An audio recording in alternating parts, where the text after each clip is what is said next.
any moment from now. Thank you very much. All right. Good night for me.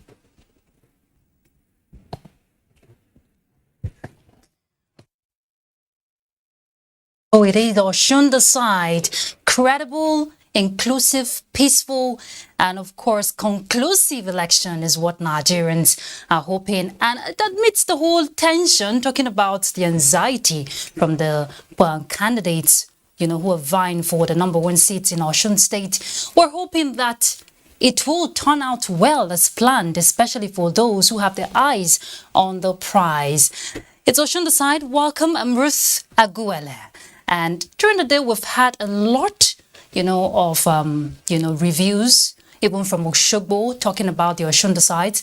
And fingers crossed, we hear that 3,709 polling units have submitted results to the INEC portal out of the 3,700 and 3,763 polling units we have. Now, the Osun sides election we hear has been peaceful. You want to put a check on that. Voters' participation, check on that. But vote buying, I wouldn't put a check on that completely yet, because my guest, of course, will tell us if that is a complete check or not. Because we hear there are seeming, allegations of persons who were arrested. We're going to clarify that when we have the force PIO join us from Oshogbo to tell us if that, was, how it happened, rather. And we're hearing that the voter participation, people actually turned out, but there were, recommendations during the day when the INEC chairman, Professor Mahmoud Yakubu, actually, gave a live briefing from the INEC headquarters. There were some recommendations by observers, who want to see a seamless process at the end of today's election. It's been a long day, but we're hoping it's not going to be a long night, because collation we hear of results will begin any moment from now, as reported by our correspondent earlier during the news. And Trail will definitely bring you some reports from across, talking about from Oshogbo, to give us, and we'll also connect to our correspondent, of course, who will tell us what the process has been like for them and what is happening at the collation center at the moment. Election took off to a seamless start in many parts of the state we hear. But let's take this report now before we bring in our guest. Olabode Arewa has details of the exercise across the state. Welcome. Residents of Osun State delivered on their promise to come out and vote to elect the state's ombudsman for the next 4 years. Many towns, including Ikirun in Ifelodun local government area, witnessed an impressive turnout of voters. The visibly excited indigents had kind words for the election management body. The voting today is tremendous. There's no more voter apathy. People have come out in large numbers to vote for candidates of their choice. The gladiators, who are the candidates, were in their different localities to take a shot at the #1 seat in Osun State. I've gone around the entire city of Osun State. I've canvassed. People can see how many eventually can relate to it. It's up to Osun people. I've made myself available. Because people have turned out en masse, and until the election itself finishes, I can't say much now. But obviously, I've cast my vote, and it took everything about 10 minutes. We can't afford a situation where a lot of people will not be able to vote before the deadline of INEC. So other than that, I think it's okay. It's peaceful where I am, and I have not heard of reports of violence anywhere. I came out, I voted, and you can see I'm still in the midst of the people. Nobody is attacking anybody. That everything is calm, and we hope it's going to stay like that. INET equipment and how the process is now. Fantastic. I think INEC has improved. A striking feature of the process is the participation of people living with disabilities, the elderly, as well as first-time voters. Operatives of the National Drug Law Enforcement Agency and the Economic and Financial Crimes Commission were observing proceedings to trap vote sellers, their patrons, and drug peddlers. Collation and declaration of results usually holds at the State Secretariat of INEC. In Oshogbo, Olabode Arewa, NTA News. Now, one very key issue, we hear was the talk all day was vote buying, which is one of the emergent challenge when we're talking democracy, threatening the democratic process in Nigeria, with vote buying now more pronounced than ever before. What are the measures put in place to discourage the act of vote buying, especially from politicians? Let's take this report. Successful conduct of Ekiti governorship election, INEC received accolades from within and outside the country. However, unlike the past when elections were fraught with irregularities like ballot snatching and violent disruption of the election process, a major threat has been vote buying before and during election proper. Some electorates willingly surrendered their PVCs for a fee, which also generated various slogans. The ugly trend called for a serious concern. Once we saw the commitment in AGT, there has not been any report that we had received that indicated police had arrested or prosecuted anybody for that was engaged in doing vote buying. What we hope to see is that people will be apprehended, and then police will also make example with some of the erring. Whoever will be the culprit in this vote buying in Osun State. Build up to Osun governorship election, INEC embarked on series of advocacy to discourage vote buying, particularly the electorate in line with the electoral law. While we continue to work with the security and anti-corruption agencies to confront this challenge, our effort will be given a boost by the establishment of the Electoral Offences Commission and Tribunal. Happily, the Electoral Offences Commission and Tribunal Bill is under consideration by the National Assembly. INEC supports this initiative and appeals to the National Assembly for a speedy conclusion and passage of the bill into law. For enforcement of the law against vote buying, the security agencies would not tolerate what happened in Ekiti in June to repeat itself. We will leave no stone unturned to ensure that those who are involved in buying and selling of votes are brought to book. We will stop at nothing to fish them out wherever they are, arrest them and process them through the courts. Stakeholders are calling for a concerted effort to reduce monetization of the country's partisan politics and other forms of vote buying inducement by politicians. Shogbofemi Afariogun, NTA News.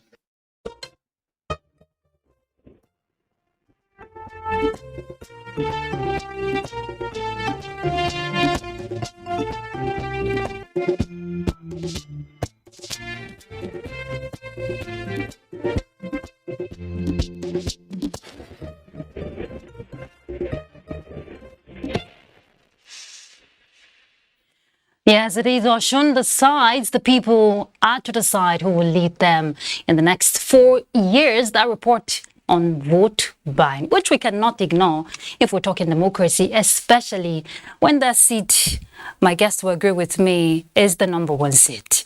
But, we had allegations that there were some issues of arrest because of vote buying. But our first PRO, talking about Muyiwa Dejobi, will join us via Zoom in the course of the discussion to clarify that for us. That will be from Oshogbo. But I have two guests already in the studio. Chief George Agbakai, he's a political analyst. Thank you very much for joining us. Thank you for having me.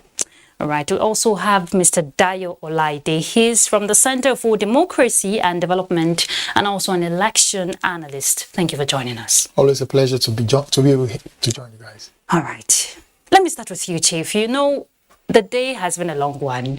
This is the time, the anxiety, and we know from the two top contenders, talking about the sitting governor of the APC, Adeboyega Oyetola, and also of the PDP, Ademola Adeleke. This is the second time they'll be meeting at a poll.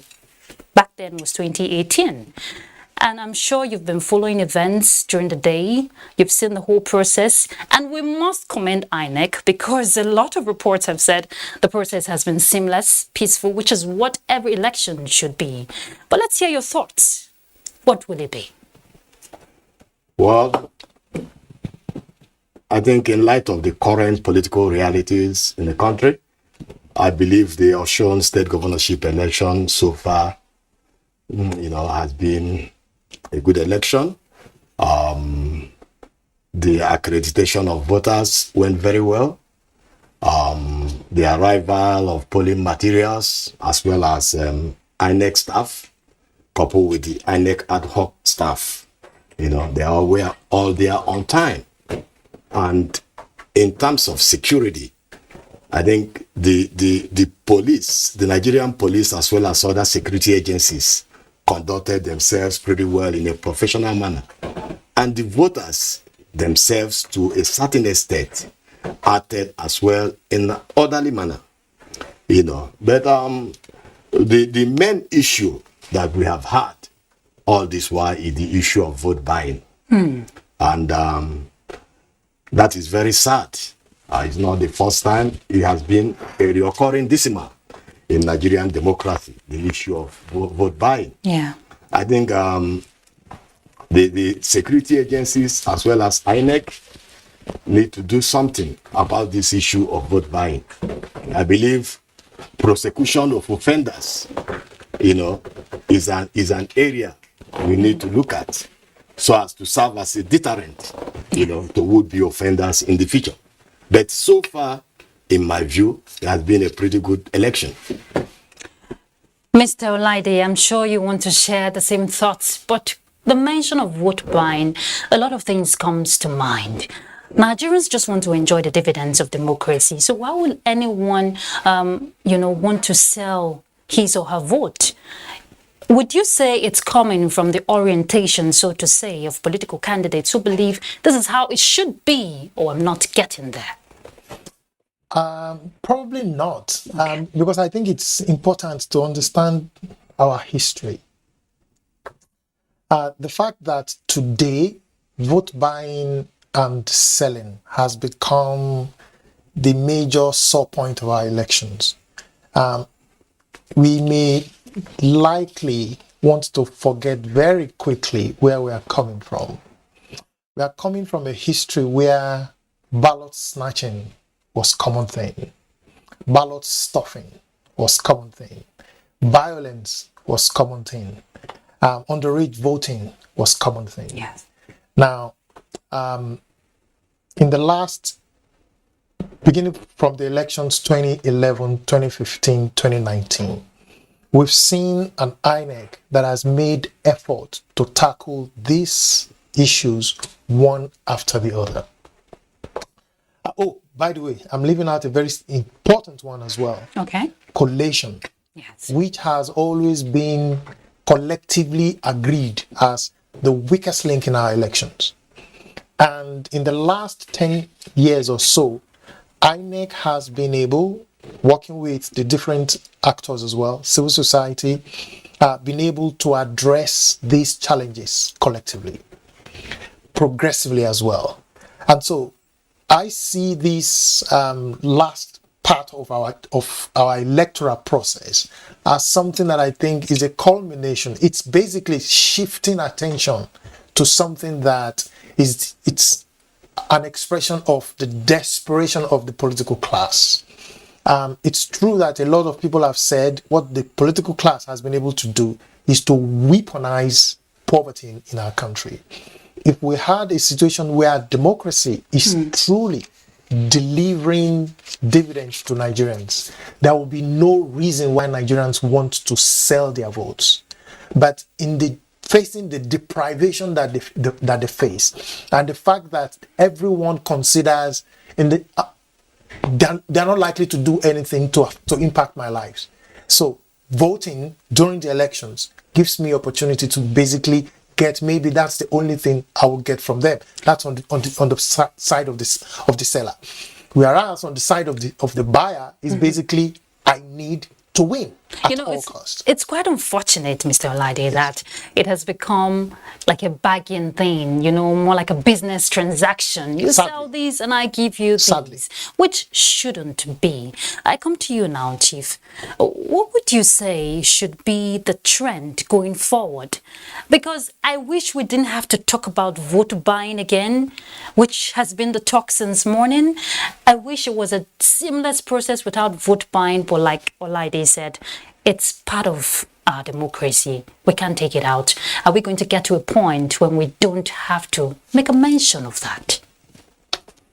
Well, if you take into consideration the Anambra State election that was held earlier, coupled with the Ekiti State governorship election, you come to find out that the election today, apart from this issue of vote buying, it went pretty well.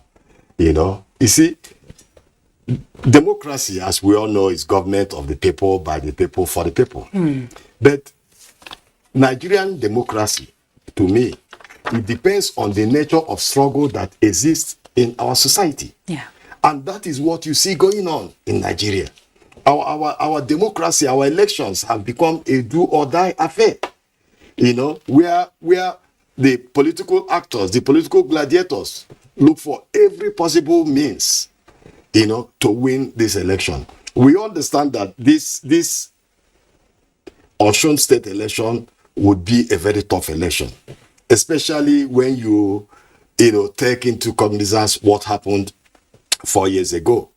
The key actors in Osun politics, when you talk about Adeleke, the PDP governorship candidate, Oyetola, the APC governorship candidate, and mind you, both of them are from the Osun West. But you also have to understand that there are other key players. Oyinola is from Osun Central, that Oshobo area. But more importantly, the battleground of Osun politics this year has become Osun East, where you have the Ife area, and in whatever reason, that was the battleground of Osun election in 2018. Yes. So the person that is going to win this election will depend on the turnout and the party that wins in Osun East. That's why you see in Osun East, you have the former governor Arabe Solo is from Ijesha. You also now have the APC National Secretary Omisere, who is from Ife. So, and mind you, in Ife, all along has been traditionally a PDP state, a PDP zone. Ife, even when the ambassador to China, who was a very popular person in Osho politics, was alive. The man, I can't remember his name, Ade Shigan, the man that passed on in 2018, prior to the election. But since his passage, Omisera has been the powerhouse in that zonal area that is Osho East. So whoever comes on top in Osho East may likely take the day in this particular election. So what I'm saying is that, the nature of our politics need to be changed. I think it all depends on the orientation. And if it continues this way, we are heading to nowhere. So I believe that INEC, so far, they've been doing good. They need to work harder. The security agencies need to also, be on board, so that the upcoming presidential election and the general elections in 2023 will be a lot more, freer, fairer, where that will be devoid of vote buying. And of course, like I mentioned earlier, Fospiro has a lot to clarify for us, because part of the analysts we had during the day made mention, particularly one from Oshogbo, made mention of a particular polling unit where it was so visible that there was vote buying, and some of the security agents allegedly, turned away, so to say, and there were reasons to that. But beyond that, INEC is not responsible, from what we gathered, to, deal with any issue of vote buying. Theirs is just for the electoral process. Would you say it will in any way, this issue of vote buying, affect the election and the electoral process if it must be transparent and credible? Absolutely. I think it's not just about the credibility of the elections. It's also about the legitimacy of the government that election produces. But again, I think we need to understand the fact that this is not unexpected. In elections where there are two tough contending players, this should be expected. When elections become competitive to the extent that we are having in Osun State, this should be expected. But does that justify its existence? Absolutely not.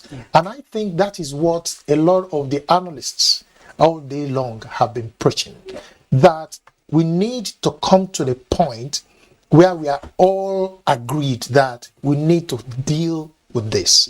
And I have said elsewhere, it's not going to, we are not going to find any easy solution to it. Your point now, who is responsible? I think it's a collective responsibility. And I would like to start from the citizens themselves. Now, if you look at, I tried to trace a history earlier. If you look at how we've been able to deal with ballot snatching, ballot stuffing, we've used the instrumentalities of the law. So that right now, what the new Electoral Act has provided is, if there is ballot stuffing in any particular place, such that there is a differential between the number of registered voters and the actual counted votes, it's cancelled. It's cancelled outright. If there is violence in a particular area, it can also potentially lead to cancellation. So you find that right now, voters actually have incentive to protect their votes from cancellation.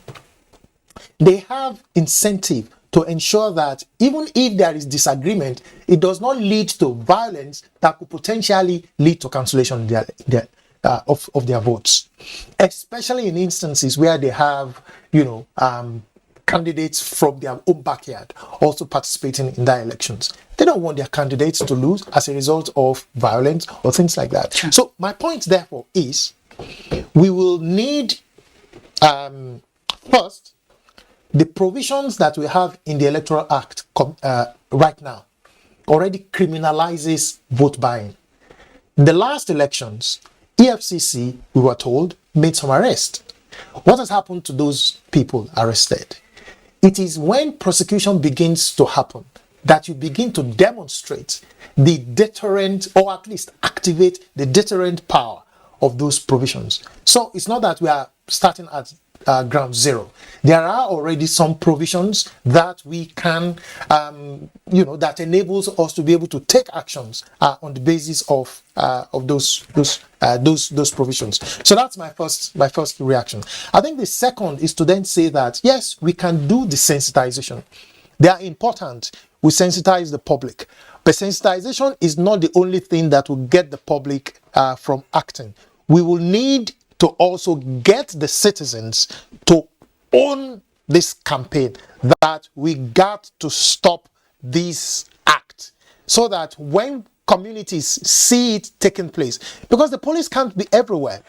But when citizen groups, begins to then rise up and take charge, and not just expose, but also are able to mobilize relevant institutions to take action. For example, for the purpose of these elections, INEC has set up the Citizens Contact portal, and they are encouraging citizens. If you see something, say something. Yeah. Take the pictures, take video, send to these email addresses. Why don't we begin to do that and provide INEC with the evidence that it needs to be able to take action? Because I think it is in all of these pockets of actions that we can begin to stop it, to deal with it. Are we likely to eradicate it? I think probably not in the very short short term. But I am confident that if we could overcome the challenges that collation presented to us in the last 22 years, if we can overcome ballot stuffing, ballot snatching, I think we can overcome this as well. It just requires our collective determination to deal with it. So, Chief Abakai, who would you say is responsible for this orientation?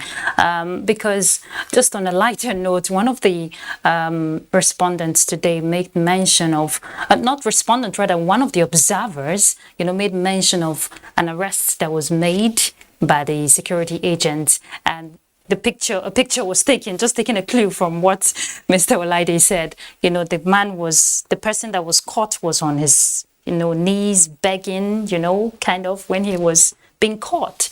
That is just one out of the ones we didn't know about.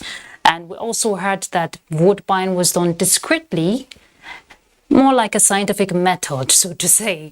And some says it was visible, actually. So if we must move away from this trend, if we must begin to feel the dividend of democracy, whose responsibility is it for this orientation, especially for the electorates? Because they are the ones who will agree to that transaction of buy and sell. Well, I think we need to hold the citizens responsible. We also need to hold the political gladiators responsible. See, let me tell you, the issue of voter education is pretty significant in Nigerian democracy. Yes. We need to look for a way to inculcate, voter education in our curriculum so that the younger generation will start having that orientation right from primary school, right from secondary school, so as to know that it is wrong, to, work on these issues of, ballot, buying and all those things, that it is wrong.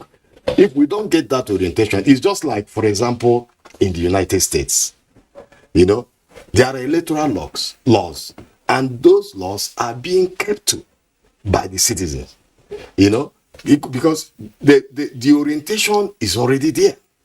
So this orientation is very, very significant for our Nigerian democracy to move forward. The political leaders, they have a huge role to play, in inculcating these issues, these moral issues, to their subordinates. Because if you check this issue of vote buying, in some cases, they are being institutional, in the sense that the candidates that are running the election are part of it. They have their lieutenants that are harboring all these ideas and making it to be possible. So it is quite wrong.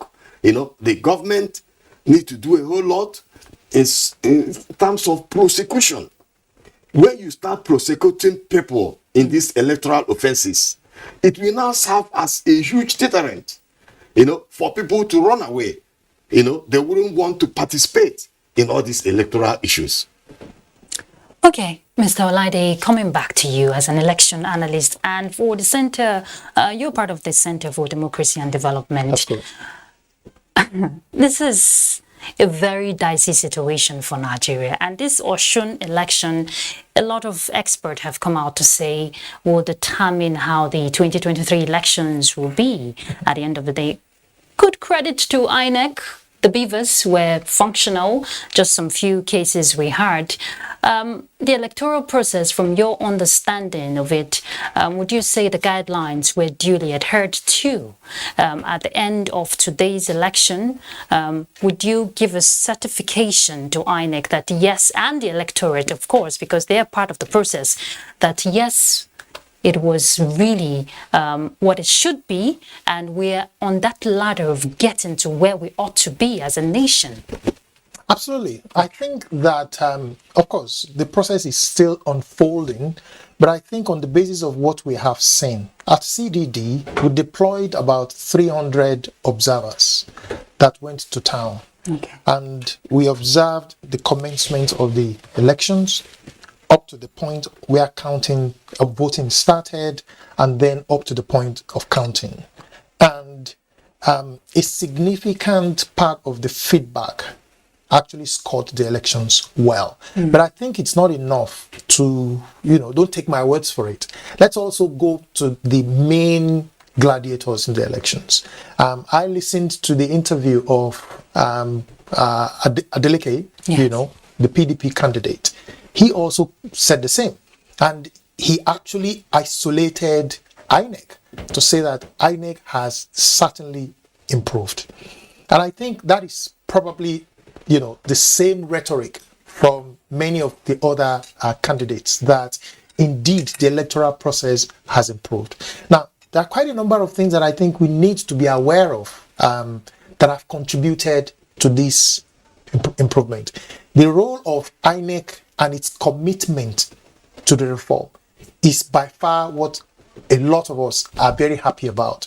That beginning 2011, we've become fortunate to have an INEC, an electoral management body, that is very open, that is very engaging.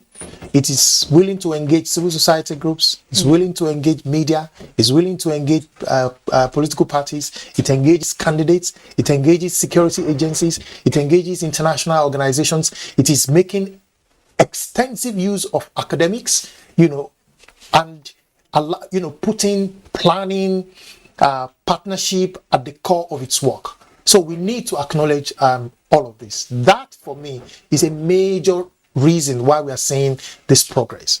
And we also must acknowledge the role that civil society groups have also played in this in this process. Yes. Advocating for reforms, supporting the National Assembly, engaging them, providing technical assistance to be able to deal with some of those knotty issues. And today we have an electoral act that is by far, an expression of the progress that we have made since 1999 to date. Yeah. Then the voters as well, whether we like it or not, it is true that today we are dealing with the vote buying and vote selling, but the Nigerian voter has become even more sophisticated as well, in terms of the zeal to be a part, the understanding, yes, of the electoral process and what it means to actually use your PVC, the power of the PVC. So we can see all of this progress. But coming down to the Osun elections, we can also point at major innovations, whether it's innovations in terms of technology that INEC has introduced. You mentioned beavers, yeah, but even outside of the beavers is also the INEC election results portal. Shortly, when we came into the studio, you are mentioning that almost 97 or 98% of the results are now already uploaded. Yes. Were already uploaded. Yes. Now the analysis and the collation is all happening. But these are all important progress. The willingness of INEC, the partnership, the engagement. I think that clearly we are on the path to progress. And if we were to use the last elections of Ekiti State, Anambra State, and this one to actually measure the preparedness of INEC, clearly there's no reason why we will not score them high. The preparedness of the police, there's no reason why we will not score them high. But again, we need to be careful. The 2023 elections is a national election, and the burden, the demand that imposes on all of the major actors is a lot heavier than what we saw in Anambra State, where just about 17% of the voters actually turned up, or in Ekiti State, where it came to about 35%, or even now. So it's going to be massive. Yes. But I think that if we remain, focused on ensuring that there is compliance to the Electoral Act, and that the key players will continue to play their role. Right now, the weakest link of all the actors is the political parties, the candidates. I think today we are bogged with this issue of vote buying and selling because of the sheer absence of leadership in the political class. If we had a political class that is truly morally responsible and committed to the Nigerian to the Nigerian democratic project, we shouldn't be today talking about, vote buying and selling. But how much has the Center for Democracy and Development pushed in terms of sensitization, to the electorate on the issue of vote buying? We've been doing CDD in the last 4 years has implemented several projects aimed at educating the general public, not just about your civic responsibilities, but also about the new electoral act, and as well, voter education. These are all important. They can never be too much, right? But the point remains that if 10 people are trying to deal with a problem and 50 are working against solving that problem, it's going to be extremely difficult. Because right now, the amount of resources that is available to civil society groups is a pittance compared to the resources and the reach of the political class. And unless we are able to rein in the political class, and part of that will be that, like Chief said, prosecution has to be a critical part of this. When you violate our laws, we must find the capacity once again as a people to enforce our laws.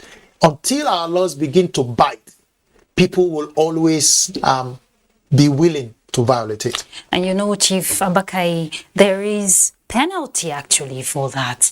And one of the guests during the day, let me borrow his word, he called vote buying part of a political culture, so to say. And if we want to look at it beyond the exchange of money, how would you contextualize it? Because we saw the participation of women in the election, 56% over the men, which was 45%.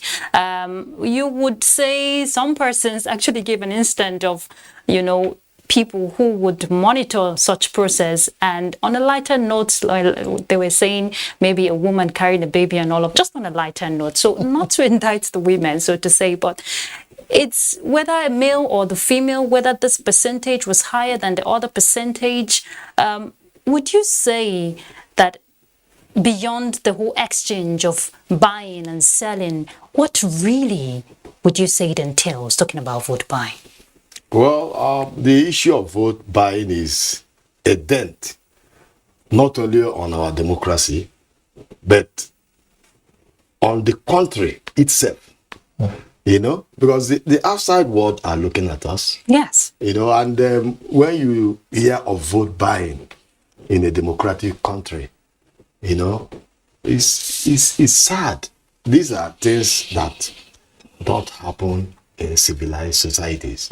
But I believe that with time and with the appropriate measures, we'll be able to come over it. Like we've stated here, the election of Anambra State, Ekiti State, and this current one, there has been tremendous improvement one after the other. So in that respect, I believe the upcoming presidential and general election, in 2023 will be a far better election, than this particular one. Why I say so is the issue of vote buying is something that can be reined on, and stopped. It's quite different from ballot snatching, that was the trend, the which characteristics of our election, several years ago. This issue of if the security agencies, together with the judiciary, permit, I think they can stop it. When they start prosecution, and some people find themselves in jail, and when they are prosecuting, they also have to look at the political leaders and find out, if they are in any way liable, and they'll look for a way to get them. That's the only way this issue of vote buying will be stopped. Because if you look at it, it happened in Oshobo, it happened in the east, Osun East, even in Osun West. It was like pretty much all over the place, So I believe this electoral act that was signed by President Muhammadu Buhari is a good step in the right direction, So let us utilize it, prosecute the offenders, put them in jail. It will now serve as a deterrent to others. And it is a collective responsibility. If we want to begin to see people being convicted, it is one thing to have this electoral act, there for the structure provided for electoral process. And we're already seeing it being practicalized. There's a tongue twister there. And sustainability, will play a major role, Mr. Olaide, if we want to sustain, this dividend of democracy that we all want to see, because it affects you and I. If we have the structure already in place, how do we ensure? Because from what Ms.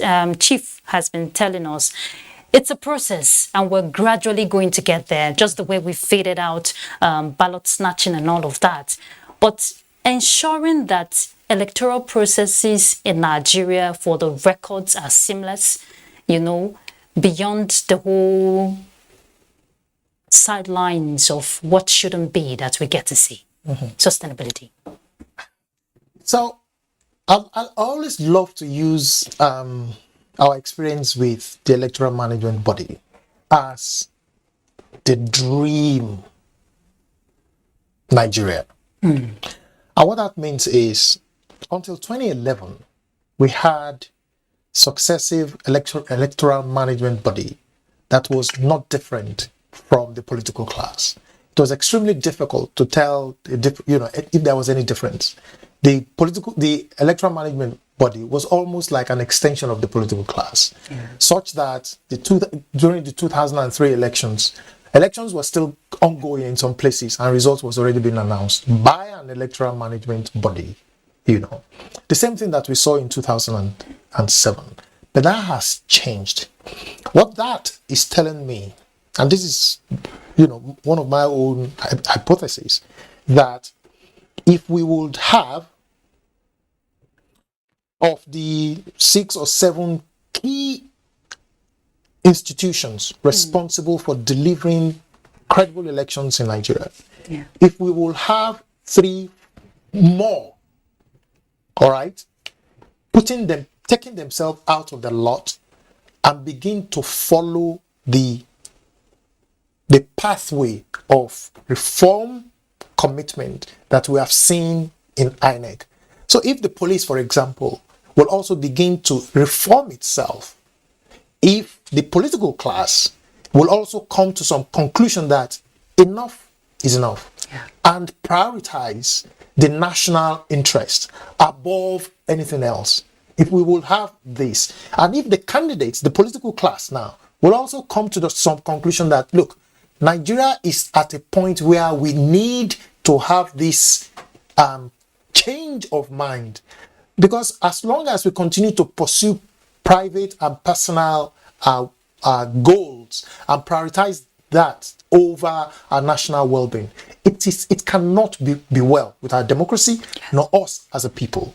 We will need those institutional change mindset in the institutions for us to be able to say, yes, indeed, we can have a sustained progress the next 10, 15, the next 5, 6 elections. Now, however, all that we have is an INEC that is pro-change, while the others are refusing to change.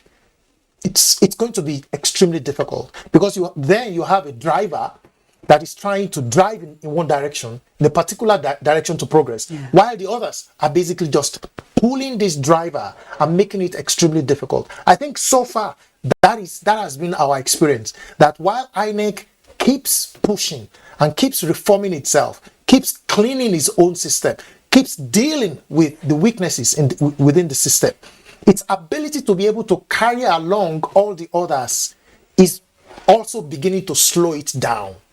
See, for example, how long it's taken us to get to this point where we can now have 90% of the of the election results, sent to a portal.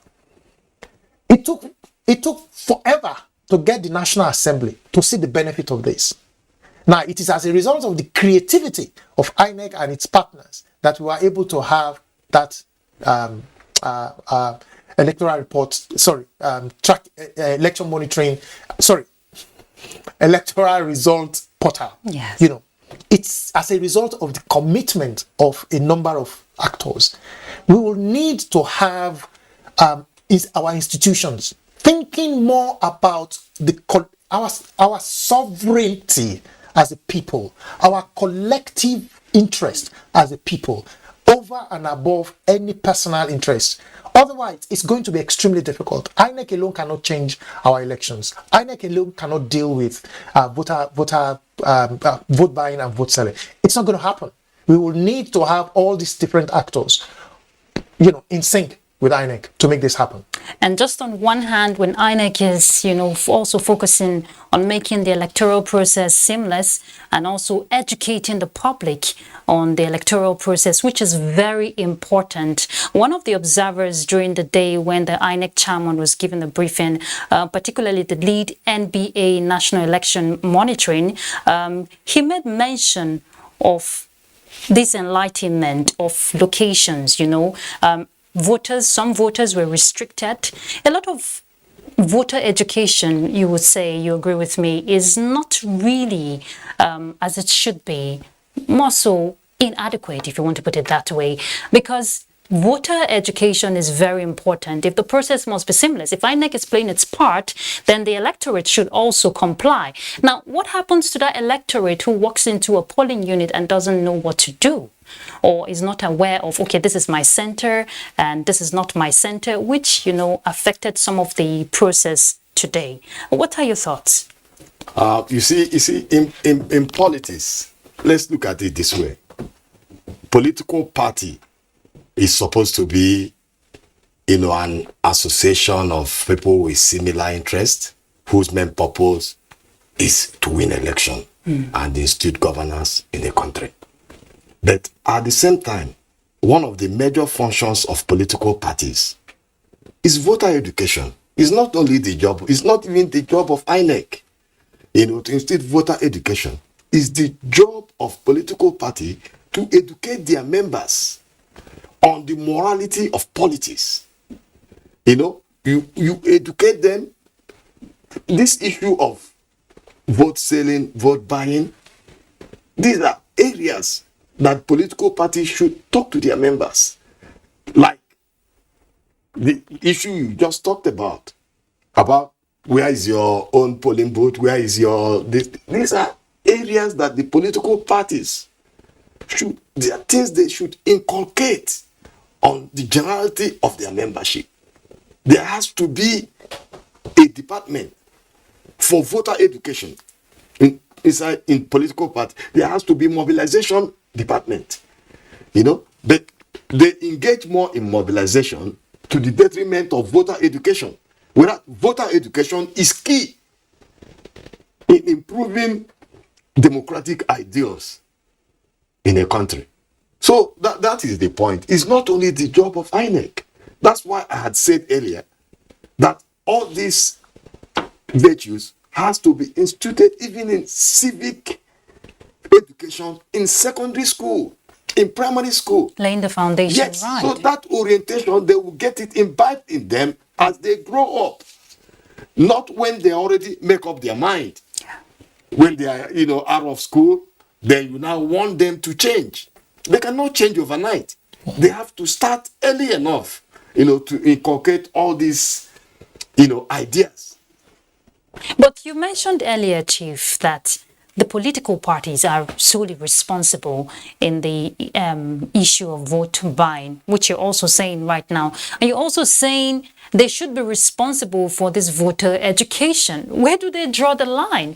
If they are responsible, if they are, promoting the act of vote buying, so to say, where do they draw the line of ensuring that voters get it right? Yes. The problem is that the political parties are only interested in winning election. And you know how competitive Nigerian elections are, even the upcoming presidential election. The polity is already heated. Yes. So campaigns will begin. Yes. So that's why, you know, they don't like getting involved in the area of voter education. You know, because they are inseparable. Winning election and going contrary to the rules, they are kind of inseparable. So that is what is going on. You know, at least with this new electoral law, you know, the electoral laws are clear. You know, the judiciary, the prosecutors, they need to do a whole lot in prosecuting. Let them prosecute the criminals. Let them prosecute the offenders. That is the only way it will now serve as a deterrent. Even if it doesn't stop it completely, it could reduce this incidence of vote buying and vote selling. It's not a pretty new phenomenon. It has started since the Fourth Republic. In 1999, we talked about the issue of vote buying and vote selling. 2003, 2007, 2011. You know, even with the new electoral law, which is supposed to ameliorate it, it is still happening. So I believe all hands need to be on deck. The security agencies, the politicians, the political parties, the judiciary, they all need to come together in order to stop this atrocity of vote buying and vote selling. All right, Mr. Olaide, let's expand the scope a little bit. 2023 elections would definitely say a lot and would define a lot for us as a nation. A lot of people have already said this election would define the 2023 elections. I bet to differ, because that's beyond just a state. And a lot will go into play in 2023 elections. If we want to critically look at the application of electoral laws and guidelines that must be adhered to, at what point as a nation should we begin to draw the line? We have few months to the main election. We may continue repeating this kind of conversation if we don't set the pace right now. And I think that I can say, maybe by virtue of my day job, that I think we're in the pathway. If you look at what has happened, everything that has happened in terms of party primaries, submission of candidates or uploading of candidates, the extension that took place to the candidates, up to when campaign will start, they're all part of a program that is made public. So there is already a very critical part, a very critical principle that is now already in our elections as a result of what INEC is doing, the predictability. Yes. So we know when what will happen and where it will happen. We know for sure now that beginning September, campaigns will start. We know for sure now that elections will happen February 28th. All of these, for me, they are important markers of progress. So, and one other thing that I think we must also emphasize is the fact that these off-cycle elections, of course, it keeps INEC busy throughout the year. Yeah. But I think it has its own positive value as well. It provides opportunities for INEC to test so many innovations ahead of the ahead of the general elections. If there was no off-cycle elections, we probably would never have been able to test beavers. We probably would never have been able to test the INEC election tracking portal and several other innovations. So they have their own value. But by far the biggest thing to commend in our elections planning and management is the fact that beginning 2011 to date, elections planning has become a project in this country. and you can see plans. If you go to INEC website today, you'll see a plan that you can download. Everyone has access to it. If you want it in a CD, you can go to INEC office and have the CD, which contains the entire election management plan as a project. This was never the case. So, are we making progress? Absolutely. And I think this is where we must commend, the leadership, the current leadership, and the one preceding it, that they are putting knowledge at the driving seat of elections planning, elections management, elections administration in Nigeria. But like I said, even though it is the sole responsibility of INEC to organize elections, it does this, it is expected to do this in partnership with other agencies. What we just need to keep doing is prodding those other agencies to also become more reform-oriented like INEC. Civil society groups have in the last 10 years enjoyed tremendous support, tremendous partnership with INEC. I think the media is doing the same. The political parties are doing the same, are enjoying, a lot of engagement with INEC. But I think what needs to happen is each of these different agencies need to also introspect. Yes. What more can we do to help the process? Yeah. This is where the leadership in all of these agencies become critical, that the police will introspect. Where's the cutoff point? To what extent, or rather, to what extent should my allegiance to the president, constrain my allegiance to the national interest? I think each of these different actors, the judiciary, the political parties, the candidates, the security agencies, each of these agencies will need to be able to have this introspection.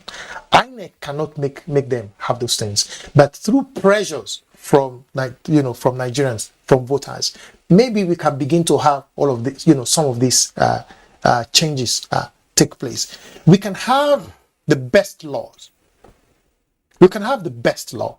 But if all of these different agencies that are charged with implementing the different aspects of these laws are not truly committed to implementation, it will make no difference. Because when you were mentioning the plan of INEC, which is beautiful, and in my head I'm just thinking that's a paperwork that needs to be implemented.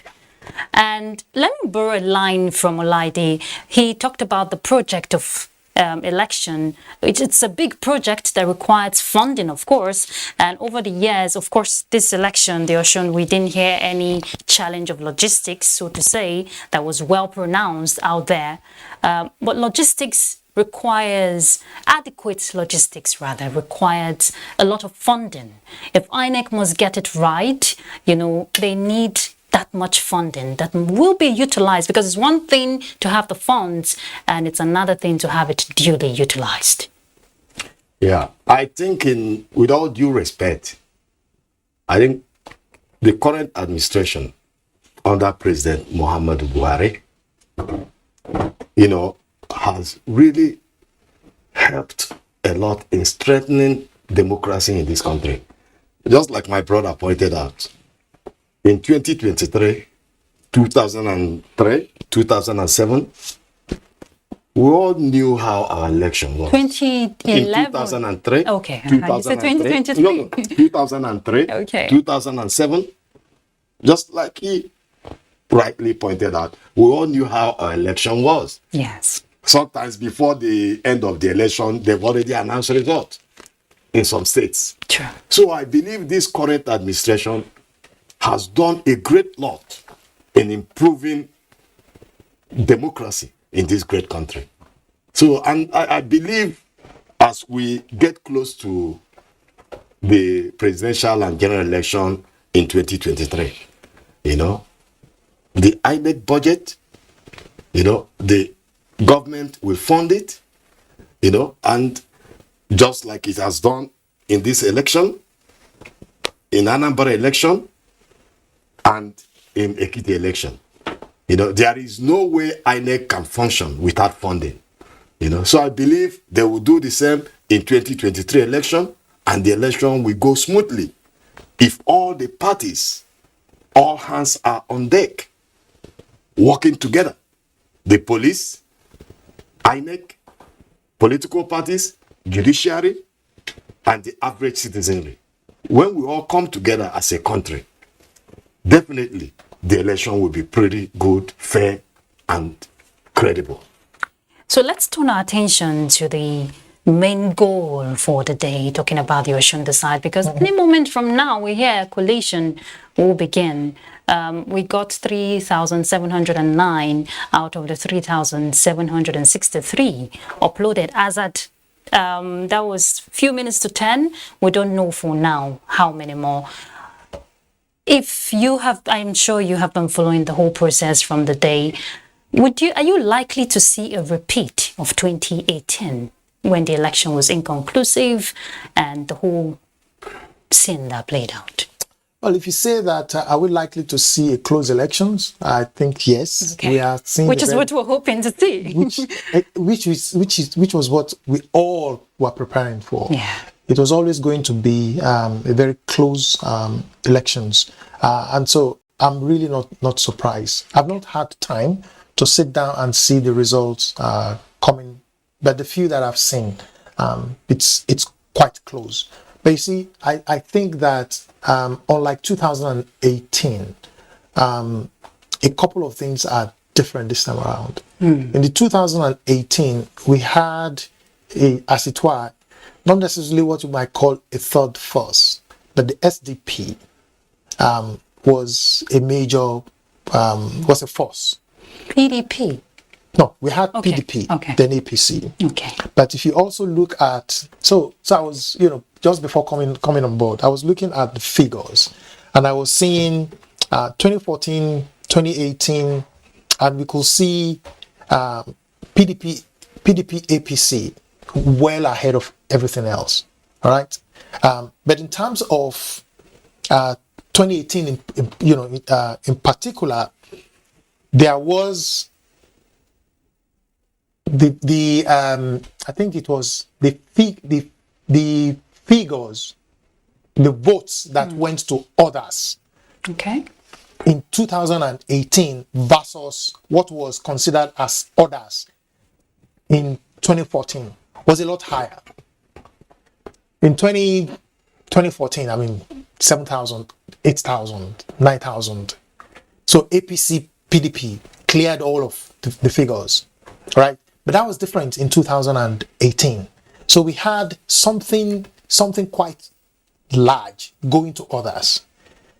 This time around, even though some had predicted that it was likely to be a two-horse, I mean, it was always going to be a two-horse race, but possibly a likely third. We've not seen that at all. We've not seen that. So the influence that third, as it were, force played in 2018, we're not seeing that. It's going to be a big, I mean, really close between the PDP. Yeah, the tight race. It's a very tight race between the PDP and the APC. But you see, if I was in any of those parties, I think by now, it's either I'm saying to my people, guys, let's go and prepare for 2026, right? Yes, because right now, if 98% of the results are already on the portal, I would have assembled data miners, and in the last, I don't think it will have taken us far. But one vote can do the magic. My point is, right now, if PDP and APC are truly serious, they should know who is winning or losing by now, because we have seen 98% of the results on the portal. So I will have assembled men, women, to mine the data, because all we are talking about is 3,763 result sheets. Yes. That can be processed in 3-4 hours if you have enough people in simple Excel sheets, and you will have gotten your results by now, well ahead of INEC. But as is typical of our parties. They never do anything. I know Chief wants to respond to that. In the past, we'll get to the INEC officials have to wait, for agents to bring in this result from their different words. But now you could just check it. Yes, exactly. Yes. Every Nigerian can hook on the results portal.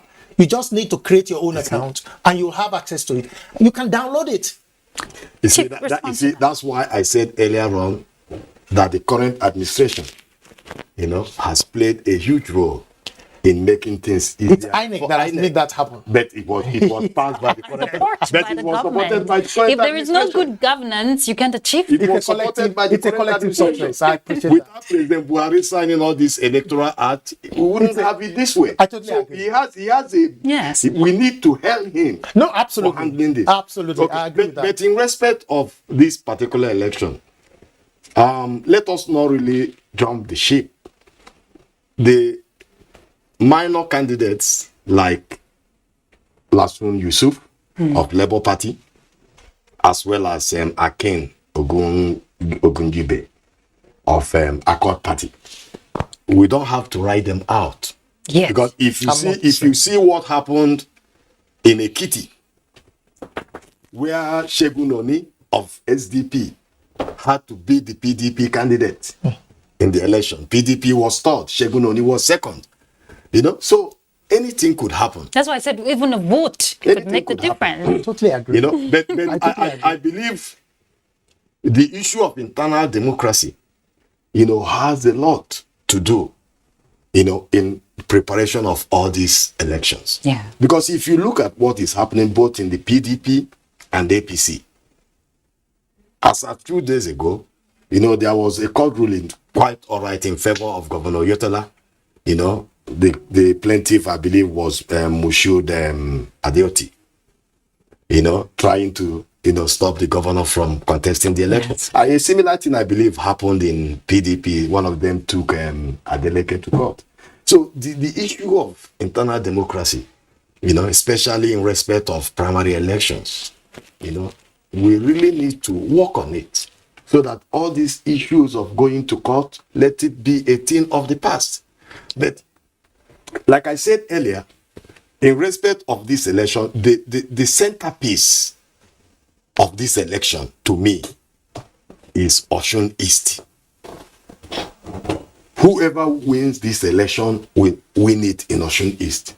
Because if you analyze it critically, you will find out that Osun West will probably go to PDP, considering the fact that Ede, which is the most populous area, is where the Adelekes come from.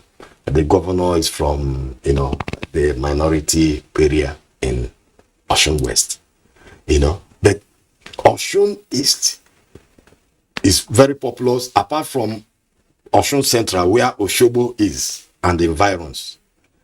I believe if you look at the population, the voting population, Osun Central is probably about 38% of the total voting population.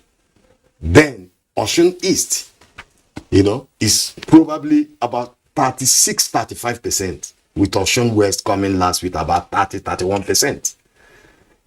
And considering if you take the trend of the previous elections in Osun State, whoever wins the election does that in Osun East.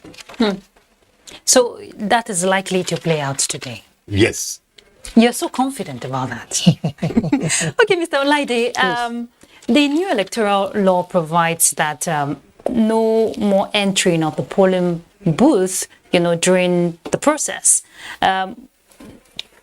Did you see or hear of such? A lot of the result that we got from the field affirmed the fact that yes, there were some questions in some polling units in terms of the location of the booths. Yes. And I think in one particular one of the videos that was sent to us, you actually had, again, going back to the level of sophistication of the voters, saying no, if you keep that booth there, then you are violating the secrecy that should be a critical principle, of this process. So, so it's not a case of polling agents, election officers just doing whatever they like. Yeah. Voters are very much educated, and so they were engaging those officers and ensuring that they comply with what is expected of them, something to guarantee the secrecy of the ballot. So I don't think that was a problem, in a lot of the places that our observers monitored earlier in the day. Basically that they were very well set up. They got there. For example, I think in our first press statement that was released today, we actually acknowledged that 80 to 85% of the PUs that we observed had actually opened between 8 and 8:30, which is something that is commendable. And I think up to 90% of them actually had commenced voting before 9:30. Okay. Again, which is very commendable.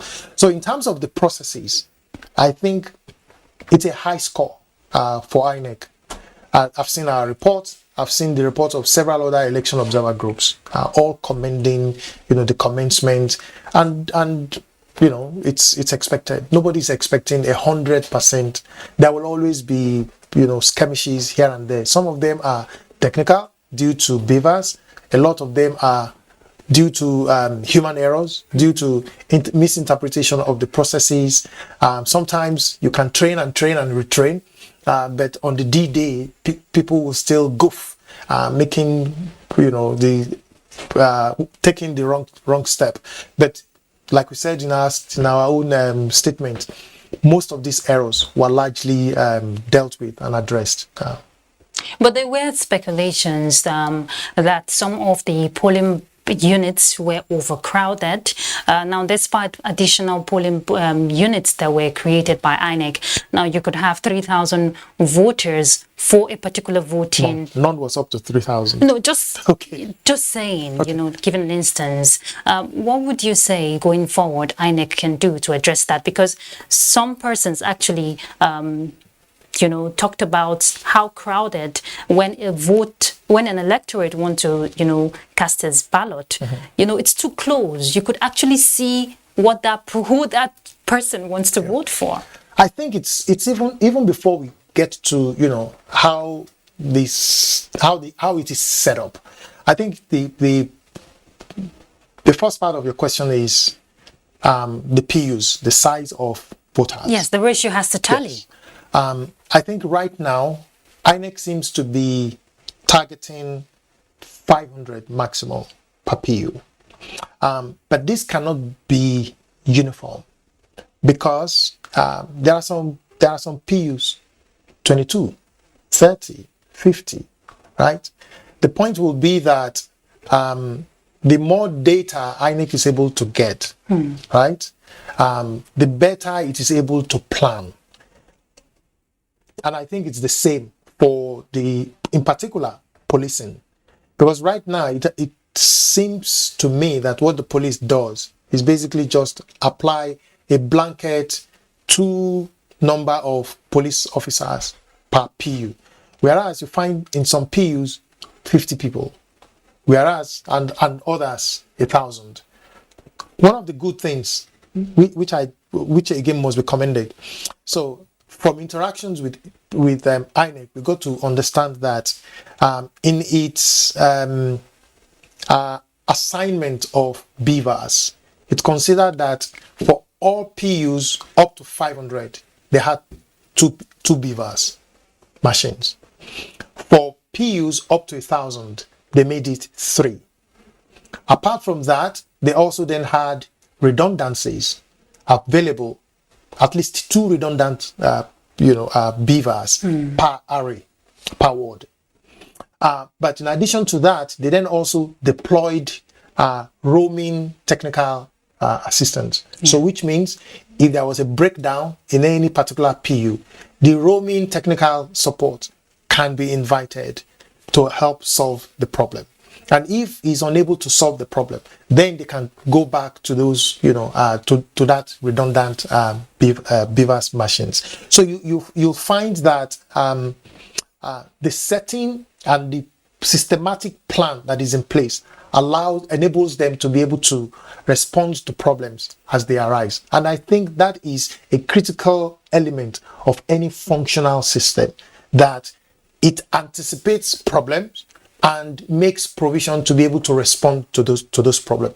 I think that is something that really contributed to the success that we have seen in these elections. But again, like I said, for 2023, the pressure is going to become even more. Yes. Because then it's a national elections, and we can only just hope for the best. That with the progress we are seeing, that with what they have done, Ekiti, Anambra, Edo, Ondo, that they have perfected the art. And so getting to 2023, they already know what are the, propensity or the probability of this error happening.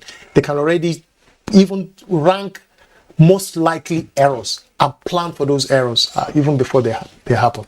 And just before Chief will respond to that, I see he's itching to react to what you have just said. Let's see the topography of Osun. Ifetedo in the South local government area of Osun State is approximately 89 kilometers from the INEC State Secretariat in Osogbo. Now, the local government is the farthest out of the 30 local government areas of the state, followed by Apomo, a small town in Isokan local government area, approximately 80 kilometers in distance from INEC's headquarters in Osogbo. Now, the distance and other topographic factors may not pose a major challenge to the governorship election, yet it cannot be ignored as one of the determinants in any election. However, topography being one of the factors that determines the success as well as smooth conduct of election can't be ignored. Let's take this special report by our correspondent Wasiu Rauf to find out all about this.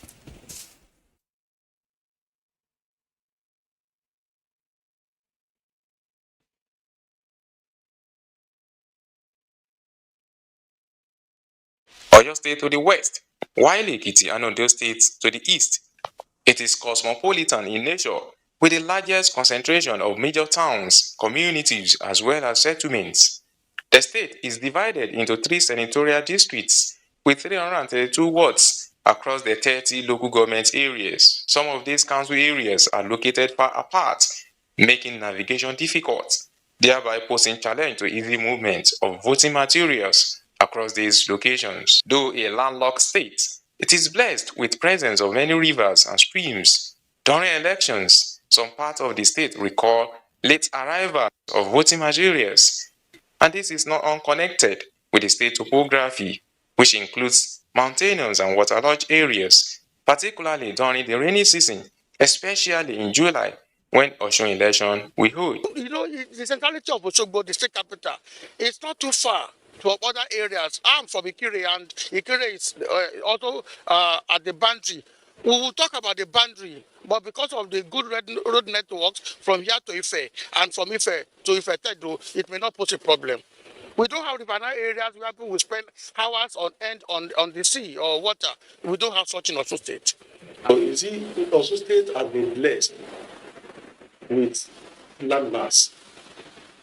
But this landmass we are talking about, there is interconnectivities between those remote areas we are talking about into the state capital here in Osogbo.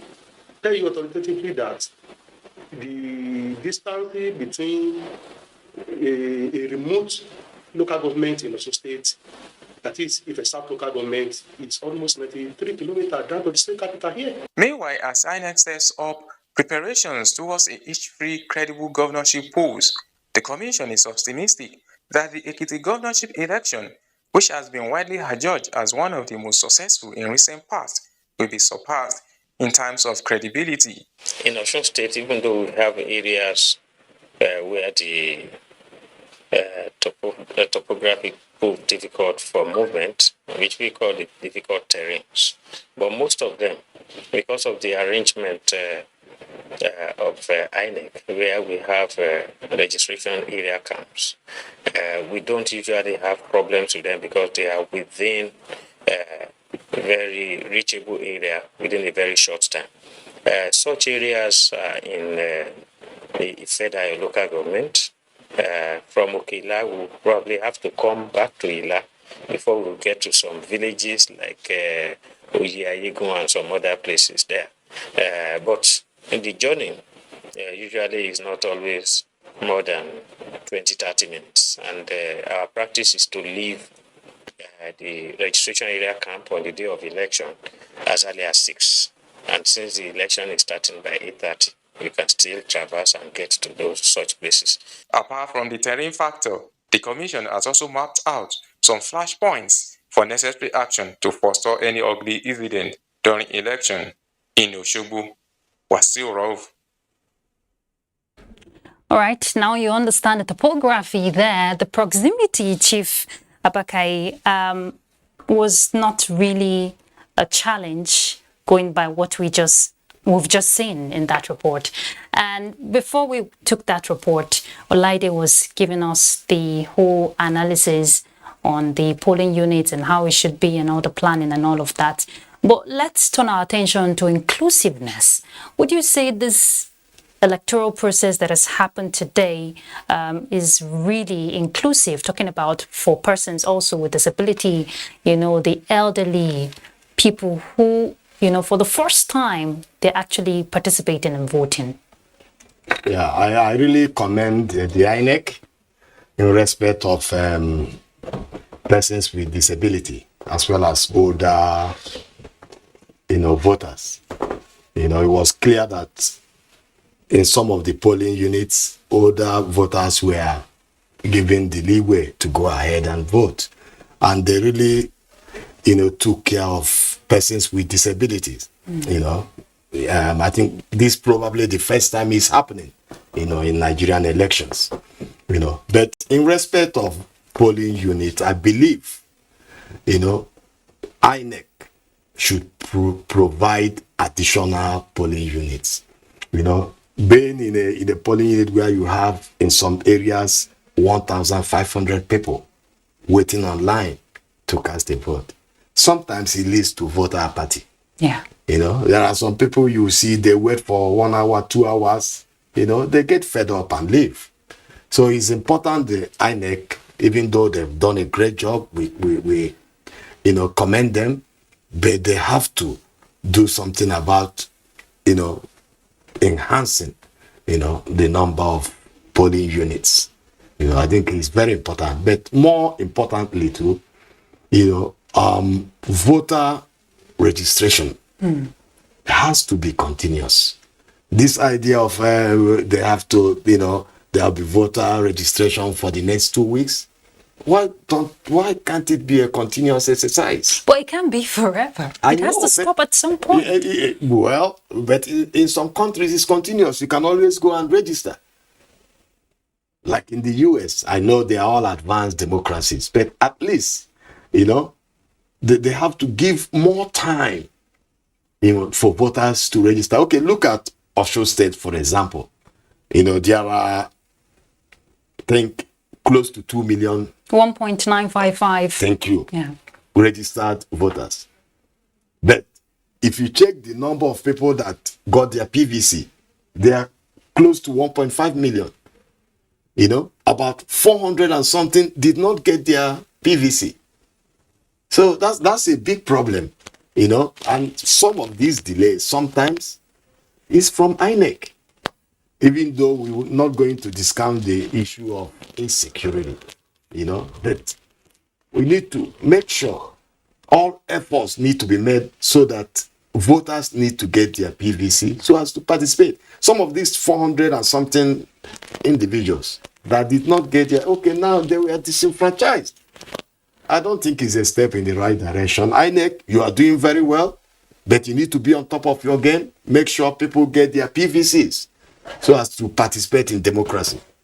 And Mr. Olaide, you may want to disagree to some extent to that, because the electorate too have a role to play in this. Absolutely. Because this 2 weeks, Chief, that is being given, July 31st as the final deadline, let's put it like that, you will still see people rushing at the last hour. Why are we like that?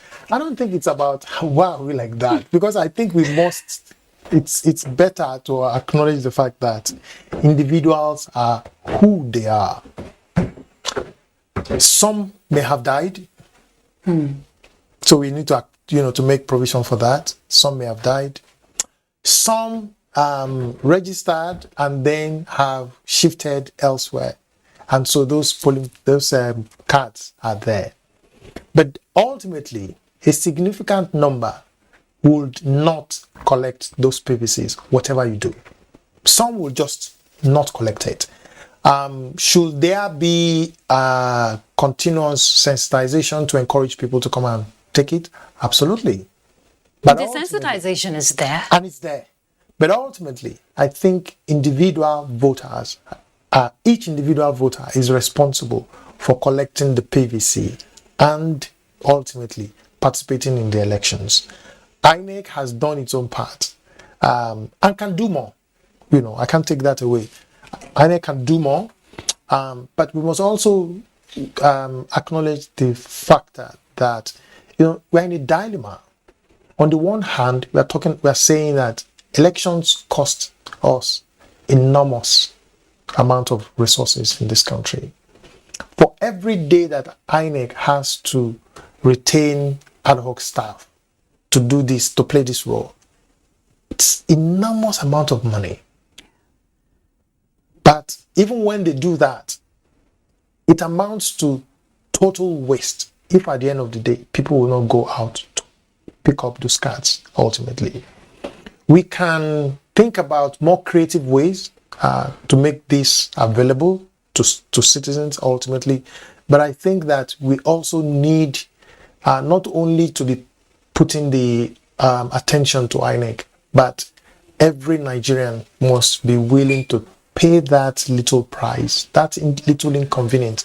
I know just how long it took me to be able to get my PVC. By the way, I have it in my pocket here, So I think it just requires all of us, to acknowledge the fact that yes, we all have a responsibility to make this happen.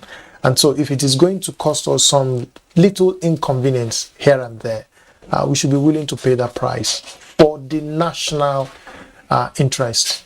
And we have someone who wants to serve you coffee, because I know your throats are getting dry, so let her just bring it. That's a good idea. Okay. So while she's serving that, Chief, I want you to respond to the issue of, awareness when it comes to registration of voters, because like I said, even at the last minute, you get to see those registration centers choked up, so to say. We've seen individuals, we've seen religious bodies, come out to make the awareness known that everyone needs to get their registration correct. Duly done. Is that enough? Is that enough? If we have to have, more numbers of this PVCs collected? I think the issue of awareness, of registering to vote, is something that all institutions of government, as well as, civil society organizations, religious bodies, they all need to play a huge role in promoting, voter registration in the country. I remember vividly in the United States, you see a lot of churches, especially black churches, they even carry their members to go and register. Yes. To vote. So political parties, sometimes carry their members to go and register to vote. But in Nigerian context, I'm aware, that religious bodies, like Christian churches, mosques, that is, they all campaign, Yes, for there their is the people ante. to go and register and vote. And at the same time, educational institutions need to also do the same, to encourage their students, because most of the students now in the universities, some of them, many of them are 18 years and over. So the university authority needs to make it point of duty, to encourage their students to go, and because this is just like a civic duty, going They're to even on register. strike, so they're at home. Exactly. They can go So and do I it. think it's important, and also, the mass media. You people also have a huge role to We are play. doing our part, Chief. We're doing our part. What I would even recommend is for INEC to maybe bring one of this PVC registration to the media stations, because most of the time, the media get disenfranchised because we're here working during elections, but it is our civic right to have that. Just by the side. Go ahead, Chief. So I think it's very important. All hands need to be on deck, for the voters, to participate actively in politics by getting their PVCs, But I think in recent times, especially as the presidential election and general election is coming up, and you see emerging leaders coming up, you now find out that there has been, a lot of explosion in the registration, of voters. So many people are registering all over the country, in the east, in the west, in the north, in the south. So I think it's a step in the right direction. INEC is doing a great job in that respect, but political parties need to do more to encourage their members, mobilize them to go and register, because eventually it is to your benefit if they go and register to vote. And from what Chief said, Mr. Alaide, about 400,000, out of the 1.955 and more that could not collect rather. But there was also an increase to the numbers compared to 2018, 300,000. So that's a plus for Osun State. At least now we know after the elections, these are the numbers who will go and more that will go and register. But beyond that, would you say this 2 weeks is sufficient enough? Let's be realistic. We have a general elections at the corner, just few months. 2 weeks? So it's not in our place to suggest INEC has that right to extend or not.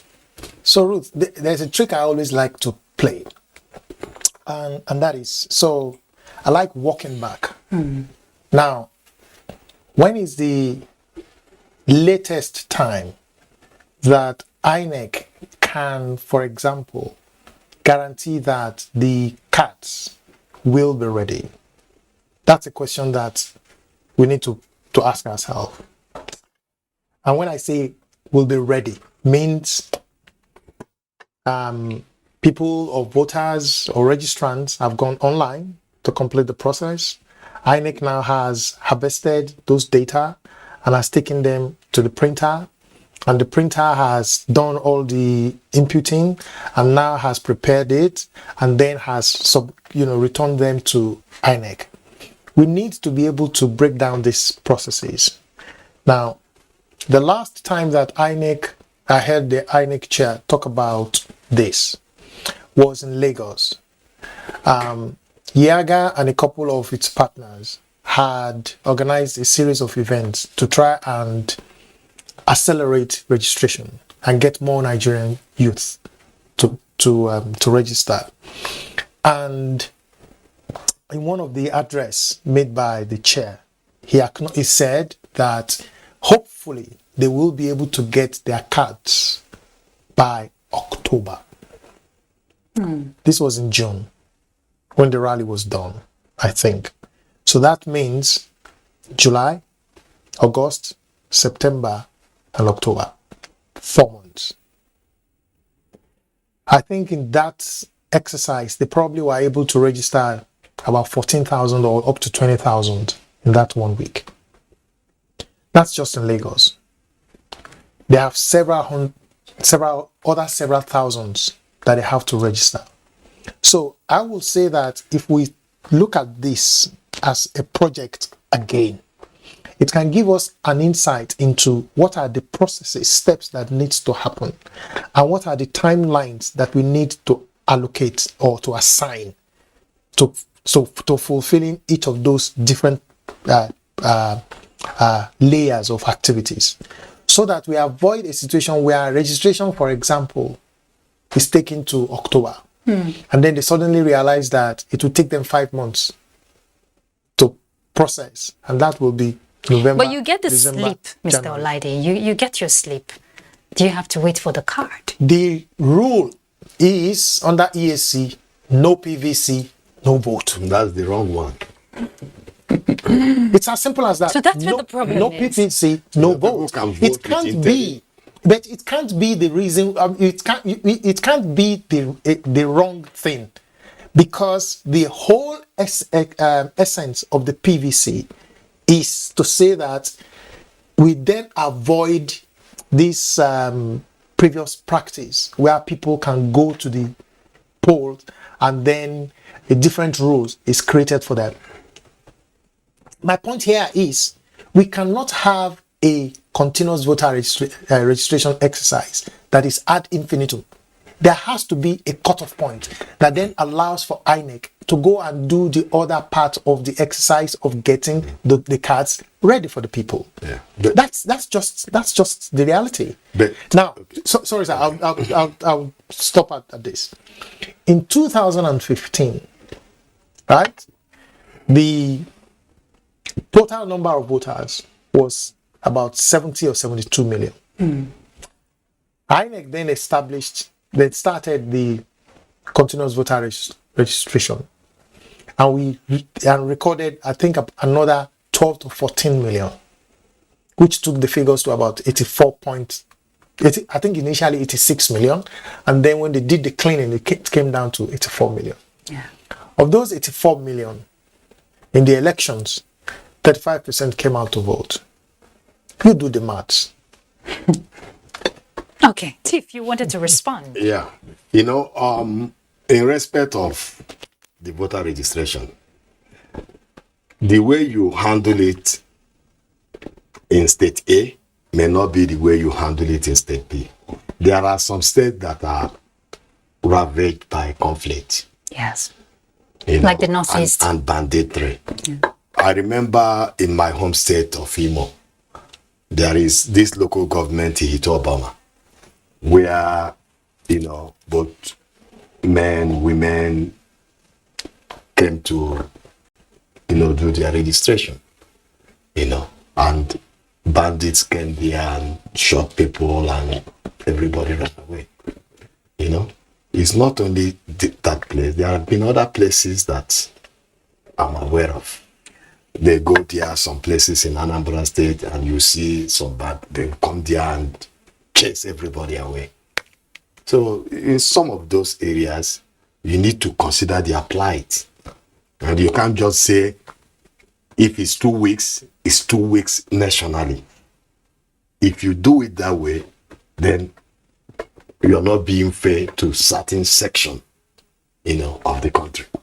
And since you've mentioned insecurity that could truncate the process, how I know INEC works, they can't even work without security agents, without the support from security agents.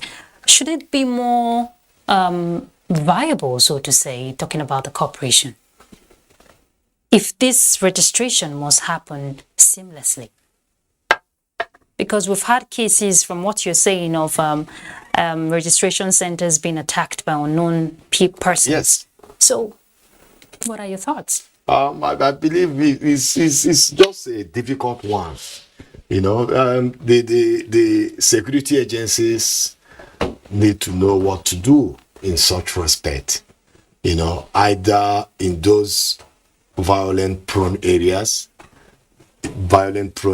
before you bring INEC staff to commence voter registration. You may have to, you know, coordinate it with security agencies to be around. You know, this has caused a lot of voters from going to do their voter registration because they are all scared. Yes. You know, you can't, because of democracy, you know, going there to register to vote and you lose your life. You know, you talk to some of them, I've spoken to some of them in my home state, and they are scared of even going back to register, that they will die or they will shoot them. Well, you know, it's pretty common. So they're already automatically disenfranchised. Exactly. So that's why I said, you know, that awareness has to be raised, and INEC need to assure, you know, the would-be registrants, you know, of police protection. Yes. At the voting registration place. How do you respond to that, especially for INEC also protecting its infrastructure? Because if that is being vandalized or destroyed, it slows the process. I think, like you said, it's a difficult situation. And for me, what is most important is the safety of lives. Yeah. Safety of lives of INEC staff, safety of lives of voters or registrants as well. I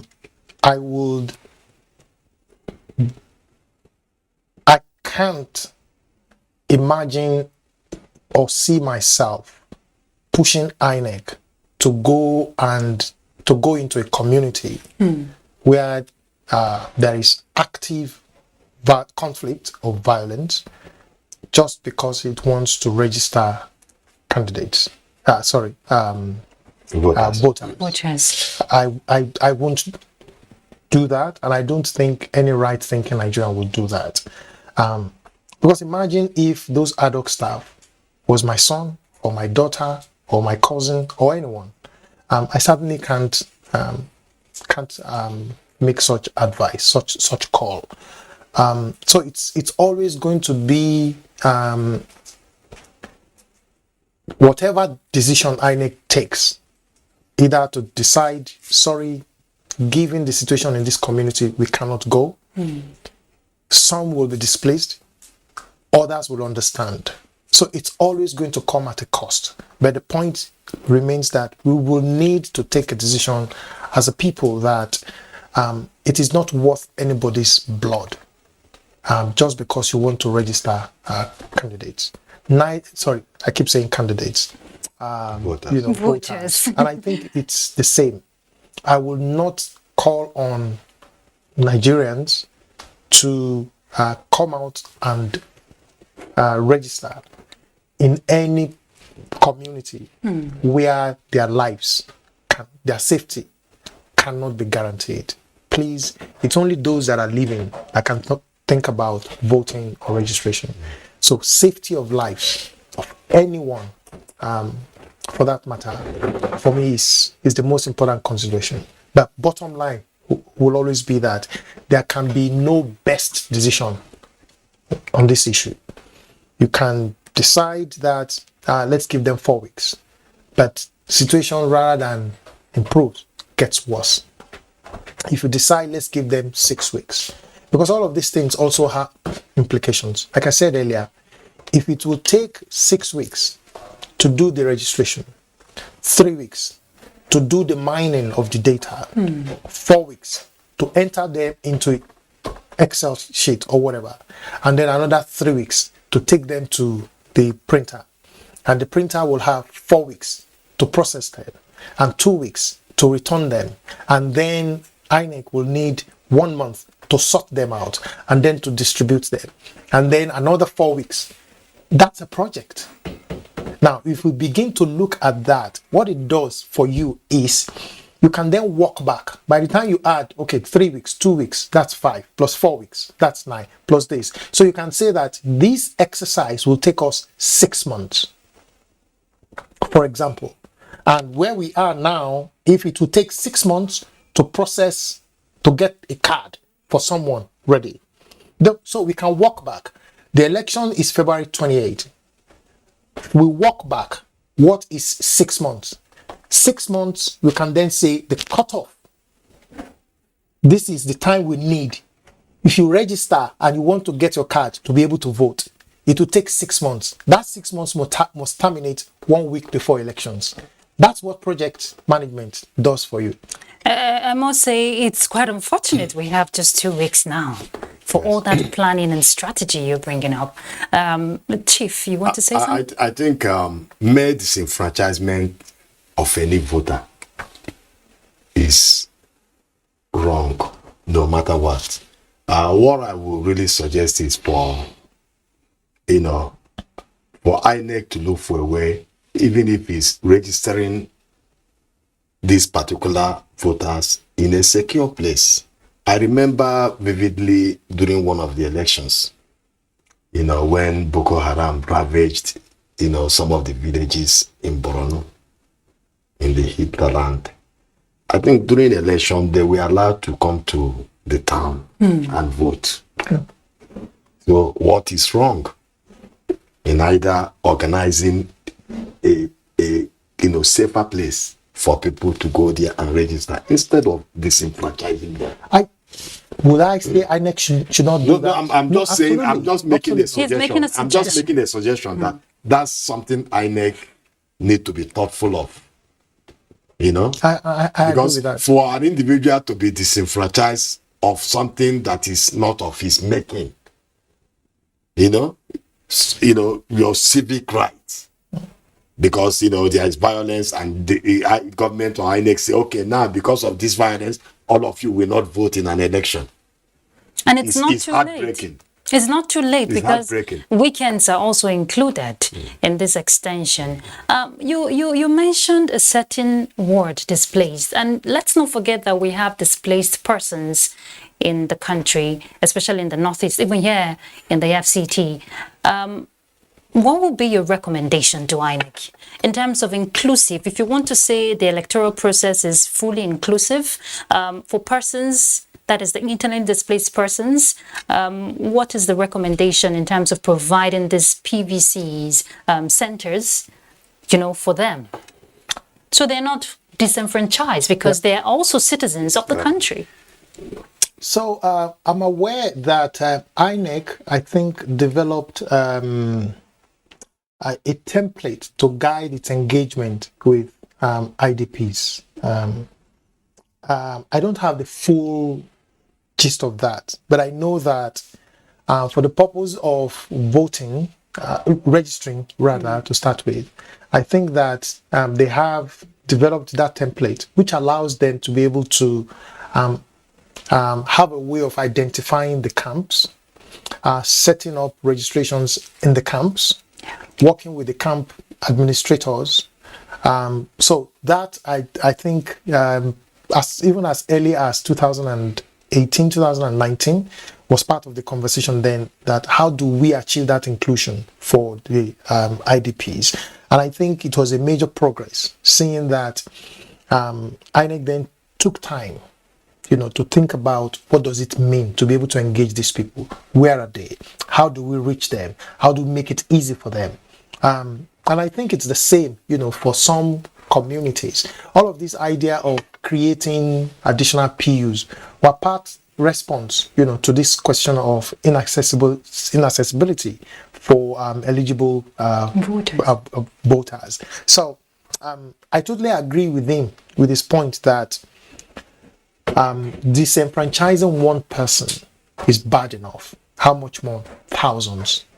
Right. I share his sentiments, but the point also remains that it's a project, and every project has a beginning and an end.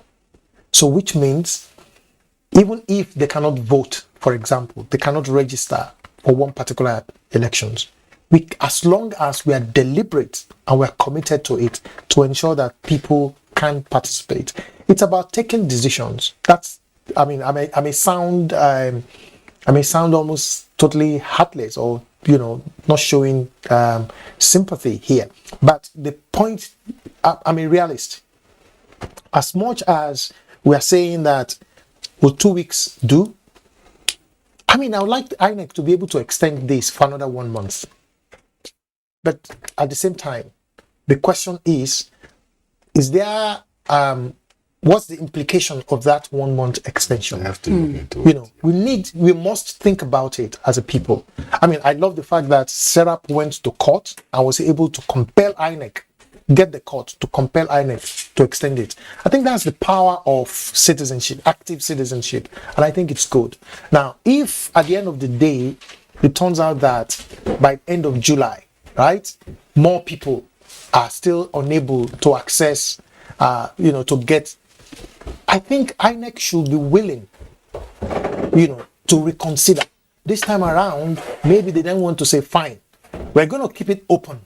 But however, we are going to shift the cost of getting it to those who are, those who are affected. So if previously INEC was moving the cards closer to the people at a cost, now that the people are saying, no, you can't close it, then INEC too can then ask, what's the compromise you are willing to make as citizens as well? Because this thing is ultimately, if you were managing a process, you will have so many things you also need to think about, how feasible it is. For example, you have me here. I'm sure you've thought about, if I have to keep Dio until 1 a.m., I can't kick him out by 1 a.m. to start walking home. Yeah. So there's a cost implication for, to having me here until 1 a.m. That's planning. That's my point. That's my point, that there will have to be, decisions have to be taken, and there will always be cost. That's what leadership is about. But Chief, would you say because of our population, more than 200 million, it's in one way or the other affecting effective implementation of the planning? By the way, INEC has told us that they may be planning, they may have to plan for 100 million in 2023. Not all, everybody. 100 million voters by 2023. So, you see, you just brought it out of me. So, Chief, respond to that. Would you say our population will affect the process of the planning if it must be implemented? It's one thing to have a project planned out. Yeah, but at some point in planning and the implementation of a project, when there are certain issues, that are impeding the conclusion or successful implementation of that project, is now the duty, of the project management to look for ways to accommodate some people. That's why I say it is important for INEC to look for a way to accommodate these people in violent ravaged areas. Even if it means, working day and night, even if it means spending additional resources to get it done. If we are talking about, disenfranchising few people, you are talking of disenfranchising probably a community, maybe half of a local government. So those are the issues. So the INEC need to, look into it, think about it, and look for ways, to be able to get through it, in a within fair the short manner. time? It's possible. Okay. Can be done. The only thing is, working longer hours, spending more money, getting more ad hoc staff to help work on the issues. It can be done. Disenfranchising the whole community, this community could go to court and challenge it. And mind you, we are talking of democracy, we are talking of fairness, we are talking of credible election. If you do it and you are disenfranchising half a community, don't you know it can tilt the election to probably an opposing party or the other party, depending on where that community stands in respect of the candidate that running for election. So these are things we also have to consider. And while we're here discussing, some persons talking about the top contenders, anxiety is getting high because any moment in few hours or less, because we're not expecting to see the night going to be long. Hopefully, Let's be hopeful. We might be surprised. We might be surprised. You know, it's election. Anything can happen. After today's result, whoever emerges winner as governor of Osun State, are you likely to see post-election litigation? Not likely. Okay. And the reason, I think, from 1999 to date, we have seen a tremendous decline in the appetite to go to court. And I think so many things explain that. In particular, the improvement in the process. What the improvement in the processes are doing is building confidence in the process, so that people can see that if I lose legitimately, right? And I think that's again something that we should all be proud of. Again, this is not something that we can say is just the result of what INEC is doing, right? But in the elections, in the Osun elections, it's going to be close, just as anticipated. If anything at all, I think that the level of education that has gone into, the public education and the public sensitization, we're not likely to have a very large or high rate of bad votes or cancelled votes, to the extent where it then may potentially constitute a technical ground, for an inconclusive elections. I don't really see this happening, but there is a chance it may happen. Last elections, the difference was just 442 between the winner and the runner-up. So that the fact that it's a tight election that we saw last time and we are seeing again means that this is also possible. But really, litigation, probably not. But in 2018, there was, because of the 7 polling units that was reported, because of malpractice and all of that. Now, the two contenders were at 2018. So, Chief. I think I wouldn't be surprised seeing a litigation after the result, is out, because of the competitive nature of this election. See, the two parties, PDP, APC, the two major political parties, both of them believe that they can win this election. And if you do a critical analysis, you will also find out that they are correct. Whoever is losing the election will probably lose with nothing less than 500 to 1,000 votes. And it will all depend on the polling unit or the locality where the person is losing the election. And in light of the technological nature of our elections, it's just a serious one. But I'll be quite surprised if there is no litigation as early as tomorrow or next. Tomorrow? When the result is out, you'll see it. Okay, and we're going to give an analysis of the margin, that played out in 2018. But let's take you back, going back memory lane, talking about the governors that have served the state, Osun State, since created from the old Oyo State in 1991. Osun State has had the opportunity of being governed by 9 governors. Bolaji Akim, in this report, takes a look at governors who have ruled the state, including the incumbent who is seeking a re-election. In its about 31 years of existence, Osun State in southwest Nigeria has had the opportunity of being governed by both military administrators and democratically elected governors.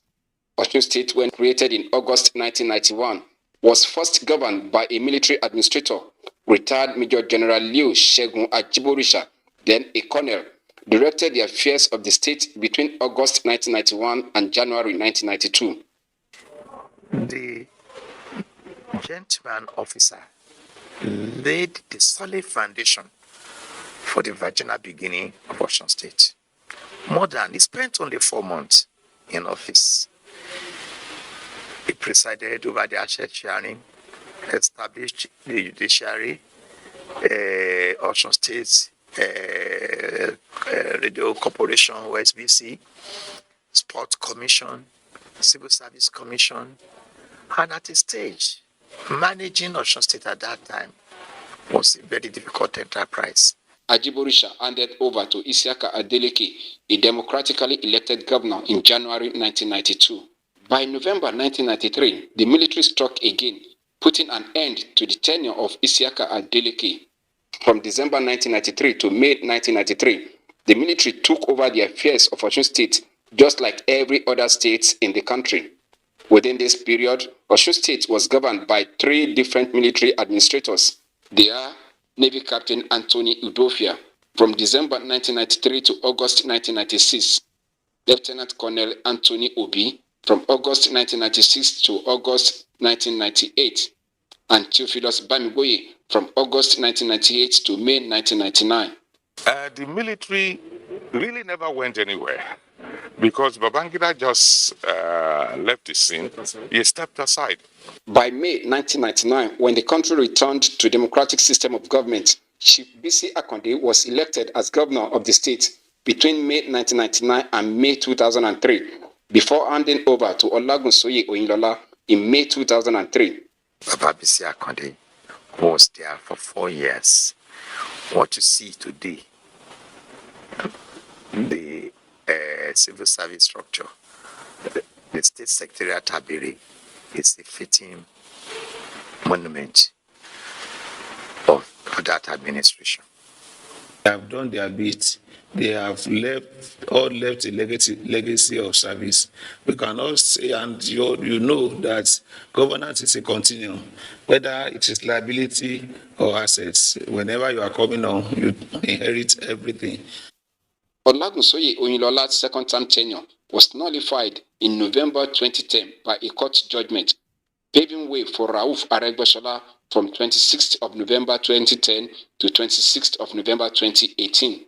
Aregbesola in November 2018 transferred the baton to the incumbent governor Wega Oyetola, whose first tenure will end in November this year. Will the number of governors who have ruled the state increase from 9 or remain on the present figure? The outcome of Saturday, July 16 governorship election will determine that. In Osogbo, Bolaji Akim, NTA News.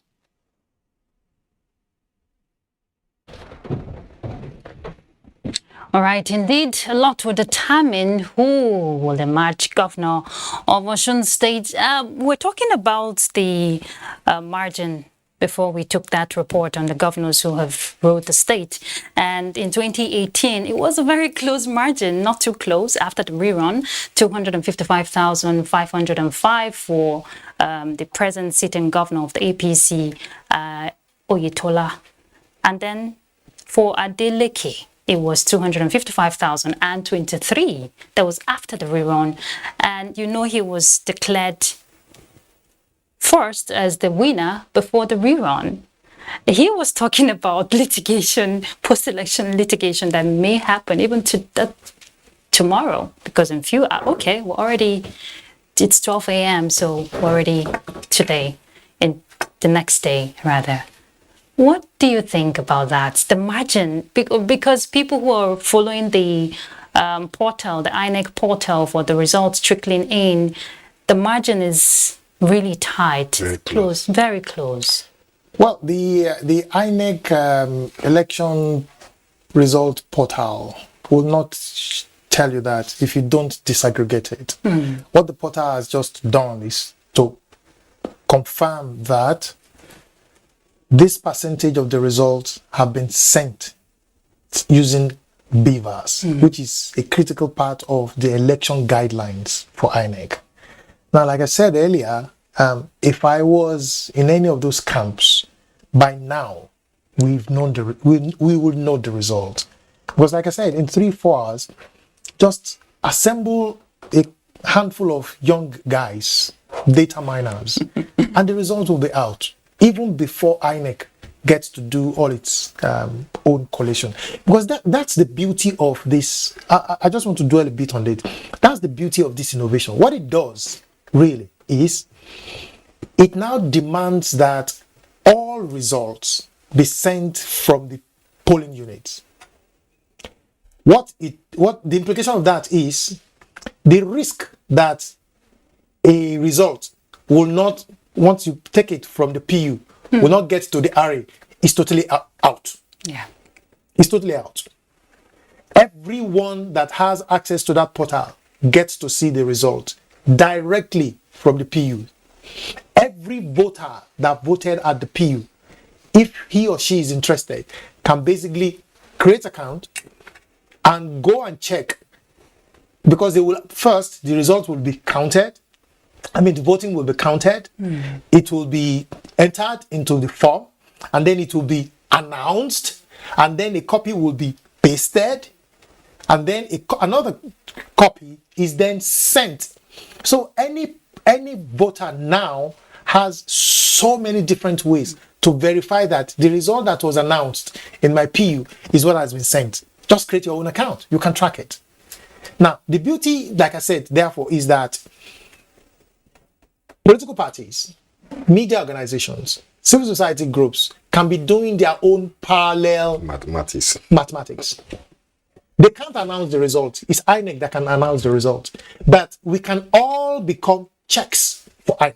And I was just following the online portal, not for INEC, just other media online pages, and I'm seeing some jubilations already. I don't want to mention which party. You shouldn't. That's right. Because that's what that portal is. Yeah, so they're already following up. Yes. So I think that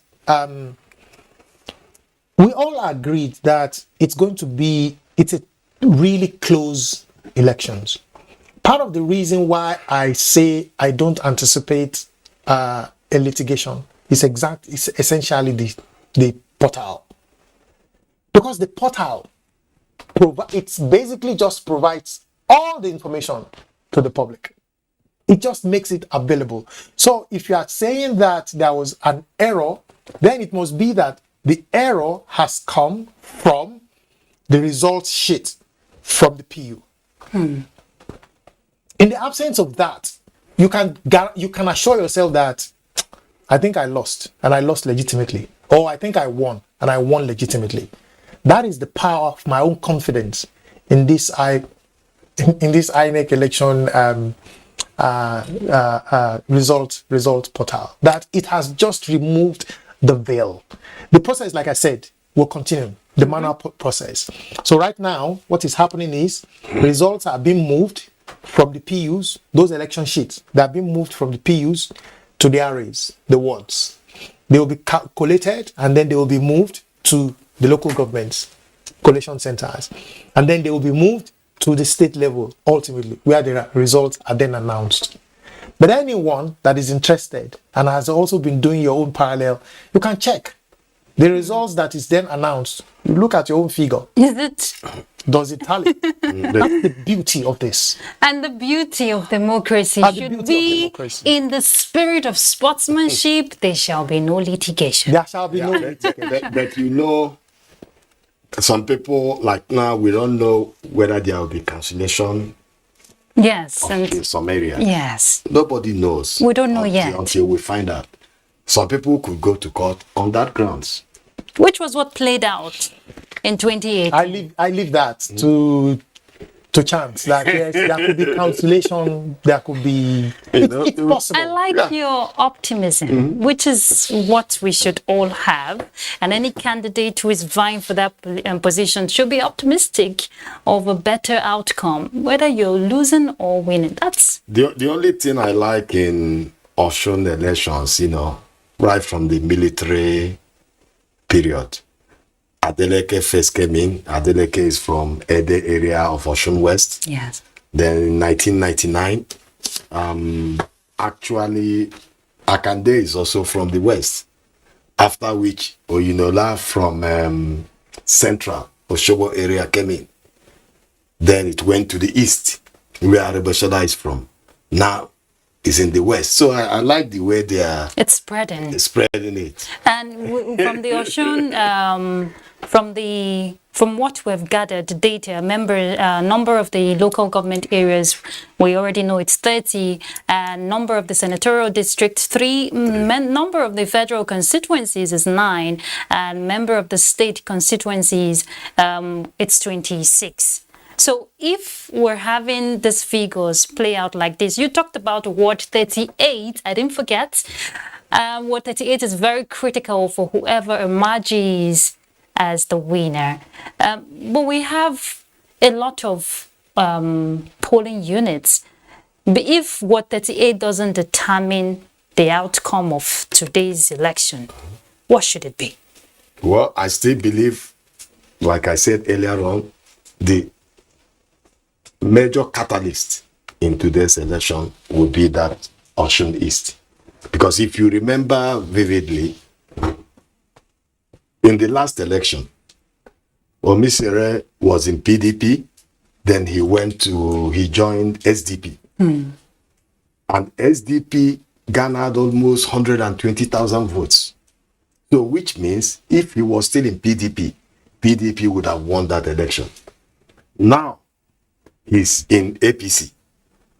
So if he's able to, considering his position as the national secretary of APC, if he's able to hold Osun East for APC, then the APC candidate will very likely smile at the end of the day. Why? Because in Osun West, Ede, which is the major area for Adeleke. Even though Ede is in Osun West, mind you that Ede is closer to Osogbo. So PDP usually get a lot of votes from Osogbo. They are pretty close, you know. So West and part of Central, you know, will be shared. Since the governor himself is also from the West. I think somewhere in Jabire or so is from somewhere there in Osun West. So the major determinant of this election is Osun East. You know, so it all depends on if Omisere is able to hold onto that Osun East, you know, for APC, then it will be a good day for the party. And can I just share some figures? Yes, but before you share that figure, put in the back of your mind, taking a cue from what he said, he talked about the campaign from this party to another. We know Adeleke, the one contending with the sitting governor, he wasn't APC before he decamped to PDP defected rather to PDP in 2017. Does that in any way affect, you know, how it will go when it comes to choosing which ward, you know, your units that will help you emerge? The reason why the sitting governor is a governor today is the pact that was reached with Omisore in 2018 for the rerun. Today, Omisore is a major member of the APC. That advantage is still there. However, like someone said earlier during the day, that the Adeleke of 2018 is not the Adeleke of today. But however, at best, we can only use figures and trend to make predictions. Okay, cool. I'm looking at Osun East. 2014 Osun East, APC won the elections. Osun Central, APC won the elections. Osun West, APC won the election, 2014. So for all the 3 senatorial districts, APC won in 2014. In 2018, and we can talk about the margins later. In fact, in 2014, APC, the figures was 135,821 to 97,290. That's almost 40,000 Osun West, 2014. Osun East was 111,000 to 109,000, just 2,000, but APC won, 2014. In 2014 again, Osun Central was APC 150,000 to 85,000 PDP, almost 70,000. Osun Central. Take a leap to 2018. 2018, Osun West, PDP won. What's the factor? That's where Adeleke is from. So it was 80,000 to 101,000, 21,000 victory. In Osun East, APC won 76,000 to 68,000. That time, Omishori was in SDP. And it took a pact.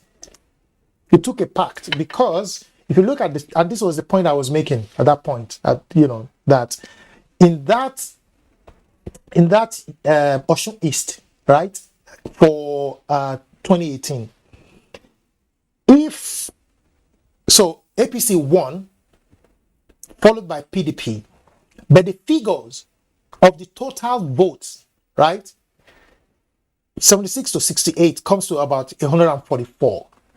83,000 against 144,000 went to the other parties. And a significant part of that 83,000 went to SDP. Omisere. Is the powerhouse there? So my point is that in what we are looking at right now, the Omisore factor played out against APC then. In this election, is playing out in the favor of APC. Right? And this is the Osun East we are talking about. So, we can say that yes, taking outside of Omishore, it will have been extremely close. 76 to 68 is just about 8,000. Right? But once you add that Omishore factor, it shoots it up in favor of APC. Now, it would take a significantly ready PDP to be able to match the Omishore force. Because you can ask, of the major, of the major key members of PDP, how many of them are able to wield the same level of influence as Omishore in the East? That's a question, that you can deal with. But the problem we may have in the East, the Arabesala factor. Most of his lieutenants are not truly, with the governor. Even though Arabesala had advised them join APC and vote for APC. Mind you, Moshood Adeoti, who went to court, they all have a base around the Jesha area where Arabesala is from. So if they truly work for APC, it will be a good night for the governor. But on the other hand, if they jettison the governor and try to do anti-party by working, for an opposition party, then it will not be a good one, in my view. That's a valid observation, and one that I also acknowledged. It's true that today there was an indication that Aregbesola actually might not have voted. His polling unit, was observed for several hours. He didn't show up. We don't know the implication of that in terms of where his supporters might have voted. But again, this is not surprising. Why do you say that?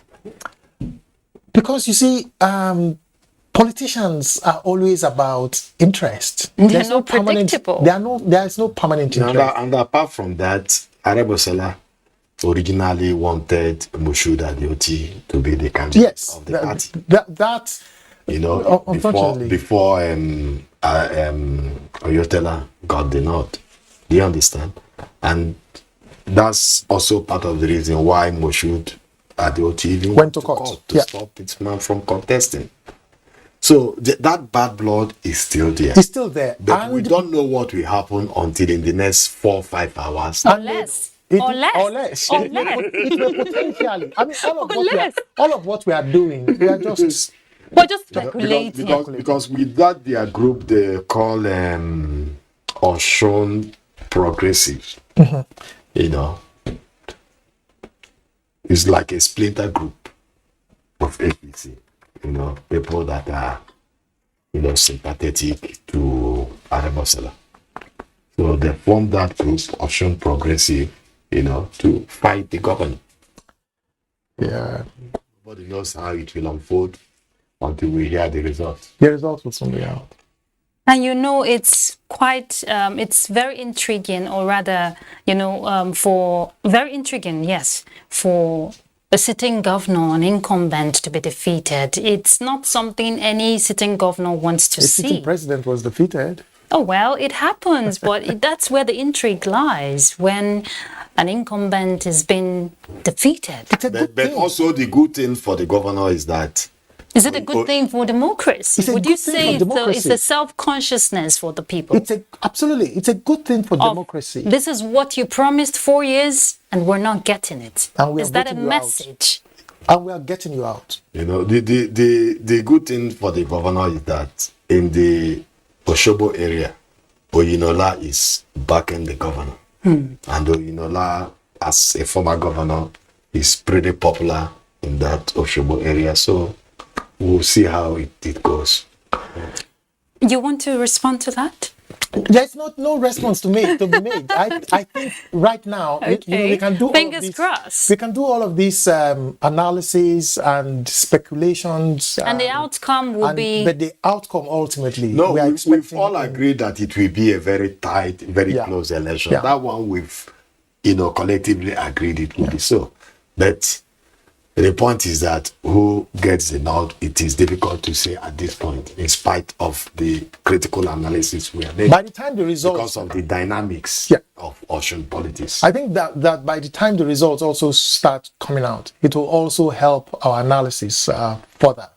Okay, let's not preempt INEC. We mentioned earlier that about 45%, you know, was male, you know, 45% of male that participated in the election, and then we had more than 56% of the female that participated, and quite unfortunately there was no female candidate who vied for the position. Rather, a woman was not given an opportunity. I'm not trying to say that is the case, but it's obvious.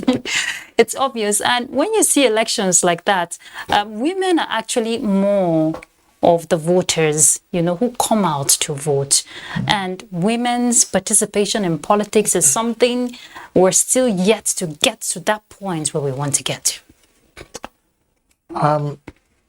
Just in the same way that we condemn vote buying, I think it's the same energy, negative energy that I feel towards our attitudes and the attitude of the political class to issues of inclusion or even women participation in politics. And we can talk about the most recent missed opportunity for the National Assembly, for example, to begin to address this and show that truly we as a people, we want to fix this problem. The last time that the constitutional, you know, reform came up, there were at least 5 gender-based bills that went to the National Assembly, and all 5 came back all 5 were upturned. And to imagine that it took a lot of pressure by both women-led organizations working in partnership with, he for she's, within the civil society groups and the media organization as well, to then compel the National Assembly to make a promise that they were going to revisit those bills.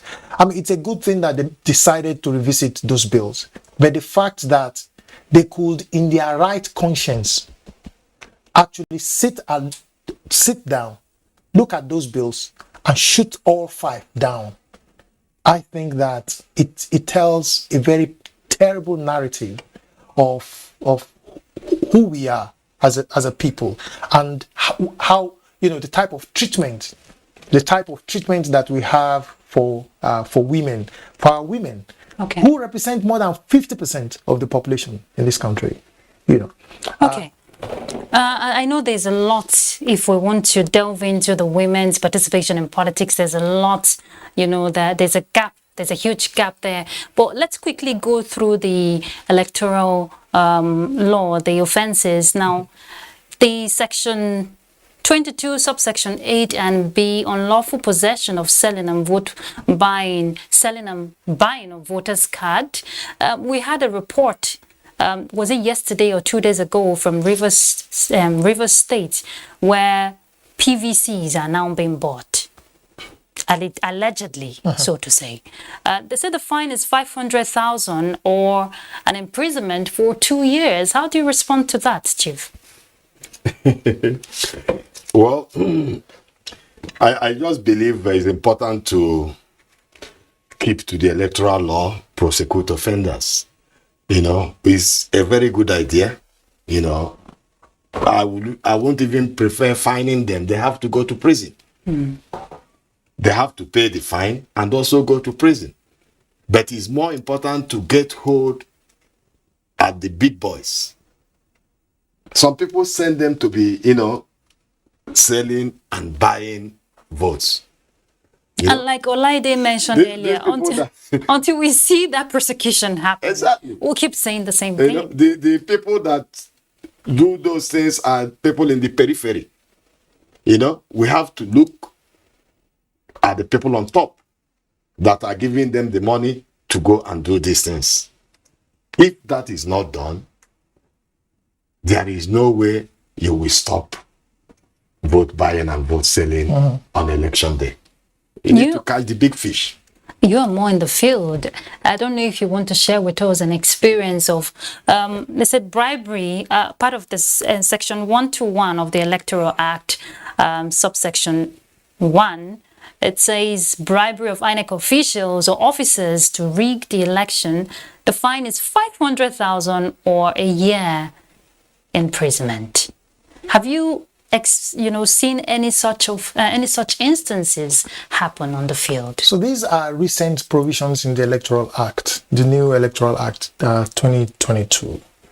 Of course, this is the second elections that we're using the Electoral Act to prosecute. But in terms of whether we have seen examples of the offense, we have seen it. But however, to what extent have we used this law to then prosecute such offense? We are yet to see that happen.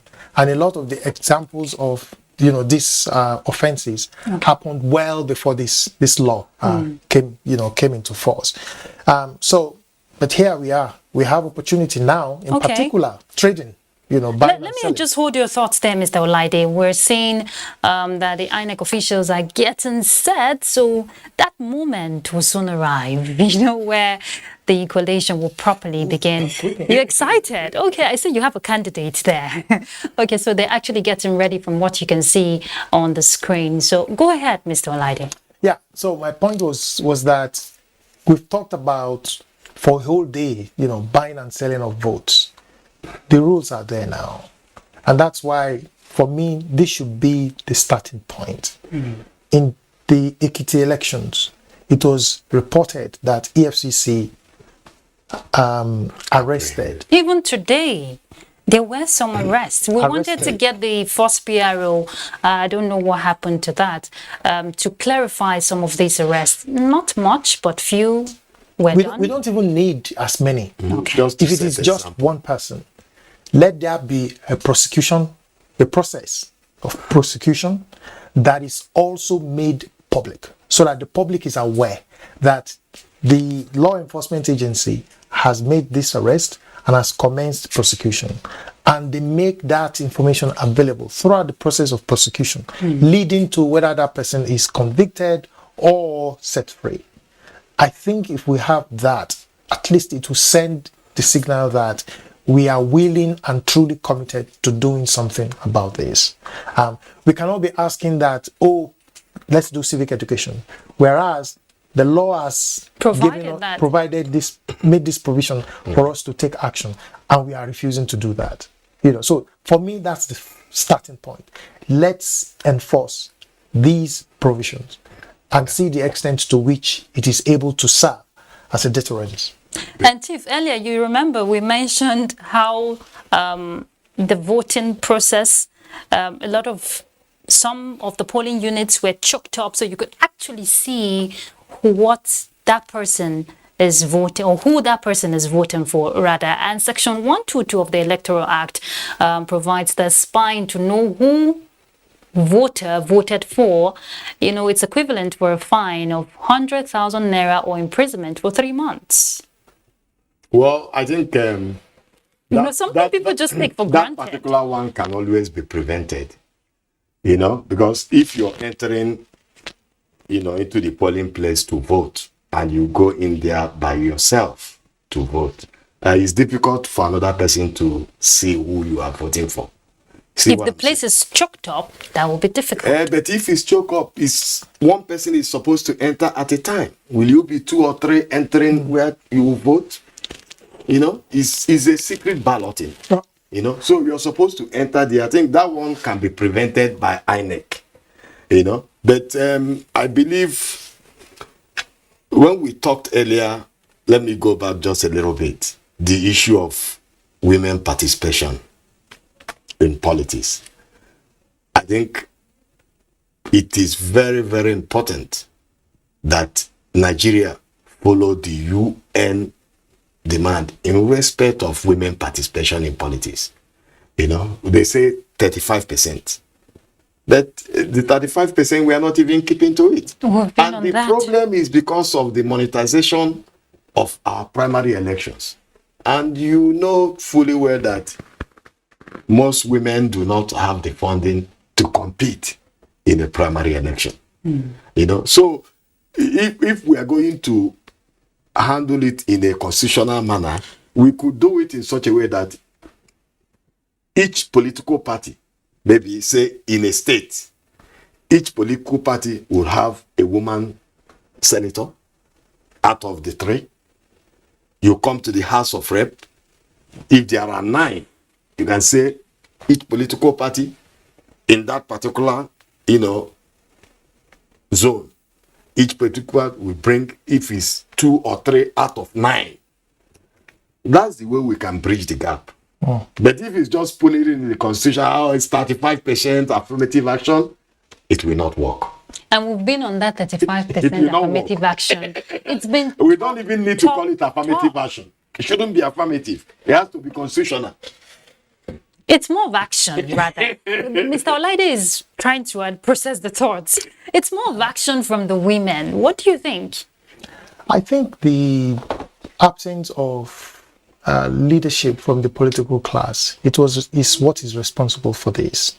Because if you look at the cumulative of the level of activism that have been led by civil society groups, we shouldn't be here. Yeah. We shouldn't be here. I mean, enormous resources from international organizations have gone into this. Enormous resources has gone into sensitizing political leaders, taking them out on conferences, workshops, training them, learning exchange programs, writing briefing papers for them, doing analysis, comparative analysis. This is what is happening in Nigeria. This is what is happening in other places within Africa, within the West Africa, versus what is happening in Europe, what is happening in North America. Enormous resources has gone into creating this partnership. Unfortunately, the Nigerian political class is just not interested in tackling these issues. There are some champions, male champions, who are heroes and, of the struggle for women, for equality and gender equality broadly. The he for she. The he for she's. There are many of them out there. We commend them and many others that are also emerging to join the struggle. But I think that the mainstream political parties, the APC, the PDP, until and unless they are able to show leadership, we will not be able to overcome this problem. Because if you look at what has happened consistently, the smaller parties try to use,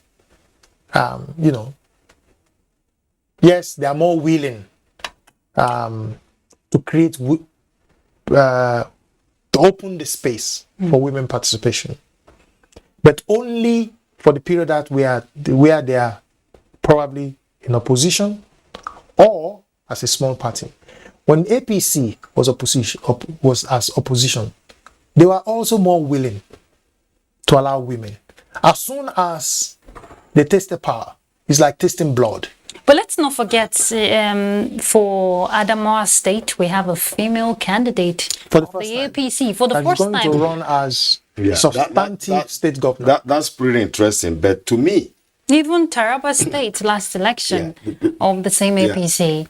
But to me, why is it so?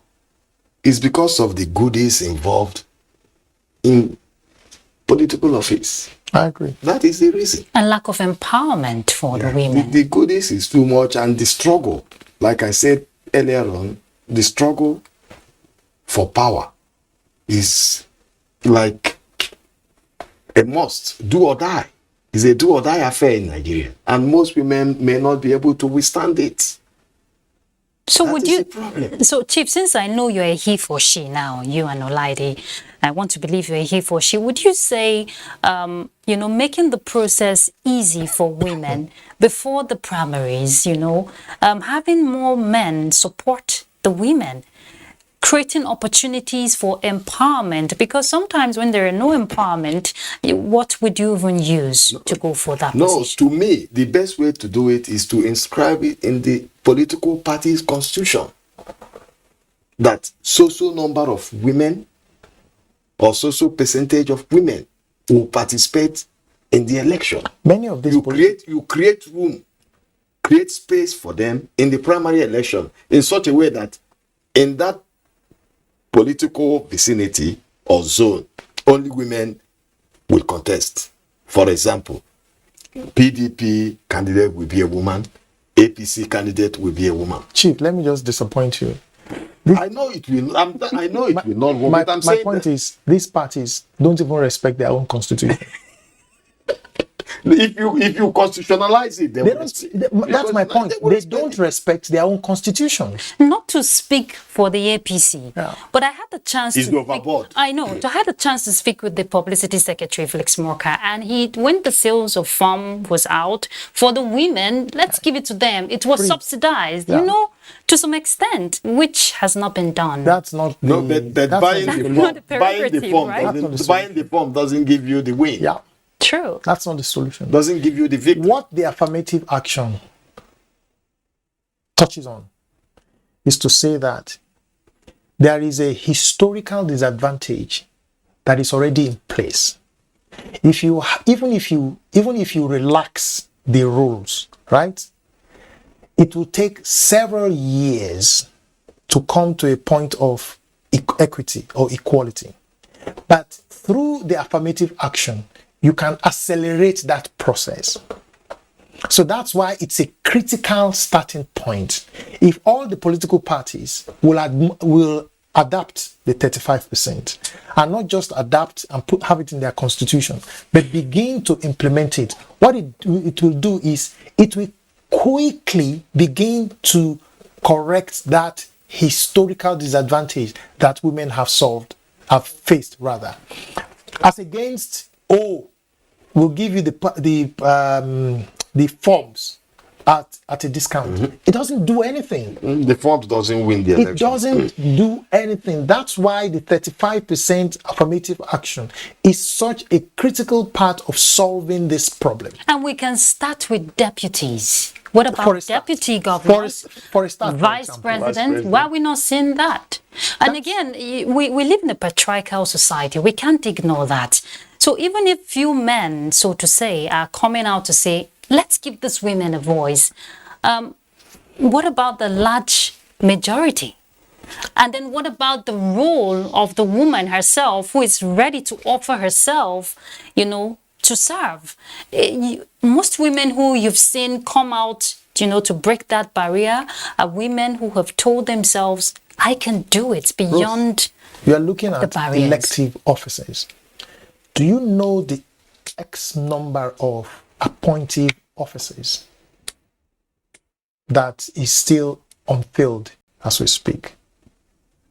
There are thousands of appointive offices, whether as members of parastatals, boards that are yet to be filled. This can be the starting point for the 35% affirmative action. It's as simple as that. Right now, the federal government has over 900 MDAs, ministry departments and agencies. And the starting point can be for every board of that 985, 35% affirmative action must be respected. Do you know what that will do? Magically transform the situation. Magically. Power women. You still need a strong legal framework to back that up. No. That's why it's called affirmative action. So long as the president has the political will. That's it. That's all it takes. It doesn't require an executive order. It doesn't require him going to the National Assembly. No, it just requires the president to determine, I am going to appoint minimum, put aside 35% of every appointing role to a woman. That's political. That's why if you go to some advanced democratic countries like US, for example, it's not in the constitution that there has to be that equity. But the president probably appoints more women, as secretary of this. Because he's gender sensitive. That is the point. So if the president will start with that, and the governors will start with that, you begin to see my argument that the 35% affirmative action has the capacity to correct historical disadvantage just like that. It's quite unfortunate. We have a long way to go. We can keep talking about this issue, talking about women's participation consistently. And until we see that political will, that push, nothing changes. Absolutely. So let's turn our attention to INEC's, the confidence of the electorate, or rather Nigerians as a whole, on the broader scope. If we want to track back the electoral process from Ekiti and the rest of them, would you say Nigerians, have regained that confidence in INEC that come 2023, the process will be seamless? You're smiling, Olaide. Go ahead. I think that there are a number of things that we can look at and anchor our conversation on. First is the actions that INEC is taking. Without doubt, and there are, growing evidence, to show that yes, INEC is making significant progress in its processes as an institution, in its relationship with the public, which I think is all contributing to not just the confidence in the body, but also the confidence in the electoral process. And I think these are very important considerations to have. But you see, we can then also look at voter turnout as another factor to determine, to then assess the level of confidence. Yeah. Because if we go back to as far back as 99 to now, the highest voter turnout, the federal in a federal election, I think was about 68%, and this was probably 2003 or thereabout. Was it 2003 or 2007 under the former Obasanjo and the controversial Iwu? Since then, it has been on the decline. The last elections, the national average was around 35%, 35 or 37%. Now, it's not surprising because globally, democracy is facing this challenge, except in few places where you can say there are actually authoritarian rulers that are in office. So a Museveni, for example, will score 90%. Before Bob in Zimbabwe died, he will have 98%. In Cameroon, Paul Biya will score 97%. In Guinea, Conde, before he was also deposed, will have 80%.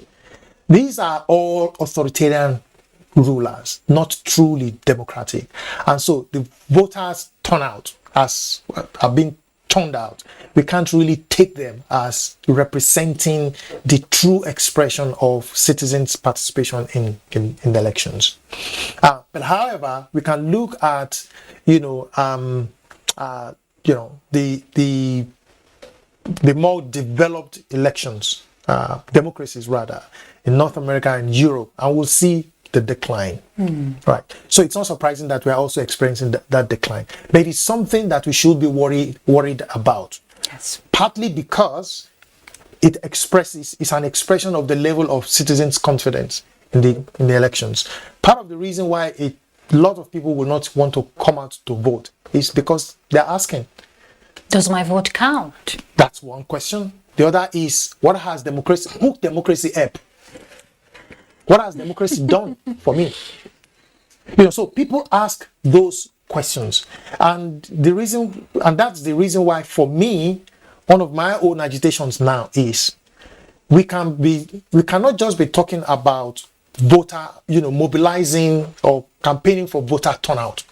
We must contextualize our campaign and begin to make a connection between performance of democracy in terms of delivering dividends to the people and people getting committed to that democracy. Because what is not helping me has no value. That's not adding value to me. I have no reason to be committed to it. So in the long run, it is in the interest of the political class to be worried that the voter turnout is on the decline. Because what it means is that people are losing interest, confidence in democracy. By extension, some will say people are also losing confidence in the electoral management body. But that may not be totally correct. Because for a significant number of people, it is the fact that the content of democracy is declining, even if the process is improving. So process may be improving, but the content and the impact that democracy is having on citizens is on the decline. Today, insecurity is a major problem. Today, public service delivery in Nigeria is at its lowest. You talk about education, you talk about health, you talk about housing, you talk about water, you talk about our infrastructures. So people are actually genuinely asking the question, what is democracy adding to my well-being? If it is not making any impact, then I don't have any reason to go and stand under the rain, under the sun to vote. for people who will not prioritize my need, who will not talk about my need, who will not talk about my interest, and who will not consider my interest in their own negotiations as members of the National Assembly or as members of the Executive Cabinet. So I think that these are broader conversations that we need to have. Very minutely and narrowly, we can always say, oh, INEC may be improving, the electoral process may be improving, and this is why people are turning out or not turning out. But I think we need to make that connection that if democracy is not adding value to the lives of people, people will stay away from the electoral process. And it doesn't matter whatever argument we may make that your vote is your power. Go out there and collect it. They won't. Which is what we're already seeing playing out. If we look at the instances already out there where people to even go register, talk more of collecting the PVCs is a challenge already. Chief, you want to react to that? Yeah. Good governance anywhere in the world plays a major role. And the outcome of today's election will also determine where good governance lies. Exactly. Dividends of democracy is definitely key, to voter turnout in any democratic election all over the world. But I think in recent time, since 2011, Nigerians have started having more confidence in INEC. 2011, 2015, which brought in President Mohamed Buhari, at least was seen as the freest election in the history of this great country. But to me, insecurity is a big problem. And that is why you see voter apathy.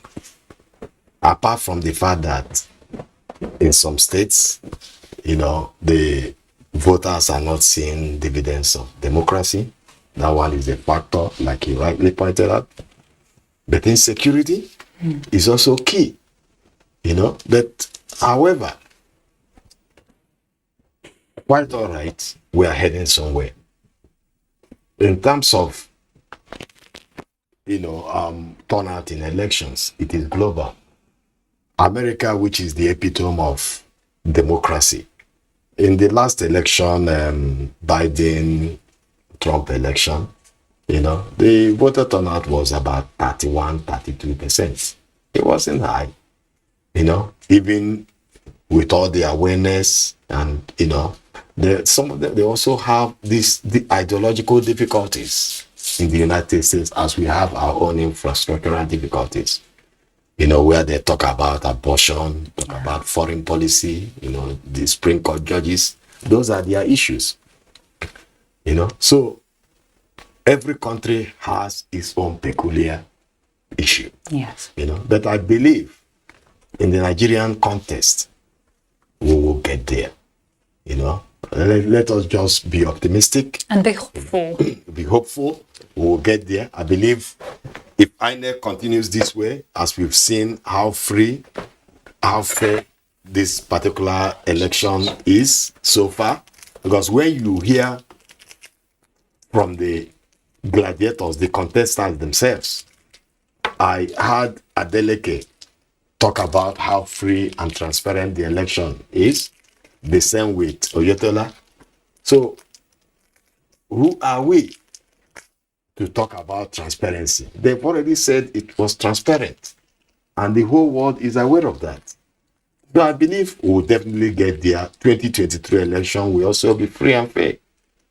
And Mr. Olaide, every election is a lesson, or rather a determinant to subsequent future elections. And the lesson for Nigerians and the candidates for today's election, what will be the take home for them? So I think we can talk about take home that are positive for political parties, because right now the two parties that are participating, that are frontline in the elections, are also likely to be 2 out of several others that will be participating in the 2023 elections. And I'm sure that there will be a lot of lessons. Sorry to correct that, it may be 3. We're already seeing what's happening. Well, my point is, certainly, I know that it's going to be more than 2. Okay. Right. But my point is just to say that it will be, these 2 will be amongst those that will also be competing for the 2023 elections. So I have no doubt that they will have a lot of stuff to learn, both in terms of what is possible as a result of the new electoral act and what is impossible as a result of that and several other things. So, for example, we might not have been able to deal with vote buying now, but if they will, in their own imagination, feel that come 2023 it's going to be the same, they may be shocked. That come 2023, new innovations that enables us to be able to track and deal decisively with them. We have about 6-7 months before the elections, so a lot of things can happen before then. Positive. Right now, the confidence that the 2 gladiators in these elections have expressed in the innovations, in the technology, and in the preparedness of INEC, I think that will also give them some confidence that yes, they will be going to 2023 elections on a on a level playing field. That we have an INEC that is putting in place a process that is transparent, which means we can actually compete with others and be sure that INEC will not be swayed to this side or that side. So I think that's also another important thing. But I think we can also talk about the voters, the attitude of the voters. I'm sure they must also be learning lessons that, look, the average Nigerian, there will always be those who will sell. There are some, it doesn't matter how much you give them, they would throw it at your face. Because in spite of all of this thing we are talking about, there were videos that were shared with us. Was it a video or probably a message that was shared with us? You know, that in some places... Yes, I think I saw that. Some voters actually rejected... They rejected it. Yes. You know, so it's not totally bad case. So they will be aware of the fact that indeed there are some people, if you ask them to buy and to sell, they won't sell. So there are so many lessons that I'm sure the parties participating in these elections will be learning in the same way that they have learned from 2018, which accounts for why INEC is improving. The political parties are also either getting better or getting worse on how to, context or compete for elections in the country, while candidates too are also getting wiser as well. All right, Mr. Dayo Olaide, I know there's so much we can talk about, but this has been a quite insightful conversation, I must say, and we do appreciate your inputs. Also, Chief George Abakahi, I beg your pardon, a political analyst. Thank you so much for your time. We do appreciate you coming on the program. Thank you very much. Thank you for having us. Thank you for having me. All right. And we can only hope for the best. Democracy, they say, is for the people, by the people, and of the people. Osun people will definitely decide who will rule them in the next 4 years. We'll take a break from Osun Decide studio and we'll be joining our international studios, NTA International Studios, very shortly for the news at 1 a.m. But you stick around because after that, Osun Decide studio will resume again with another host, Mia Ogidi. I am Ruth Aguele. Bye.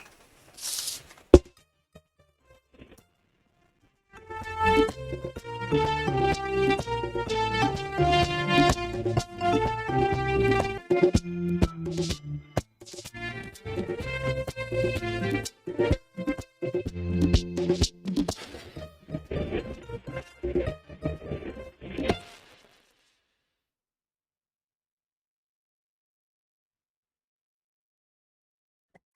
24 hours a day, 7 days a week. You can watch NTA International live on your TV, computer, iPad, tablet, and phone. Log on to visiontv.co.uk and click on Entertainment, then NTAI. You can also download the iOS or Android app on your mobile devices to watch NTA International on the go, anywhere in the world. NTA International, your window to the world.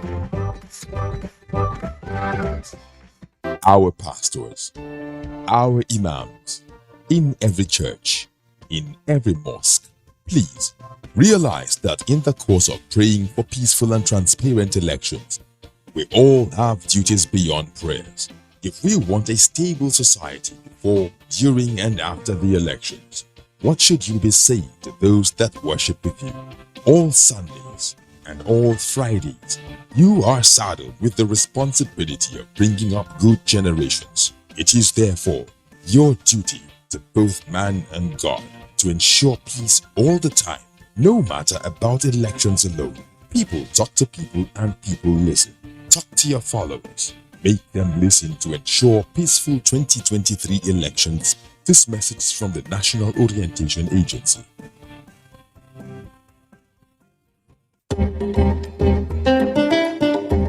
Skill, hard work, and dedication are some of the values that are required to excel in any field of endeavor. These qualities are evident in the members of the footwear producing cluster of Area 1 Shopping Center, Garki, in the FCT. The cluster churns out a variety of footwear, particularly leather palm slippers of all shapes, sizes, and colors. It also provides repair services for footwear. We have been here for long. Since this market was built, we are here because what I can say that this market was built because of we shoemaker. The business is okay, the business is fine. We are very happy with this kind of business we are doing. These products testify to the fact that made in Nigeria goods are unique and durable. When you ask somebody to buy our product, you will say this is our handmade Nigeria product. All this in anywhere you take this, you will sell it. In anywhere you wear this, somebody know that you wear a palm slipper. With the good quality, good sole. We did it very well. Can see it here. People are coming themselves to come and buy from us. Come and request for their choice. Our leather is the best in the world. Our Nigerian leather is the best in the world. We have Nigerian leather. We have leather. Because we know it. When you see the foreign leather, you will see the difference than our Nigerian leather. So even if you produce a palm with a foreign leather, and then you produce palm with a Nigerian leather, the person who will buy foreign leather will come back and look for another ones. The ones you did in Nigerian leather, you will sell long and it's still with the quality. So Nigerian leather is very good for us.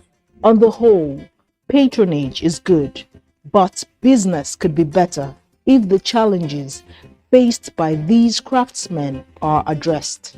The challenge we have is, support from the government. Look at this, our area here. Look at the population we are in as human.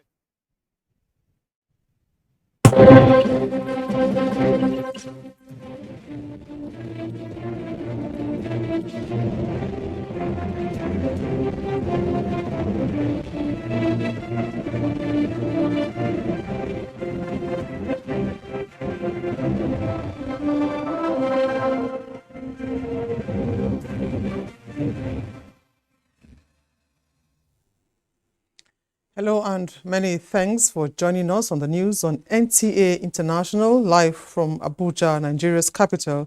I am Ifoma Ojinta. But first, let's take the highlights.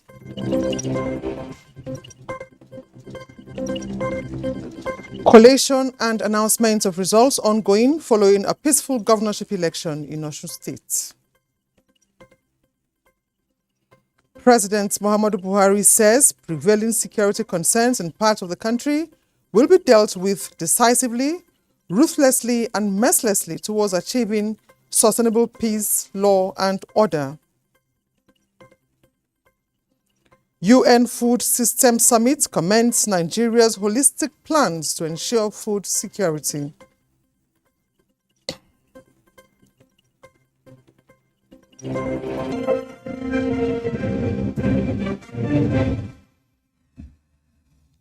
And now the news in details.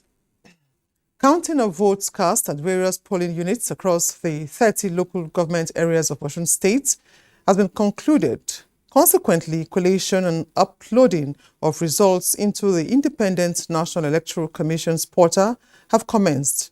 Returning officers have started arriving in the state capital for the formal announcement of the results per local government.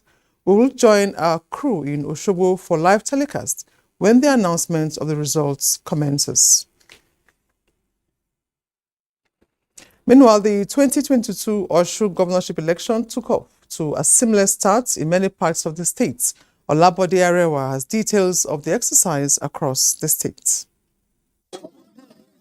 Residents of Osun State delivered on their promise to come out and vote to elect the state's ombudsman for the next 4 years. Many towns, including Ikirun in a Felodun local government area, witnessed an impressive turnout of voters. The visibly excited indigents had kind words for the election management body. The voting today is tremendous. There's no more voter apathy. People have come out in large numbers to vote for candidates of their choice. The gladiators, who are the candidates, were in their different localities to take a shot at the #1 seat in Osun State. I've gone around the entire city of Osun State. I've canvassed. People can see I'm an university can relate to it. It's up to Osun people. I've made myself available. Because people have turned out en masse. And until the election itself finishes, I can't say much now. But obviously, I've cast my vote, and it took everything about 10 minutes. Looking at the pace of accreditation, I believe in some places there may be need to have more viewers because the process is for a very short period. So we can afford a situation where a lot of people will not be able to vote before the deadline of INEC. So other than that, I think it's okay. As it's peaceful where I am, and I have not heard of reports of violence anywhere. I came out, I voted, and you can see I'm still in the midst of the people. Nobody is attacking anybody. And everything is calm, and we hope it's going to stay like that. INET equipment and how the process is now. Fantastic, fantastic. I think INEC has improved. A striking feature of the process is the participation of people living with disabilities, the elderly, as well as first-time voters. Operatives of the National Drug Law Enforcement Agency and the Economic and Financial Crimes Commission were observing proceedings to trap vote sellers, their patrons, and drug peddlers. Collation and declaration of results usually holds at the State Secretariat of INEC. In Osogbo, Olabode Arewa, NTA News. In the meantime, vote buying is one of the emerging challenges threatening the democratic process in Nigeria. With vote buying now more pronounced than ever before, what are the measures put in place to discourage vote buying by politicians and the role of security agencies in arresting the situation during the governorship election? Femi Afariogun finds out in this report. With the successful conduct of Ekiti governorship election, INEC received accolades from within and outside the country. However, unlike the past when elections were fraught with irregularities like ballot snatching and violent disruption of the election process, a major threat has been vote buying before and during election proper. Some electorates willingly surrendered their PVCs for a fee, which also generated various slogans. The ugly trend called for a serious concern. Whilst we saw the commitment in Ekiti, there has not been any report that we had received that indicated police had arrested or prosecuted anybody from, that was engaged in doing vote buying. What we hope to see is that people will be apprehended, and then police will also make example with some of the erring. Whoever will be the culprit in this vote by in Osun State. Build up to Osun governorship election, INEC embarked on series of advocacy to discourage vote buying, particularly the electorate in line with the electoral law. While we continue to work with the security and anti-corruption agencies to confront this challenge, our effort will be given a boost by the establishment of the Electoral Offences Commission and Tribunal. Happily, the Electoral Offences Commission and Tribunal Bill is under consideration by the National Assembly. INEC supports this initiative and appeals to the National Assembly for a speedy conclusion and passage of the bill into law.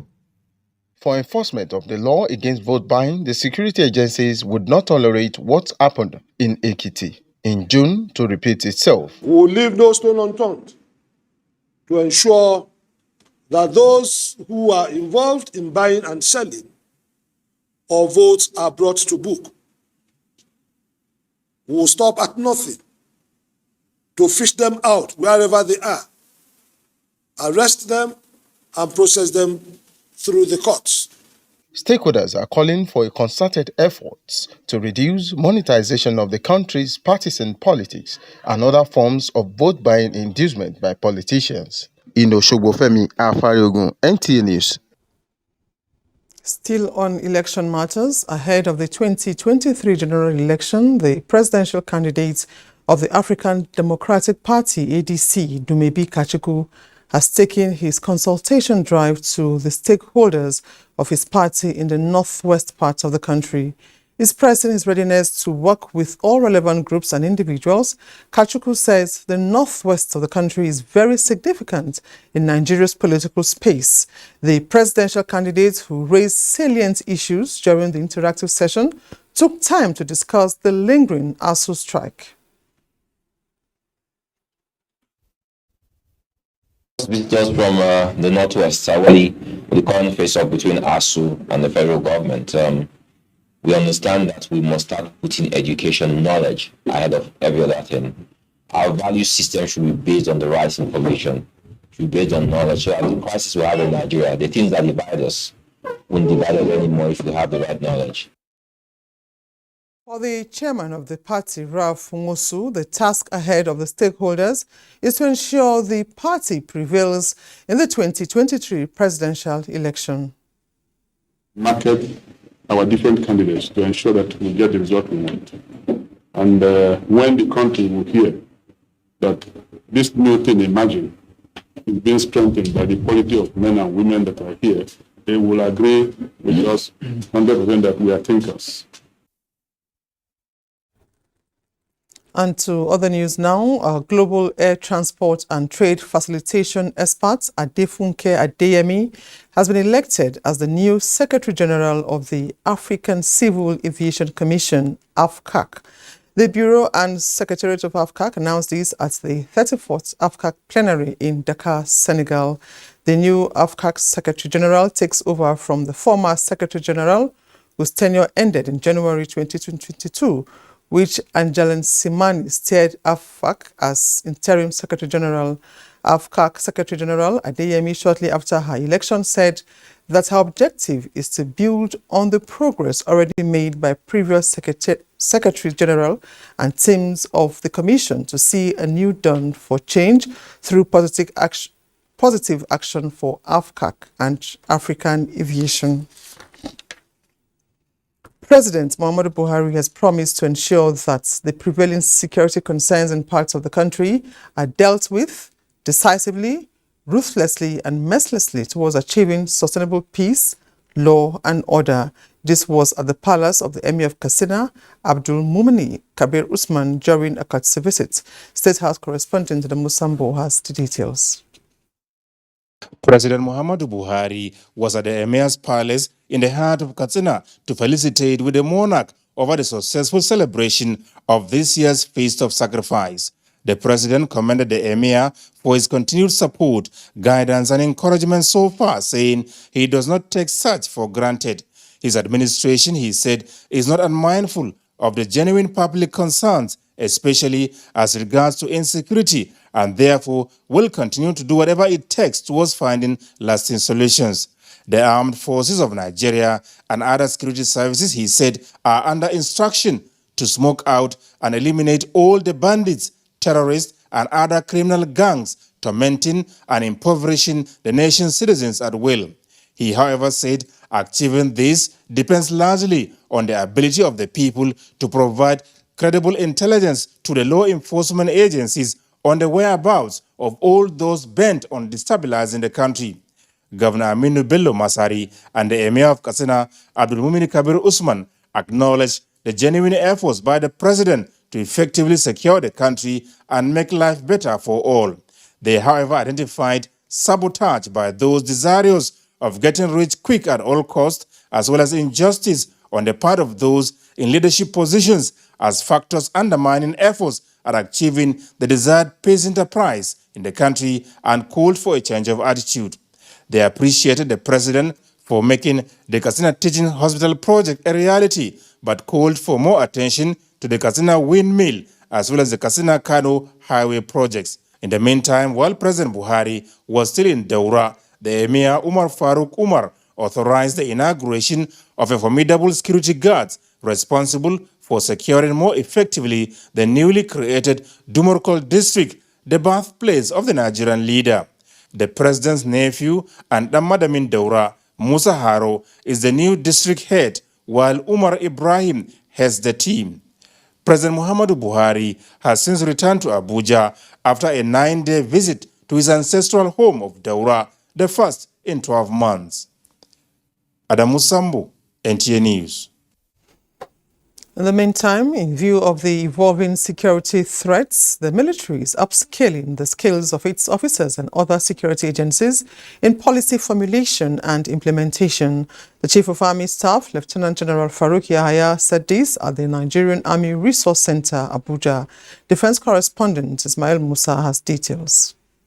Different security challenges truncating lives and socio-economic activities in different parts of the country. These threats are complex and dynamic, requiring regular training of security agencies. Over the years, the focus of Nigerian Army in the area of manpower capacity development has been centered on junior and mid-cadre officers. Nonetheless, the need to focus on very senior officers of the Nigerian Army was also observed to make it in tandem with the global best practices. It is in that drive and our effort to further develop capacity of very senior officers that this course was conceptualized and sustained by past leadership of the Nigerian Army. This strategic management and policy study course for senior military, paramilitary and related civilians, organized by the Nigerian Army Resource Center, is meant to broaden their ability to develop diverse strategies in addressing evolving security challenges. Apart from the little input from King's College London, these have been homegrown purely. And the results have been wonderful. Even before they finish today, the relationship has been wonderful. And that's the essence of the whole thing. Everybody understanding each other. The police knowing their strength and weakness. The army officers knowing the strength and weakness of the police and what should be done. That's the essence. The military enjoined Nigerians to see the task of securing the country as a collective responsibility. From the Nigerian Army Resource Center in Abuja, Ismail Musa, NTA News. You're watching the news on NTA International, reaching you from Abuja. We take a break now. More news in a moment. Don't go away. The National Broadcasting Commission has observed with concern the misuse of the airwaves to propagate incendiary materials by different groups in some broadcasting stations in recent times, while appreciating the need for educating, informing and enlightening the public on issues bordering on our national development. The Commission wishes to seize this opportunity to advise broadcasters to be circumspect in the handling of news and current affairs programs by exhibiting the necessary professionalism. Consequently, the Commission implores broadcasters to advise guests and/or analysts on their platforms not to polarize the citizenry with divisive rhetorics in driving home their points. Ensure that every news and current affairs program conforms with the provision of the Nigeria Broadcasting Code. Take their social responsibility requirements seriously. Therefore, the Commission reminds broadcasters to be guided by the provisions of the Nigeria Broadcasting Code, especially the underlisted sections 5.3.3b. The broadcasters shall, in using political materials for news and current affairs programs, avoid hate speech, inflammatory, derogatory, and divisive remarks or allusions. 5.4.1f. The broadcaster shall not transmit divisive material that may threaten or compromise the indivisibility and indissolubility of Nigeria as a sovereign state. 5.5.6. The broadcaster shall have a delay mechanism to guard against possible undesirable content. Please note that every broadcast station is responsible for the content it transmits and shall be held liable for any content in violation of the Nigeria Broadcasting Code. Be advised. Signed, Malam Balarebe Shehu Ilela, Director General, Announcer.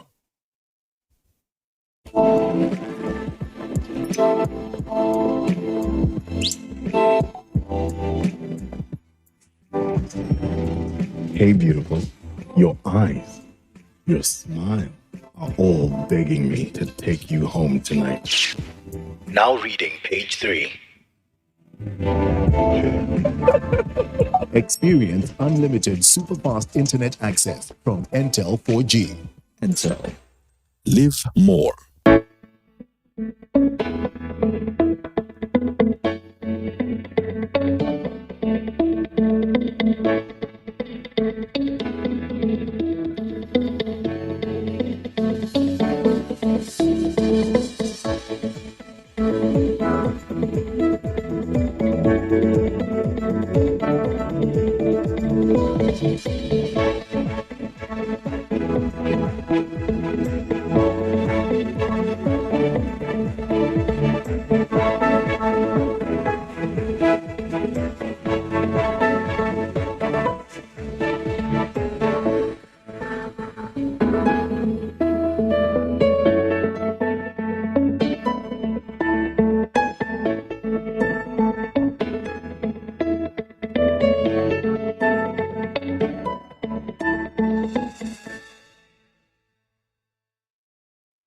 Thanks for staying with us.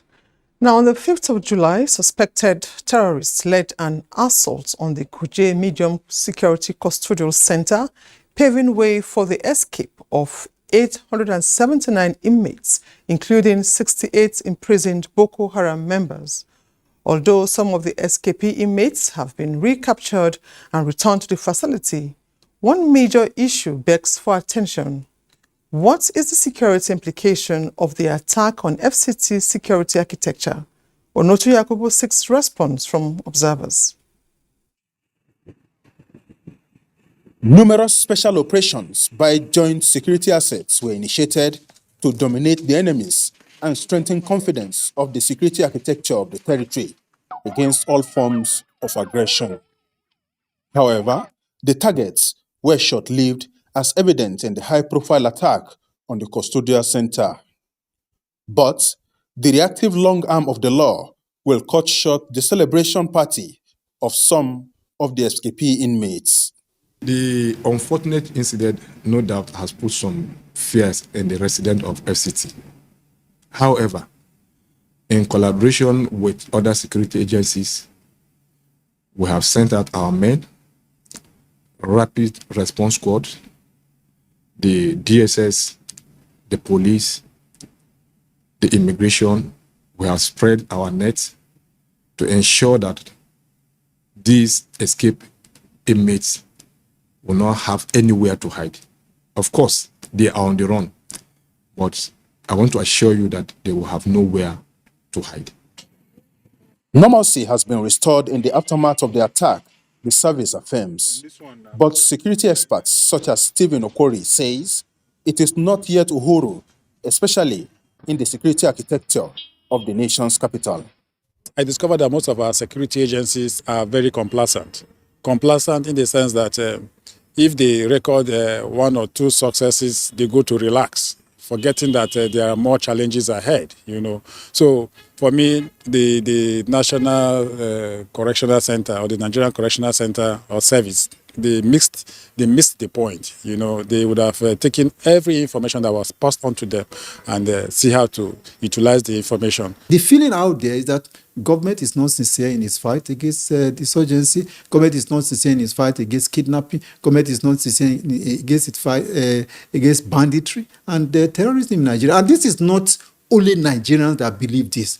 The international community, from what I know, also believe that somebody is complicit. Security analysts observed that strengthening intelligence as well as proactive response are key to achieving targets of addressing the plethora of threats to security, especially as it affects the Federal Capital Territory. Onoto Yakubu, NTA News. Still talking security, as part of efforts to rid Ondo State of all forms of criminal elements, Governor Oluwarotimi Akeredolu has again distributed 50 fitted operational patrol vehicles to security agencies in the state. Handing over the vehicles, the governor said that deploying them will tackle a number of security challenges in the state. Abiola Ario reports. The use of our security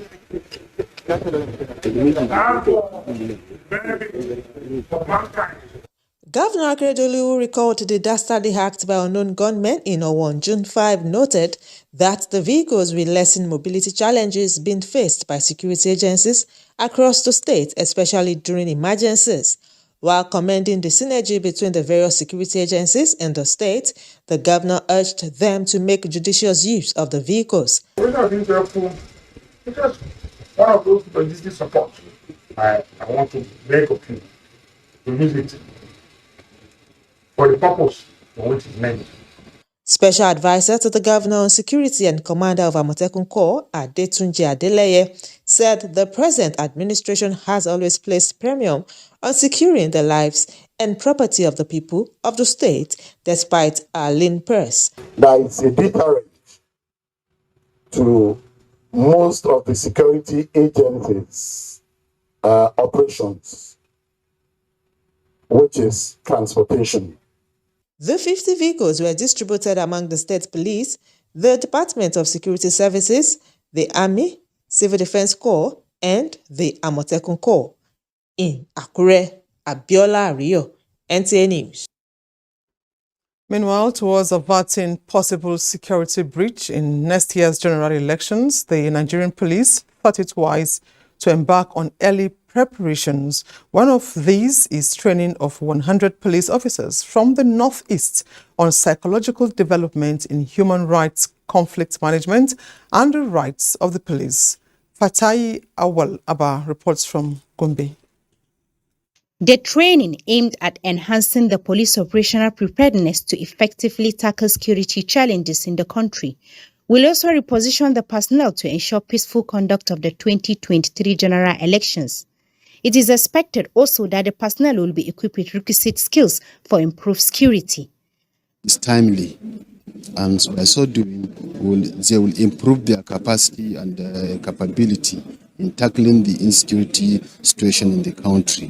We are doing this training across the 6 geopolitical regions of the country. In this set of training, we are training about 3,400 number per personnel at different centers. Participants are optimistic that the training will be of immense benefit to them. This psychological training will increase and improve the Nigerian police personnel in the aspect of managing conflicts in our society, because if you are not psychologically sound, you are not okay psychologically, there is no way you make impact or you'll be able to resolve some of the conflicts happening in our society. The 100 police officers in attendance are carefully selected from Gombe and Bauchi states. Fatia Walabba, NTA News. And still from Gombe, the Gombe state government says it is determined to leverage on the comparative advantage in agriculture to unlock its industrial potentials in order to provide opportunities for enhancement of the agricultural value chain in the country. Governor Mohammed Inuwa said this while flagging off the sales and distribution of fertilizer to farmers for the 2022 wet farming season. Nafisa Umar Garba reports. The agrarian nature of Gombe State, with about 80% of its population engaged in agricultural activities according to research, is impacting on the people and the gross domestic income of the state. This marks the flag up of sales and distribution of 7,500 metric tons of assorted fertilizer procured for distribution to farmers at a subsidized rate for the 2022 wet farming season. This demonstrates our commitment to supporting our farmers to boost productivity and improve their livelihoods by ensuring timely distribution of affordable fertilizer equipment for our campaign promises. With the constitution of Farmers Herders Conflict Resolution Committee and subsidized fertilizer, farmers in Gombe State are hopeful of bumper harvest this cropping season. I have planted maize and soya beans. I will use the fertilizer to boost my farming. The subsidized fertilizer price is appreciated and we thank the governor for that. The fertilizer subsidy, says the NYIA administration, is aimed at improving productivity, creating wealth, reducing poverty and guaranteeing national food security. Nafisa Umar Garba, NTA News. 1 year after the setting up of the UN Food System Summit's Coordination Hub, key players have converged on Washington, D.C. to present reports on the UN Food System Summit transformation as 2030 agenda accelerations. Haman Jabani reports Nigeria was commended as one of the few countries with a complete plan on how to follow up the food system. The UN summit with the theme repurposing food and agricultural policies to make healthy diet more affordable is a flagship report jointly prepared by FAO, IFAD, UNICEF, WFP and WHO is to inform on the processes towards ending hunger, achieving food security and improving nutrition, and to provide in-depth analysis on key challenges for achieving this goal in the context of the 2030 Agenda for Sustainable Development. The Coordination Hub says achieving the Agenda 2030 goal will not be possible if food system transformation is not pushed for more resilience and sustainable, while agriculture is a powerful accelerator to deliver poverty eradication, share prosperity, and preserve the ecosystem. We are working in a coordinated fashion. The UN system through the hub and the CFS providing the space, the platform for connecting all the stakeholders to share, to learn, and to agree on global policy guidance. All these topics have been linked and addressed, and I think it's the commitment as well of the hub and the commitment of the Office of the Secretary General to support all of you in your work and in the efforts that we do together. The UN Food System Coordination Hub singled out Nigeria for what it has put in place to achieve a food system. It's one of the first countries that has a very concrete plan and has presented this plan to the hub on how to follow up on the food systems. And we have already received a request from Nigeria, from your capital, from your national convener, madam, and we are looking forward to support this request. Nigeria is equally committed to ensuring that there's a robust and steady food supply chain in the West African sub-region and beyond. We have also identified key priorities areas around national food systems, and this include, among others, delivering high incomes and reducing poverty among smallholder farmers. The forum highlights the need of having young people to be part of the transformation, as well as private sector, food processors, and the most marginalized be part of the food system processes. The presentation targets a wide range of audience, including policymakers, international organizations, academic institutions, and the general public. Hamman Jabani, NTA News. And next is World in 6 Days. Uche Ugochukwu is our guide.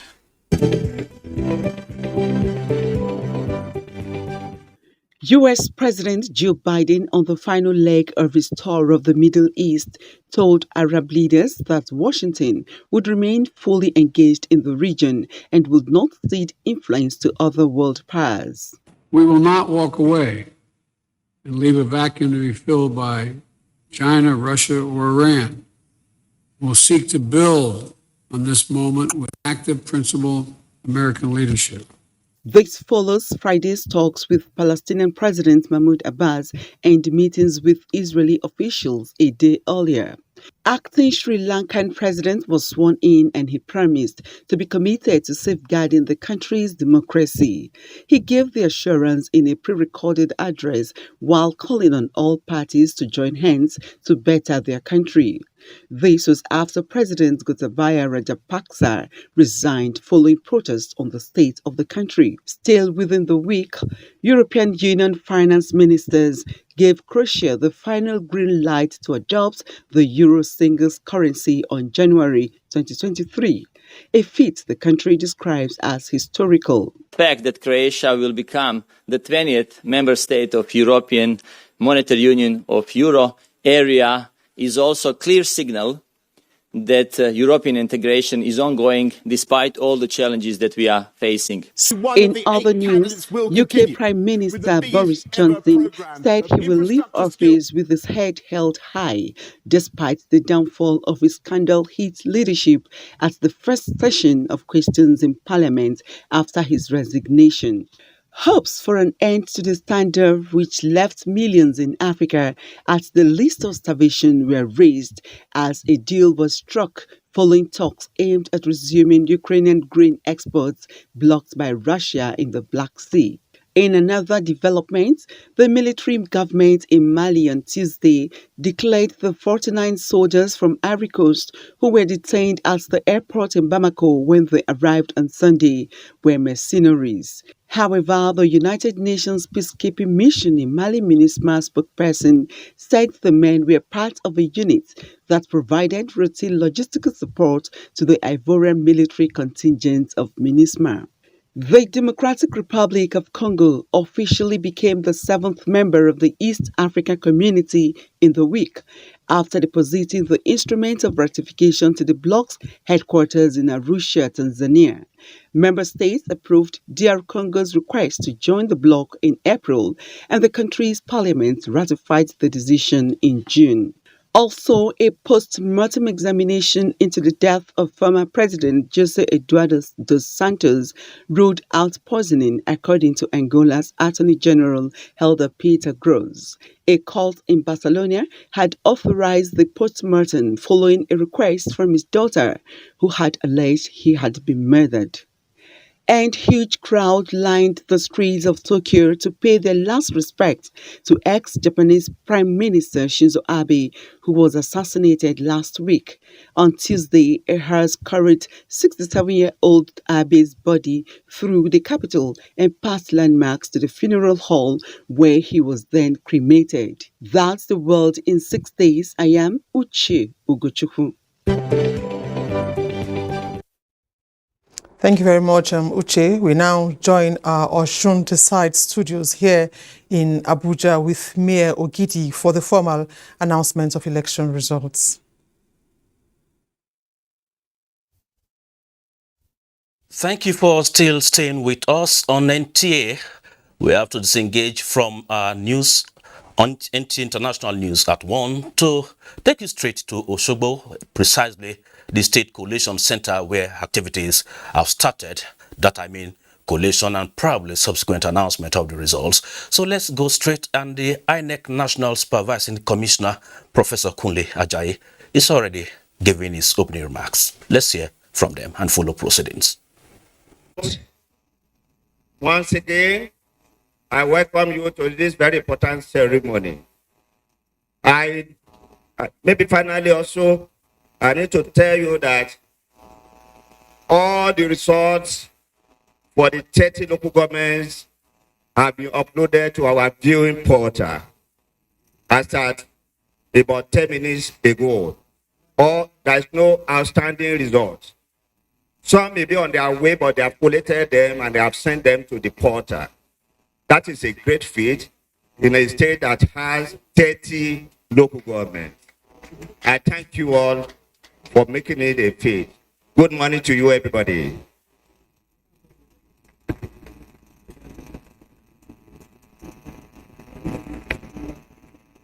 call on the returning officer for his remarks.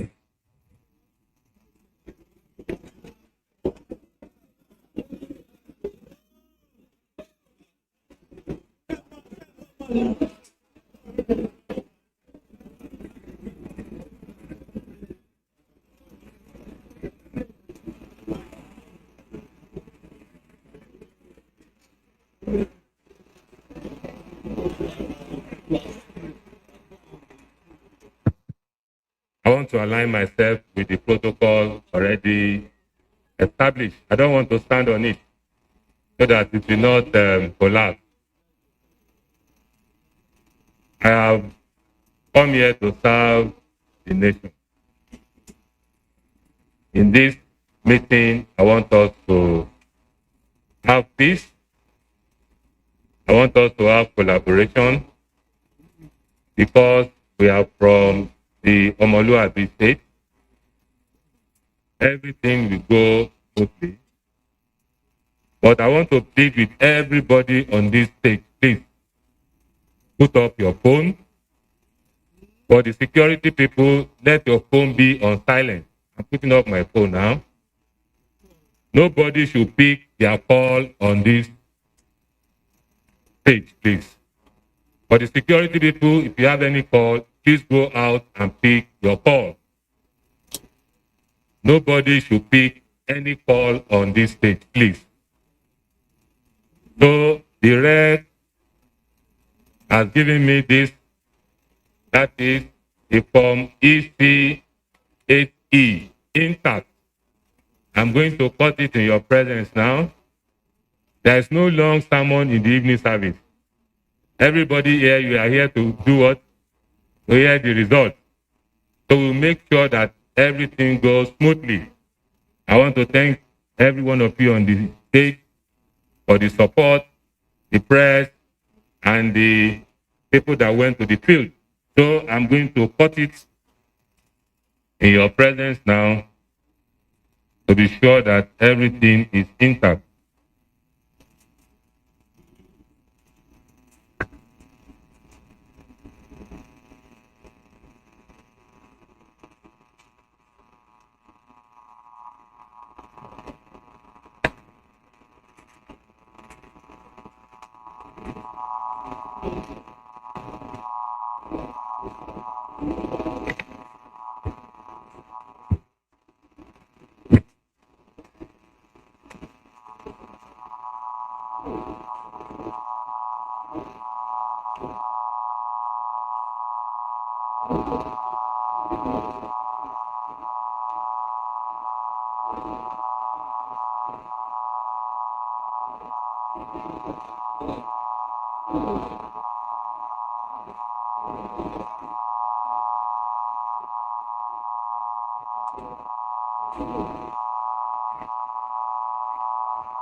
So we are starting now.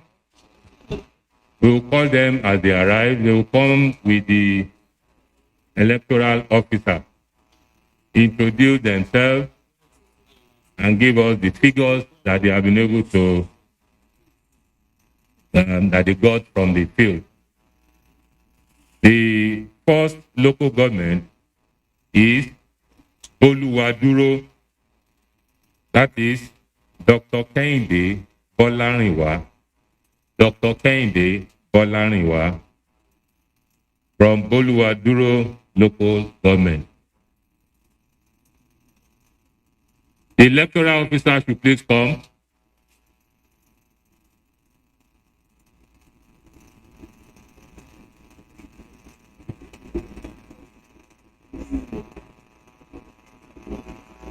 The electoral officer.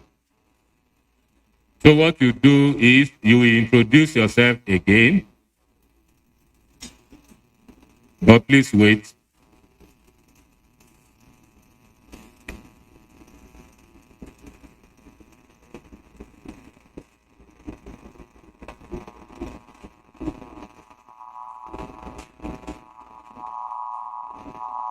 The electoral officer will introduce herself second. I'm Dr. Kehinde Bolarinwa. Please hold it. Hold it.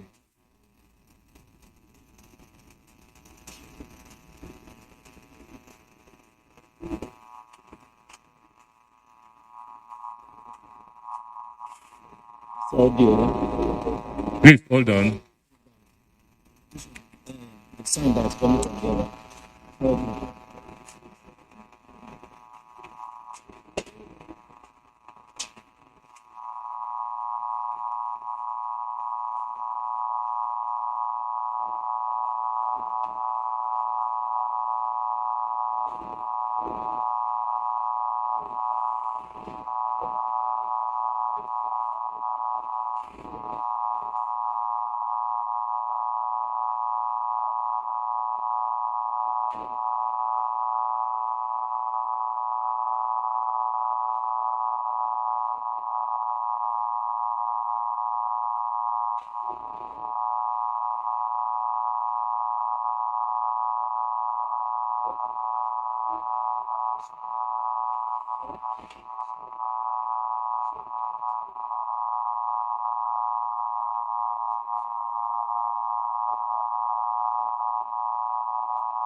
So we start now with the collation officer from Oluwaduro local government and the returning officer. Thank you. I'm Dr. Kehinde Bolarinwa. My name is Alaja Kayode Adeyigbe, the electoral officer, Oluwaduro local government. Please, Dr. Bolarinwa, you need to introduce yourself properly. Are you from Burkina Faso? Wherever you have arrived from, you need to let the world know where you have come from. I'm Dr. Kehinde Bolarinwa from the University of Lagos, and I serve as the collation officer for Oluwaduro local government. Code 05. The department. Distance Learning Institute Biology Unit, University of Lagos.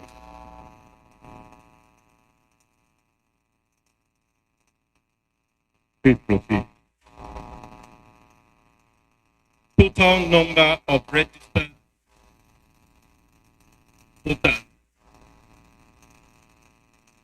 243 Total number of registered voters, 24329. Number of accredited voters, 12007. Total number of accredited voters, 12007. For the party A, 37. Party A, 37. AAC, 29. AAC, 29. ADP, 141. ADP, 141. APC, 5649. APC, 5649. APN, 15. APN, 15. APP, 09. APP, 09. BP, 04. BP, 04. LP, 09. LP, 09. NNPP, 09. NNPP, 09.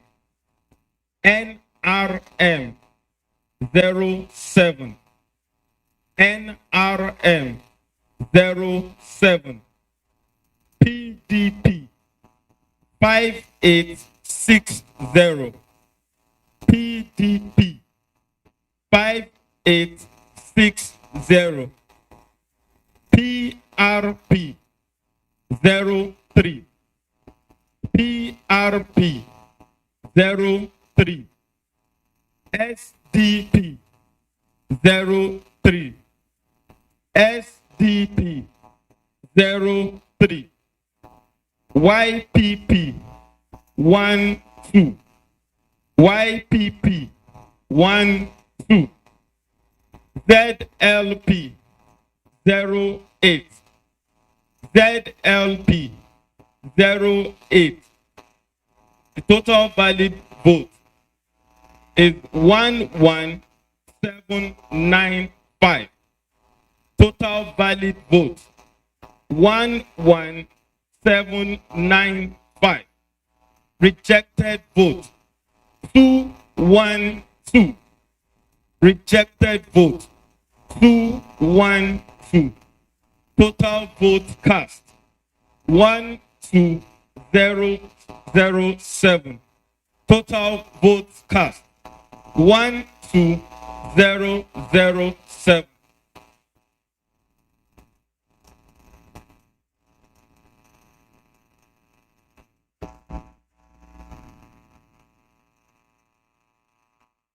Any record of cancellation? No, sir. Any record of cancellation? None, sir. So that is 00. Yes, sir. Thank you very much. Thank you, sir. Congratulations. The next local government, please bring your result sheet. Original copy. Go.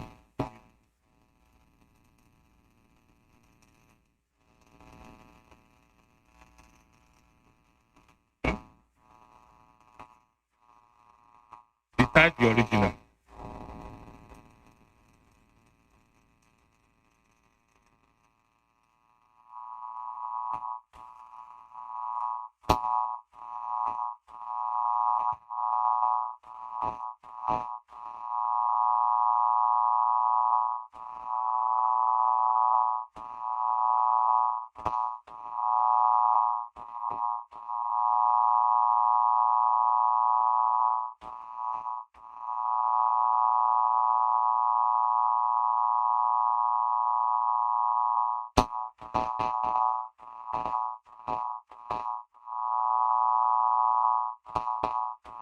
Comment from the party agent.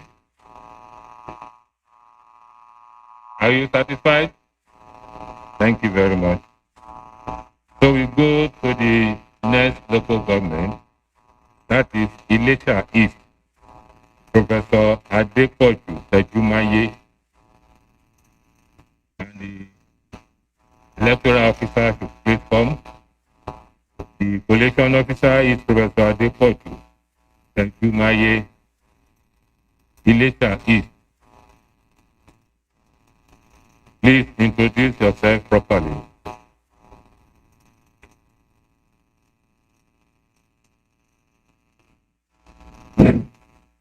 My name is Professor Adepoju Tejumaye, Department of Mass Communication of the University of Lagos. My name is Okere Hannah Isubo, electoral officer, Nigerian. So both of us went to Elisha East local government. Thank you. I hereby present the results of Elisha East local government. Total number of votes 73440. 73440. Number of accredited voters 26179. 26179. And now go to the parties. Party A 91. Party A 91. Party AAC 124. Party AAC 124. Party ADP 402. Party ADP 402. Party APC 13452. Party APC 13452. Party APM 57. Party APM 57. Party APP 31. Party APP 31. Party PP 12. Party PP 12. Party LP 33. Party LP 33. Party NPP 13. Party NPP 13. Sorry, Party NNPP. Thank you. Party NNPP 13. Party NNPP 13. Thank you, please. Party NRM 22. Party NRM 22. Party PDP 10969. Party PDP 10969. P 52. Party PRP 52. Party SDP 32. Party SDP 32. Party YPP 41. Party YPP 41. Party ZLP 11. Party ZLP 11. Total valid votes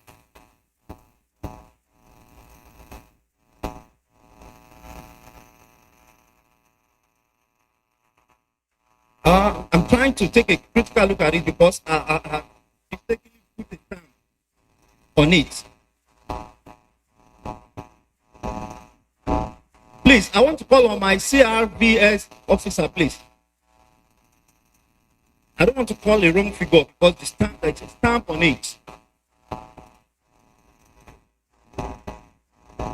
Okay, total valid votes. That's what I said. There's a stamp on it, which I'm going to take a critical look at. Rejected votes, 804. Rejected votes, 804. Total valid votes.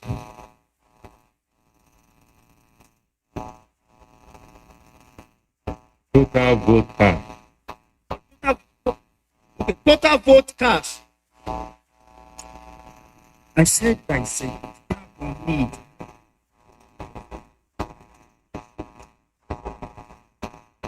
Professor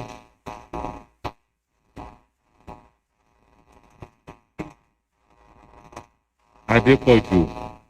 Total vote cast. Total vote cast. 26146. Total vote cast. 26146. 26146. So the valid vote is what?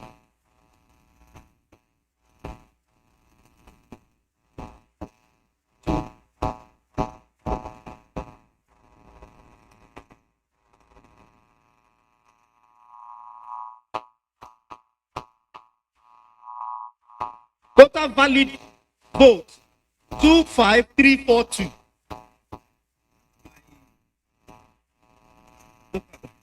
Total valid vote 25342. Now, rejected vote, just like I said, 804.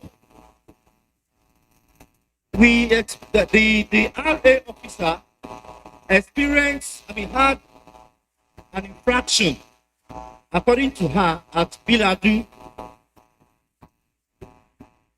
in Ward 07 and Ward 08.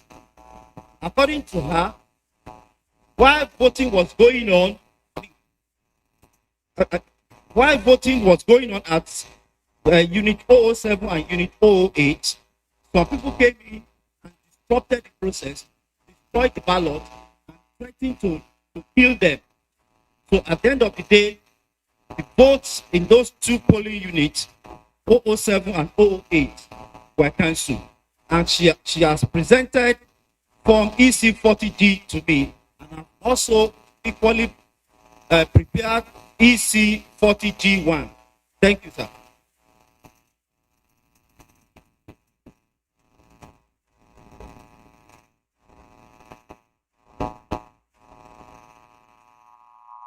You have the 40G with you. Sir? You have the Form 40G with you. Yes, sir. Yes, sir. What is the total? Total for the infraction 1790. Total number of registered. 1790, sir. Say it again, please. 1790. Number of polling units affected, 2. And the name of the RA is Biladu. RA 11. Thank you very much. Party agent, any comment?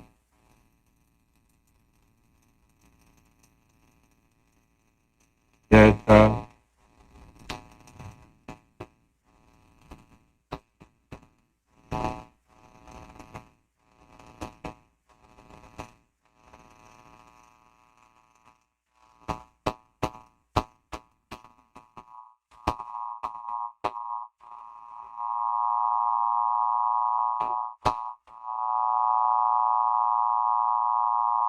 Professor Adepoju.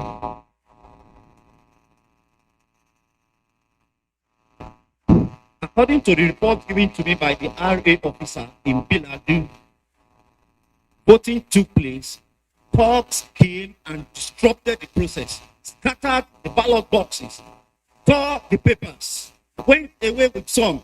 And sir, the RA officer has duly given me EC40G, EC40G1, and had equally prepared EC40G. Thank you very much. So,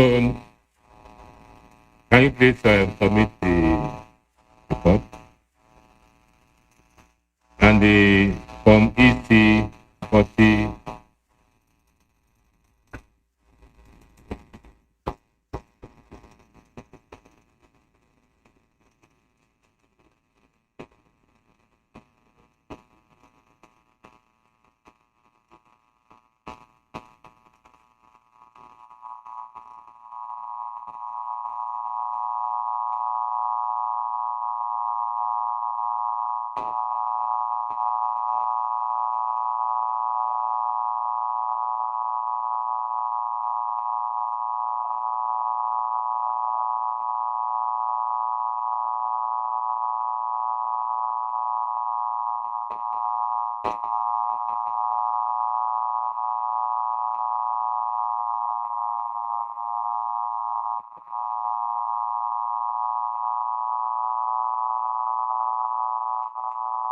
The next local government is Osogbo.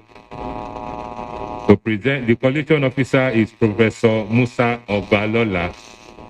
Professor Musa Obalola and the EO should please come out to present their results concerning Osogbo local government.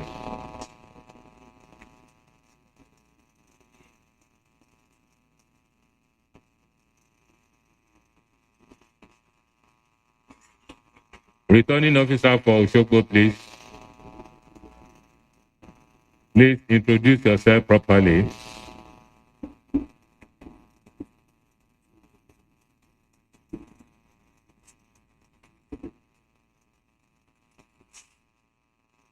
I'm Professor Musa Obalola, Department of Actuarial Science and Insurance, University of Lagos. I served as the collation officer for Osogbo local government.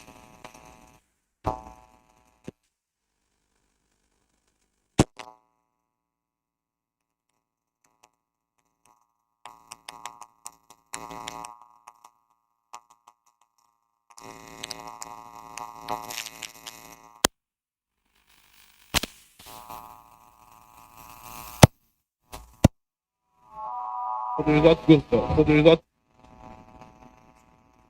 number of voters 142,459.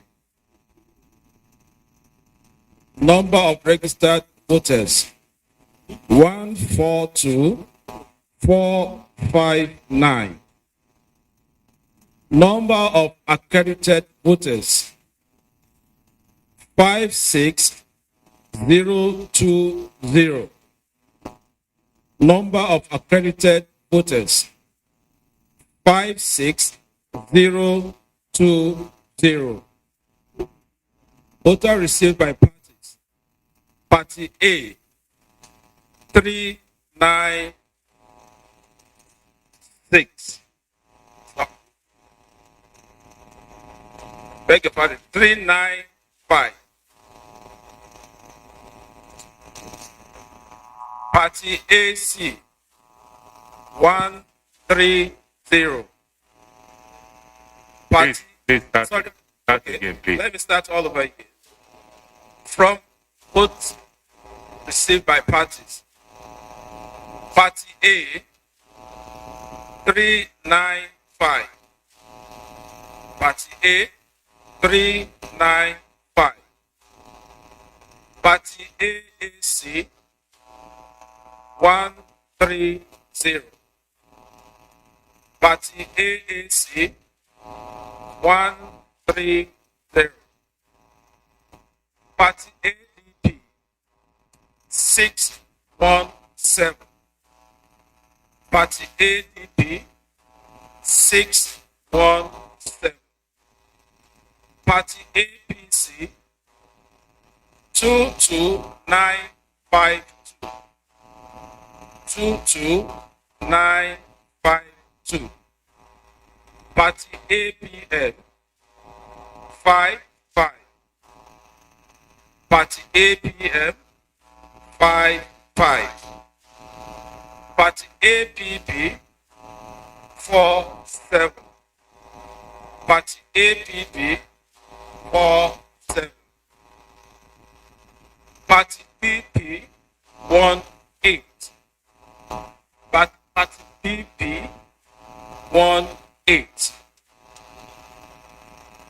LP. Sorry, please. Sorry, please. Please don't interject again, please. If you have any observation after the announcement, then you can point out the observation. Please, if you interject again, I will ask the security to get you out of this place. Please. Party LP 79. Party LP 79. Party NNPP 22. Party NNPP 22. Party NRM 48. Party NRM 48. Party PDP 30401. Party PDP 30401. Party PRP 70.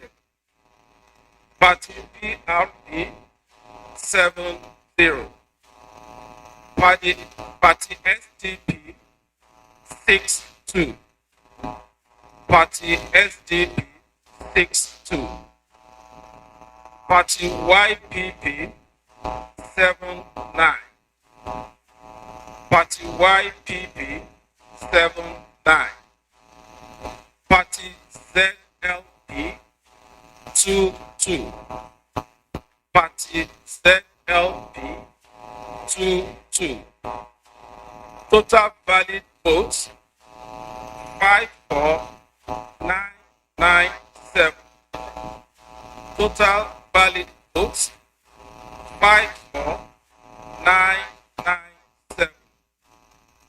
Rejected votes 945.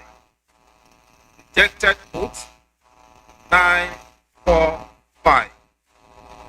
Total vote cast 55942.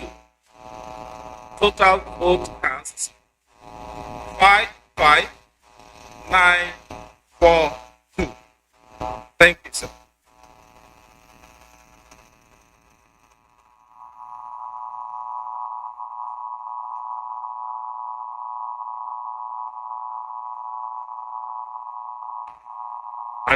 Any comment, please?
Dr. Adirunke Nawal Are, and the returning officer, please come along with her.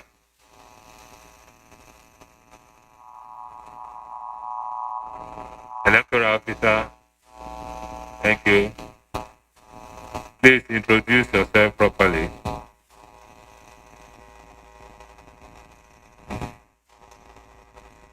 I am Professor Adirunke Omolara Tawala.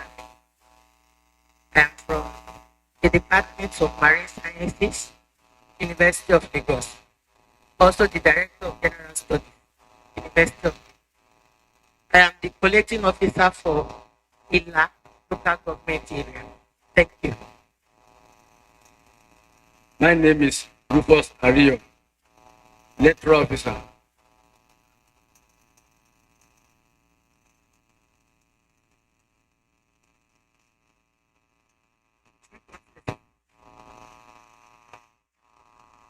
Summary of results for Ila local government. Number of registered voters 46623. 46623. Number of accredited voters 24947. 24947. Vote received by parties. Party A 34. AAC 30. ADP 188. APC 11163. 11163. APM 21. APB 4. APP 4. BP 1. BP 1.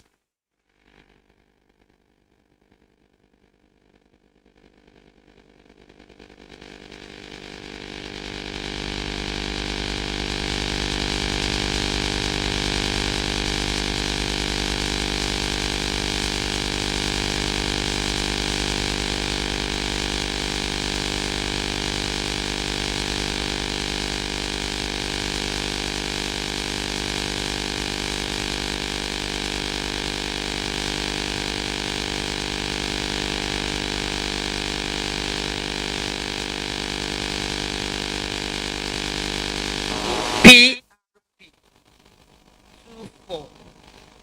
PRP 24. SDP 9. SDP 9. YPP 18. YPP 18. ZLP 9. ZLP 9. Total valid code 24572. 24572. Rejected vote 334. 334. Total votes cast 24906. 24906. Thank you. Any cancellation? No, sir. Party agent, any comment?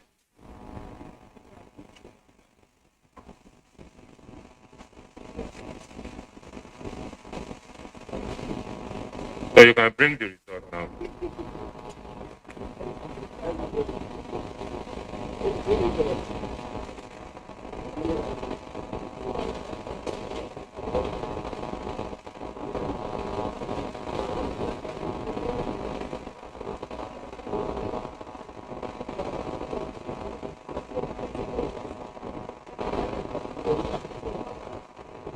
Thank you, Professor Awalare and the EO from ILA. The next local government is Atakumosa West. Atakumosa West. To present the report is Dr. Adeola Oloyede. Adeola Oloyede and the EO should come and present the result from Atakumosa West.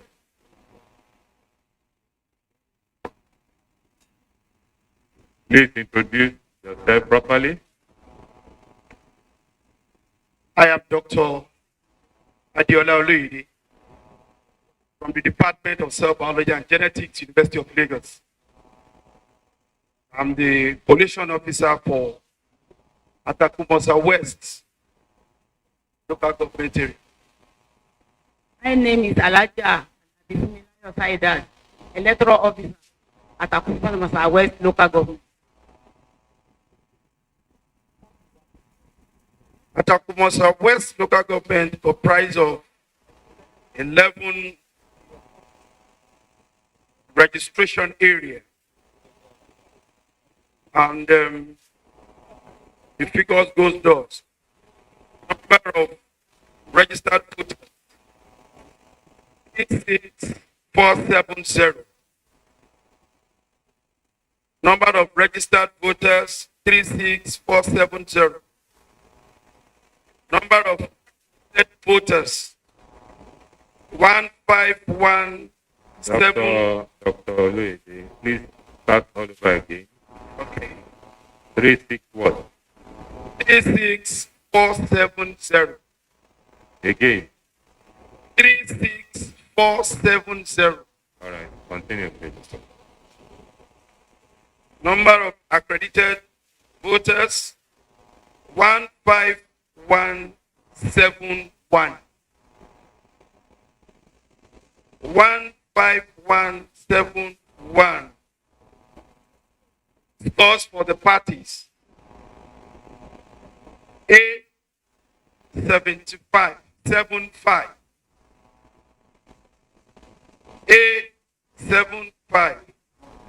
AAC 35. AAC 35. ADP 178. ADP 178. ABC 6601. ABC 6601. APM 25. APM 25. APP 19. APP 19. BP 04. BP 04. LP 13. LP 13. NNPP 09. NNPP 09. NRM 21. NRM 21. PDP 7750. PDP 7750. PRP 29. PRP 29. SDP 11. SDP 11. YPP 22. YPP 22. ZLP 02. ZLP 02. Total valid votes 14794. Total valid votes 14794. Rejected votes 353. Rejected votes 353. Total votes cast 15147. Total votes cast 15147. Any cancellation? As presented, sir. Any cancellation? Yes, sir. Actually, there was an infraction in one of the polling units in RA7, where, as we speak, the PO, the upper in charge, head was smashed and is still in the hospital. That place was invaded and the box was broken. So that result has to be cancelled. You have the report? Yes, sir. All right. What is the number of the total number of registered voters? 292. 292. Yes, sir.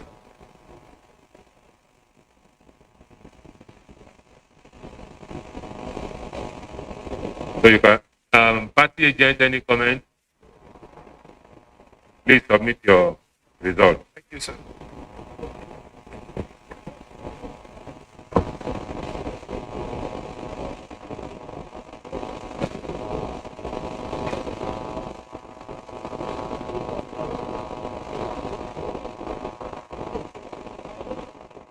Submit your report with all the relevant forms, please.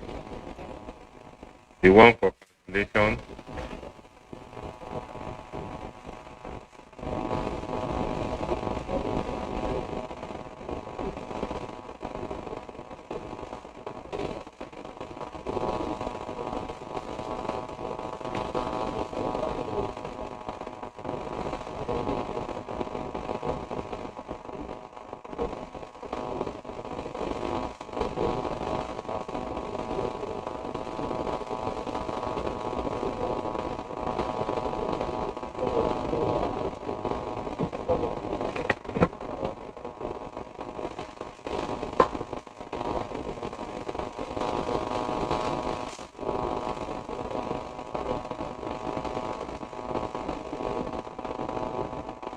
The next local government is Ifelodun. Ifelodun local government, so Professor Oluyemi Akinloye, the collation officer and the electoral officer should please come forward and introduce themselves properly.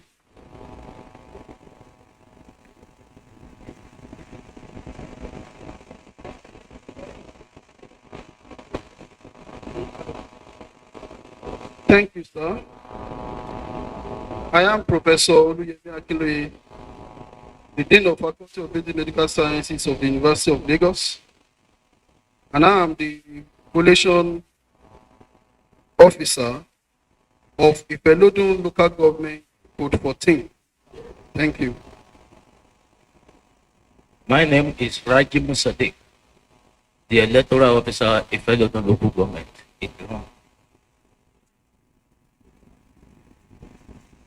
I hereby present the results of Ifelodun Local Government Code 14.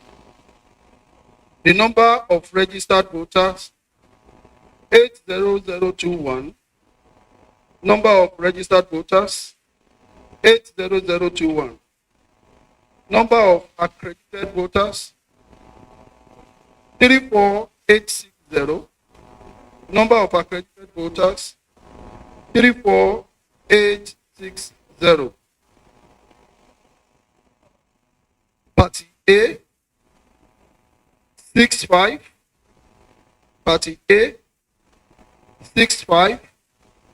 Party AAC, 93. Party AAC, 93. Party ADP, 487. Party ADP, 487. Party APC, 16068. Party APC, 16068. Party APM, 45. Party APM, 45. Party APP, 13. Party APP, 13. Party BP 07. Party BP 07. Party LP 18. Party LP 18. Party NNPP 13. Party NNPP 13. Party NRM 17. Party NRM 17. Party PDP 17107. Party PDP 17107. Party PRP 31. Party PRP 31. Party SDP 12. Party SDP 12. Party YPP 47. Party YPP 47.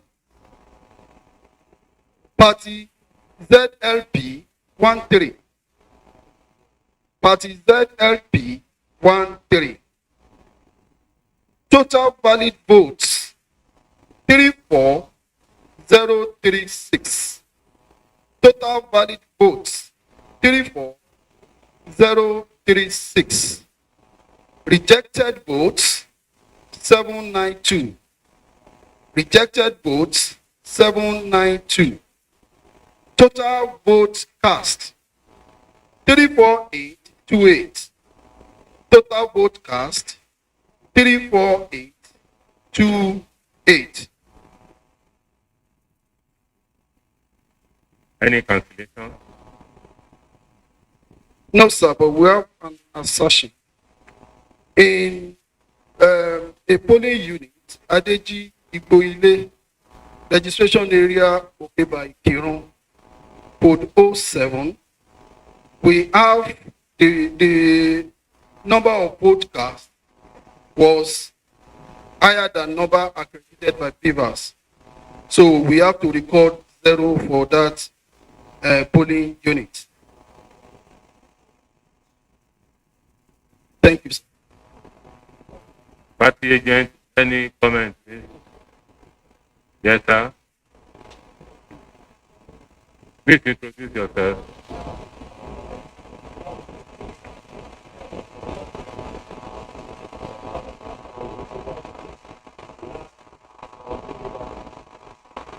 At where?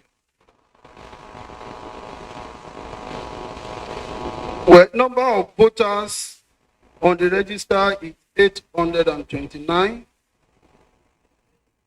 Yeah. Yes. So you can bring your report, please. Yes, sir. PDP.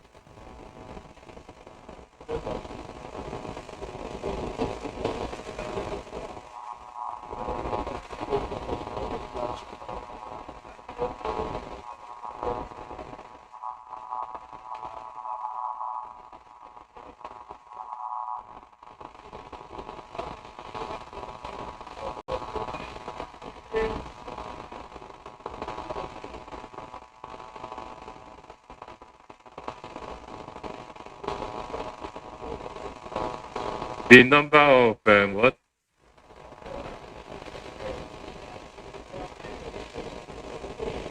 It will be difficult for them to know.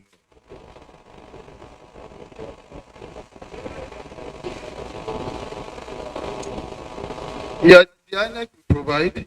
All we have from the Beavers is that the number accredited was lower than the votes that was cast, that was vote cast. So there was an obvious and how many people are supposed to be registered in that polling? 829, sir. 829. Yeah. All the party representatives agree on this decision in line with the regulation of INEC.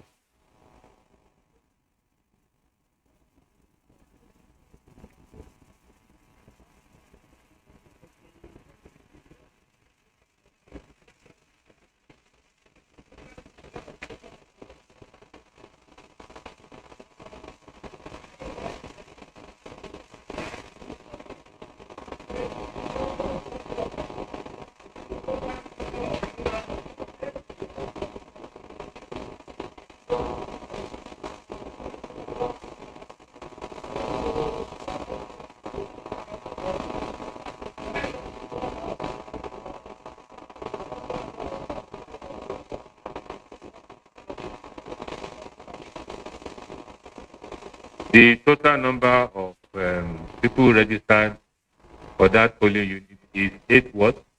829. How many people were accredited?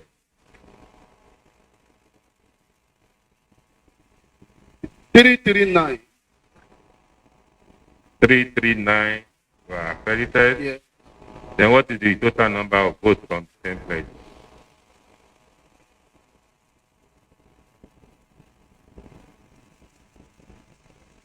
353.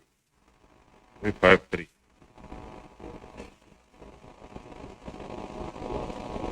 Now, do you need any other information?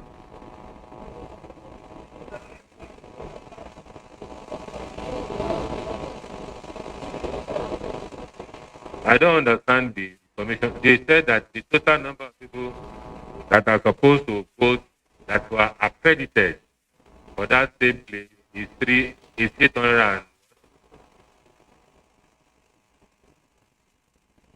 339.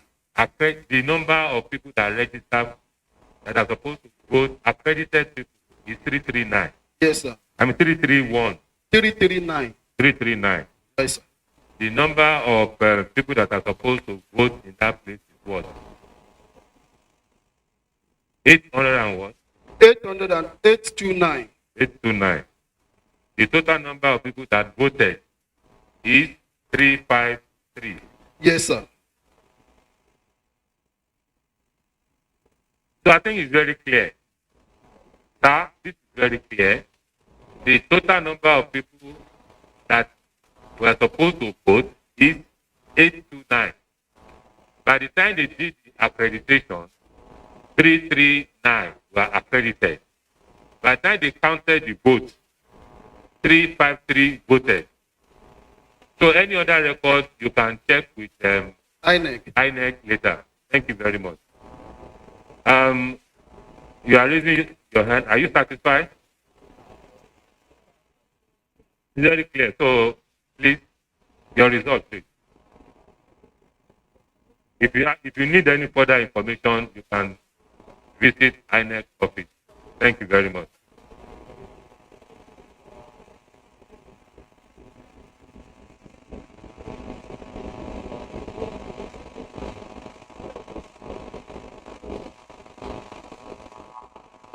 You have to come with the form to indicate the calculation.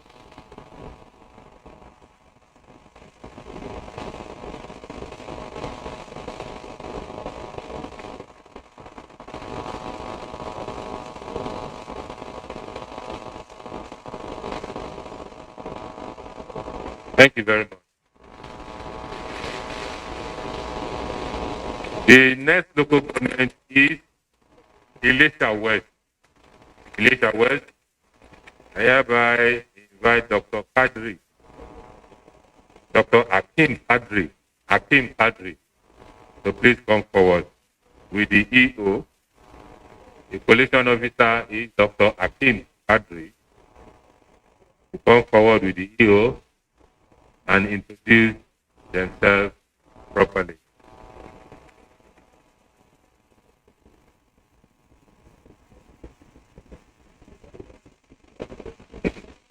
Good morning, ladies and gentlemen. I'm Kadiri Akim Babalala, an associate professor of botany, currently the sub-dean of Faculty of Science at the University of Lagos. And my EO, who worked with me yesterday, is right here beside me. Mr. Suleiman Tawhid Olawale, electoral officer, Ishawe Local Government. And I give the summary of the result.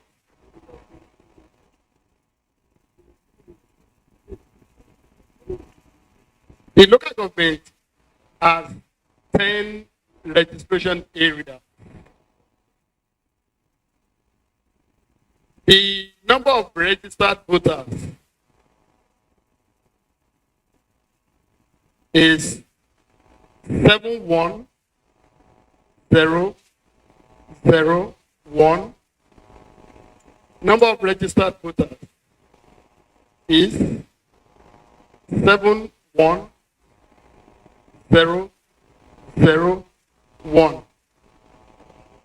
Number of accredited voters is 26364. Number of accredited voters is 26364. And the votes received by each party is given thus. Party A, 106. Party A, 106. Party AAC, 77. Party AAC, 77. Party ADP, 407. Party ADP, 407. Party APC, 10777. Party APC, 10777. Party APM, 48. Political party APM, 48. Party APP, 22. Party APP, 22. Party BP, 9. Party BP, 9. LP, Party LP, 40. Party LP, 40. Party NNPP, 13. Party NNPP, 13. Party NRM, 16. Party NRM, 16. PDP, Party PDP, 13769. PDP, 13769. PRP, 45. PRP, 45. SDP, 21.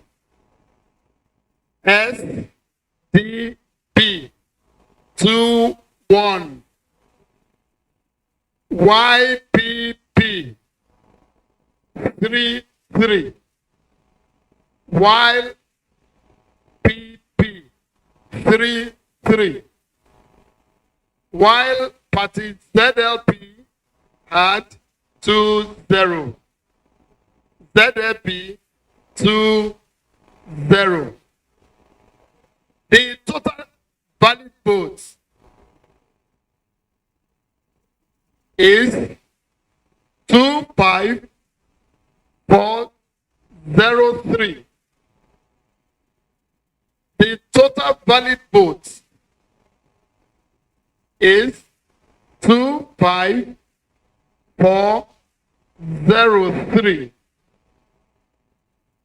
Rejected votes are 881. Rejected votes are 881. While the total votes cast is 26284. Total votes cast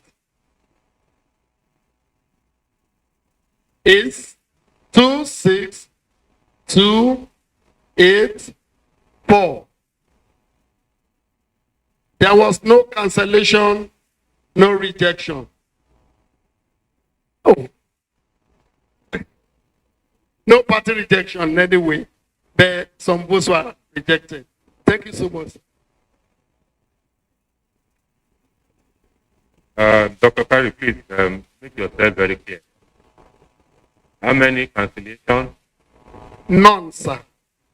How many rejected? 881. Again, please. 881. Party agent, any comment, please? Please submit your result.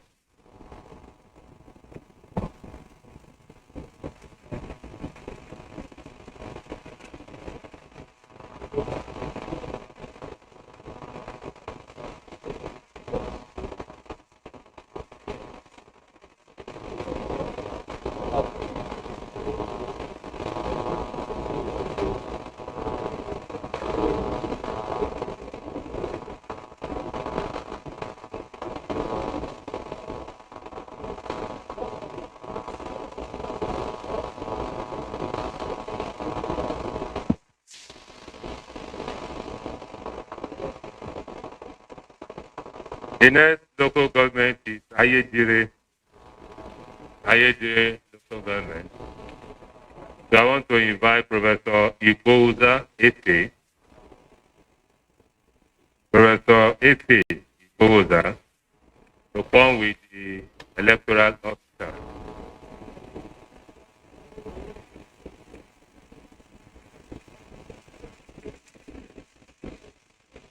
You're welcome.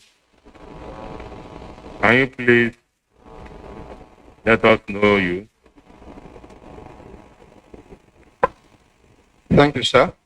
I'm Professor F.A. Ewan Ikwonwosa, Head, Civil and Environmental Engineering Department, University of Lagos. And I served as the collation officer for Ayedire local government. That's the code 04. Thank you. My name is Moses Ajayi. Ayedire local electoral officer, Ayedire local government in Yogo. Here are the results for the election held yesterday at the local government. That's the governorship election. Now, number of registered voters, 37092. 37092. Number of accredited voters, 17284. 17284.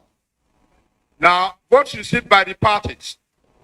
Party A, 1510. Party A, 1510. AAC, 33. AAC, 33. ADP, 115. ADP, 115. APC, 7868. APC 7868, APM 15, APM 15, APP 5, APP 5, BP 2, BP 2, LP 7, LP 7, NNPP 14, NNPP 14, NRM 12, NRM 12, PDP 7402, PDP 7402, PRP 9, PRP 9, SDP 4, SDP 4, YPP 1, YPP 1, ZLP 7, ZLP 7. Total valid votes 17014. Total valid votes 17014. Rejected votes 253. Rejected votes 253. Total votes cast 17267.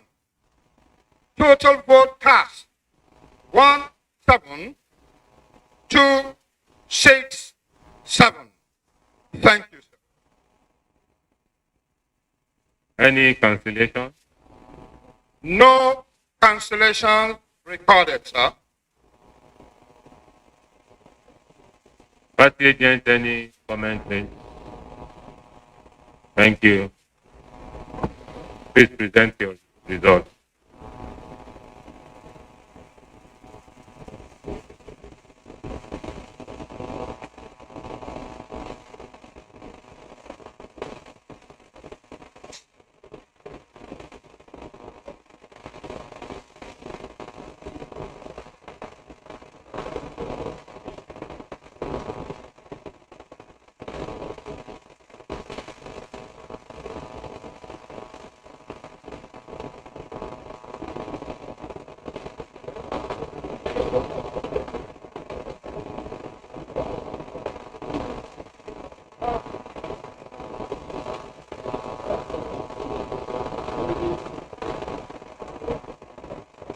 The next local government is Osun. The team to present this report is Associate Professor Awoyifa, who is the collation officer, and the electoral officer should please come along with him. Osun, local government, please introduce yourself and present your results. Good morning, everyone. My name is Awoyifa Joseph Olayinka. I'm an associate professor of human kinetic and health education from the Faculty of Education, University of Lagos. I serve as collation officer to Oduote local government area. And I have with me my Topography Joseph Olufemi, electoral officer in local government. Oduote local government comprises of 15 registration area. Number of registered voters, 66866. Number of registered voters, 66866. Number of accredited voters. Number of accredited voters, 28864. 28864. These are the results obtained by each party. Party A, 170. Party A, 170. AAC, 50. AAC, 50. ADP, 269. 269. APC, 13482. APC, 13482. APM, 29. APM, 29. APP, 17. APP, 17. BP, 07. BP, 07. LP, 19. NNPP, 14. NNPP, 14. NRM, 23. NRM, 23. PDP, 14003. PDP, 14003. PRP, 35. PRP, 35. SDP, 12. SDP, 12. YPP, 44. YPP, 44. ZLP, 11. ZLP, 11. Total valid votes. Total valid votes, 28185. 28185. Rejected votes, 422. Rejected votes, 422. Total vote cast, 28607. Total vote cast, 28607. As presented, sir. Any consideration? There was a dangerous incident that happened in RA6, polling unit 2. Some hoodlums invaded the polling unit with guns, machetes, and they rough handled the electoral officer on duty, the poll officer. It took the intervention of Nigerian police to rescue them. They went away with the ballot box after we have accredited 227 out of 828 registered voters. They went away with the ballot box, but Nigerian police went after them, got the ballot box from them, and took it to Inisa police station. As we speak now, the ballot box and all the destructive material are in the custody of the Nigerian police, Inisa police station. They are under arrest. Yes, sir. Thank you, sir. The report is here. Well, since the ballot boxes are under arrest and we are here, we will receive the result that you have presented and allow the police to discharge or to release the ballot boxes. Thank you very much.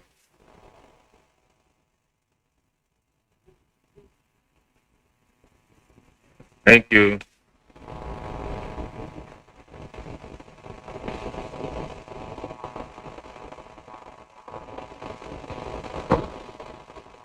So we move on to Bori. Is it Bori Pe? Bori Pe or what? So it means that you are not sleeping. So Bori Pe local government, Dr. Mogbademu should please come forward with the electoral officer. Bori Pe local government, Dr. Mogbademu, please come forward with the electoral officer. So present your results.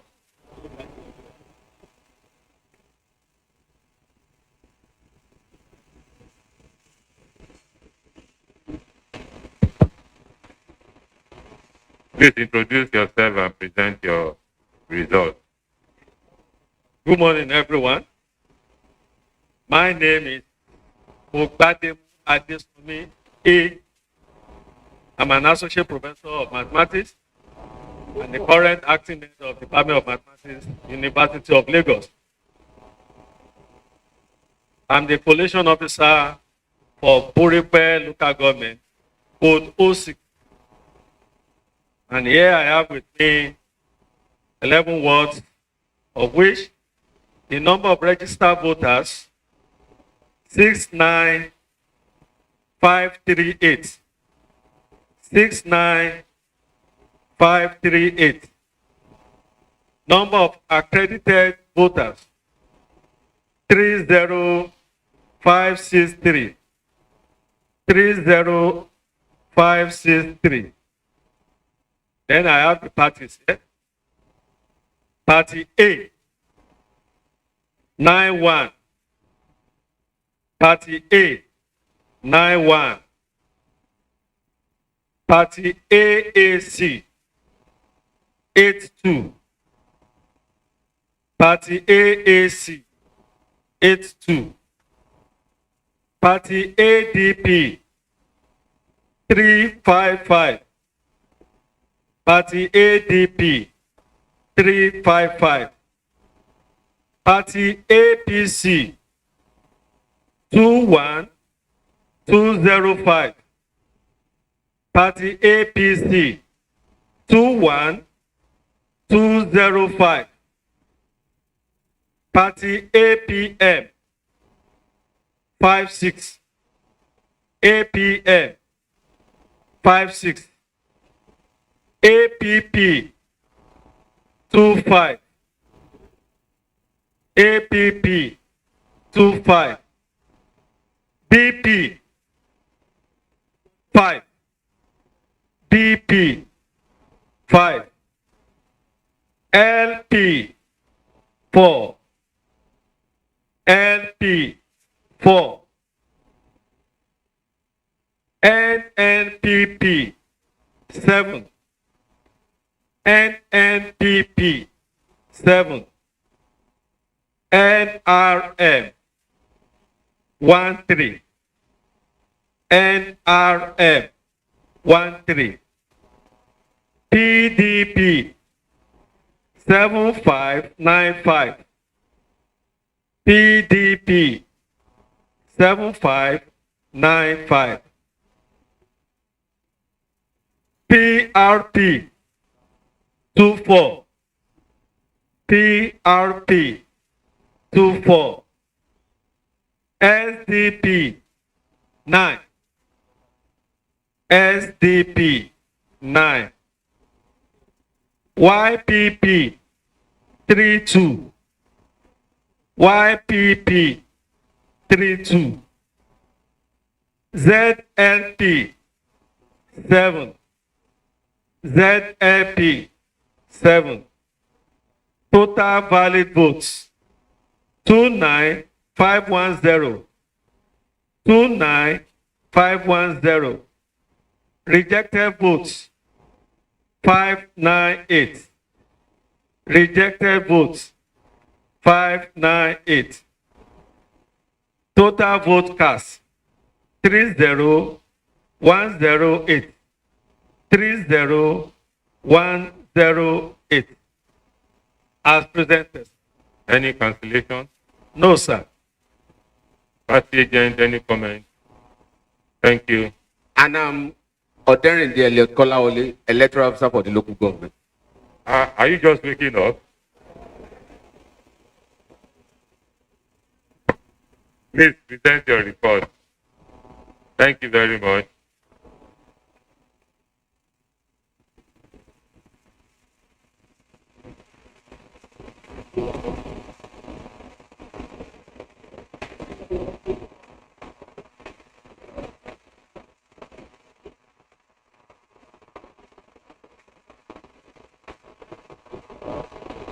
Thank you. The next local government is Obokun. Obokun local government, I hereby invite Dr. Adewale Rufai to come forward with the electoral officer to present their result.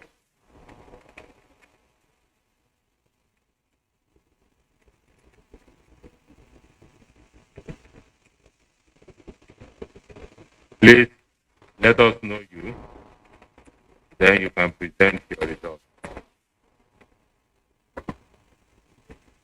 Good morning, everyone. I am Dr. Adewale Usman Rufai of the Department of Computer Sciences, University of Lagos. I am the collation officer for Obokun local government area. My name is Olaolu Anura Adedoja, the electoral officer of Obokun local government.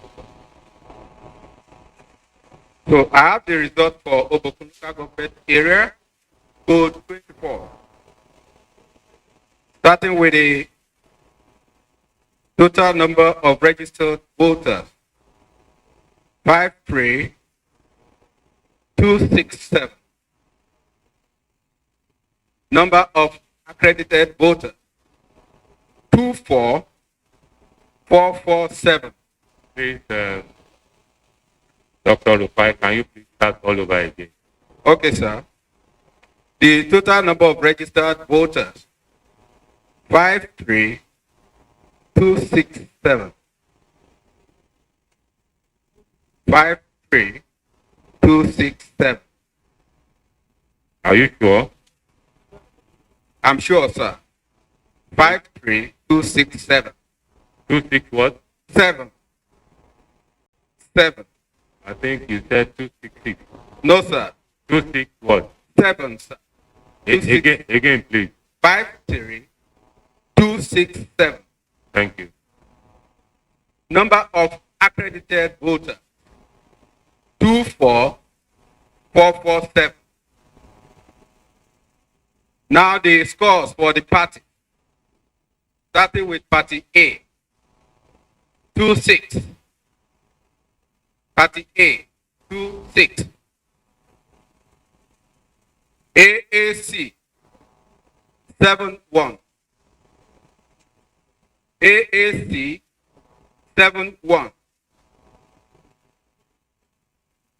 ADP, 243. ADP, 243. APC, 9727. APC, 9727. APM, 29.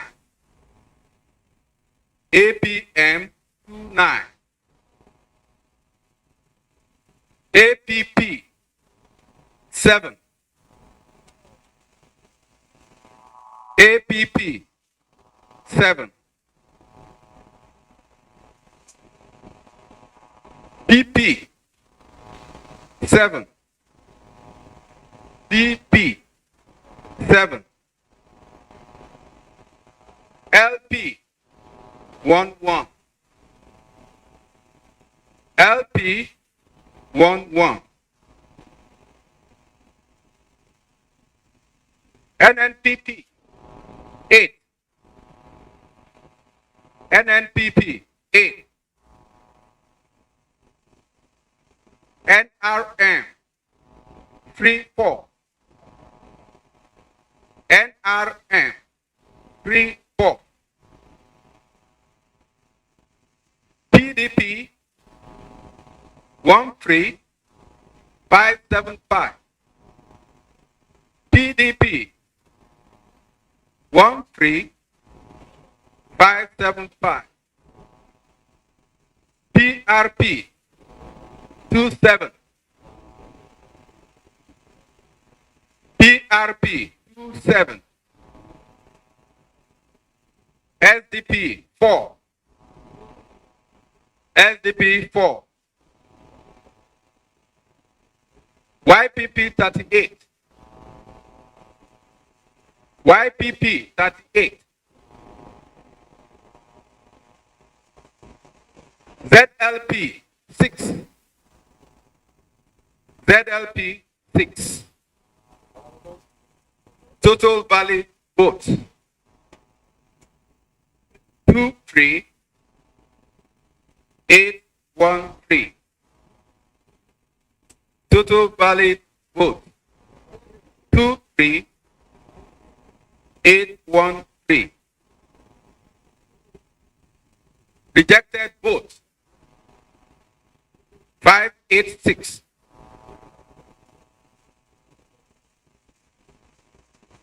Rejected votes 586.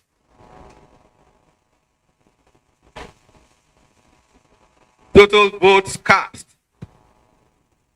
24399. Any cancellation, please? No cancellation, sir. Party agent, any comment? Please submit your result. Thank you, sir.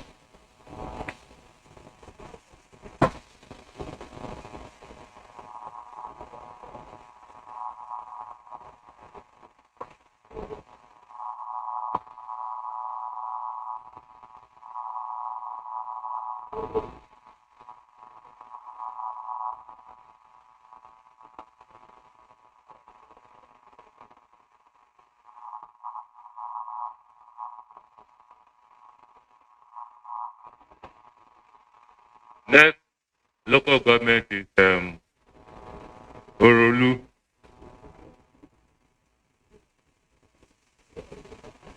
Orolu. To present the result is Professor Oyeyemi.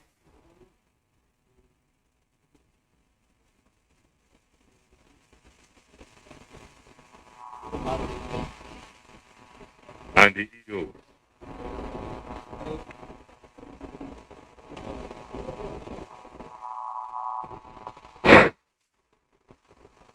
Good morning, everyone. I am Professor Elijah Oyemi of Department of Physics, University of Lagos. I am the collation officer for Orolu local government area. And I have within here the EO.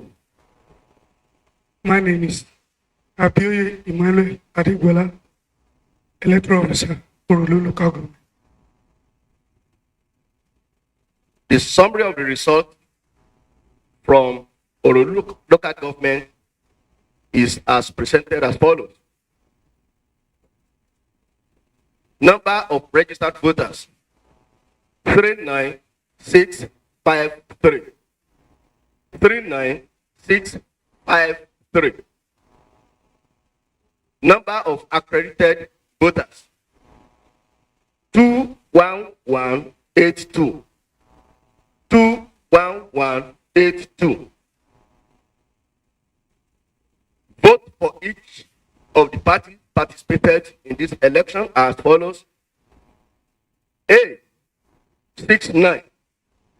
A 69. AAC 55. 55. ADP 271. 271. APC 9928. 9928. APM 21. 21. APP 14. 14. BP 15. 15. LP 32. 32. NNBP 04.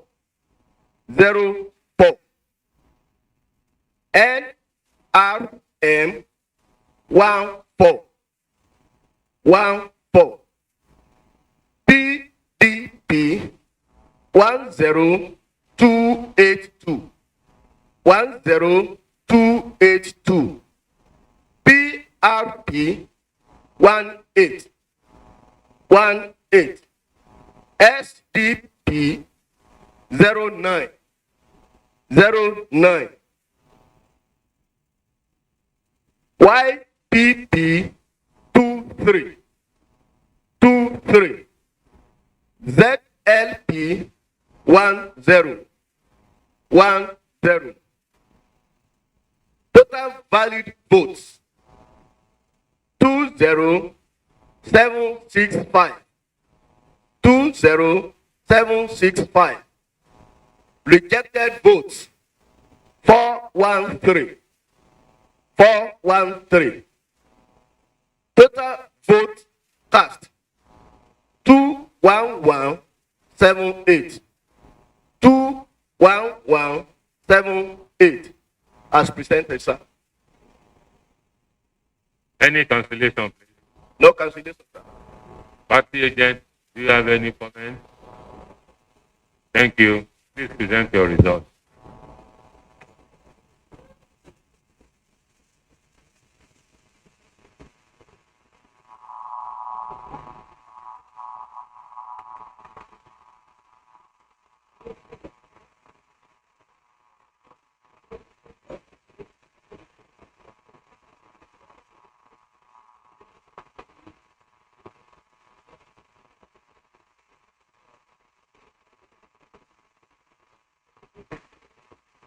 The next local government is Olorunda local government. I hereby invite Dr. Apomu and the electoral officer to come forward, introduce themselves, and present their results.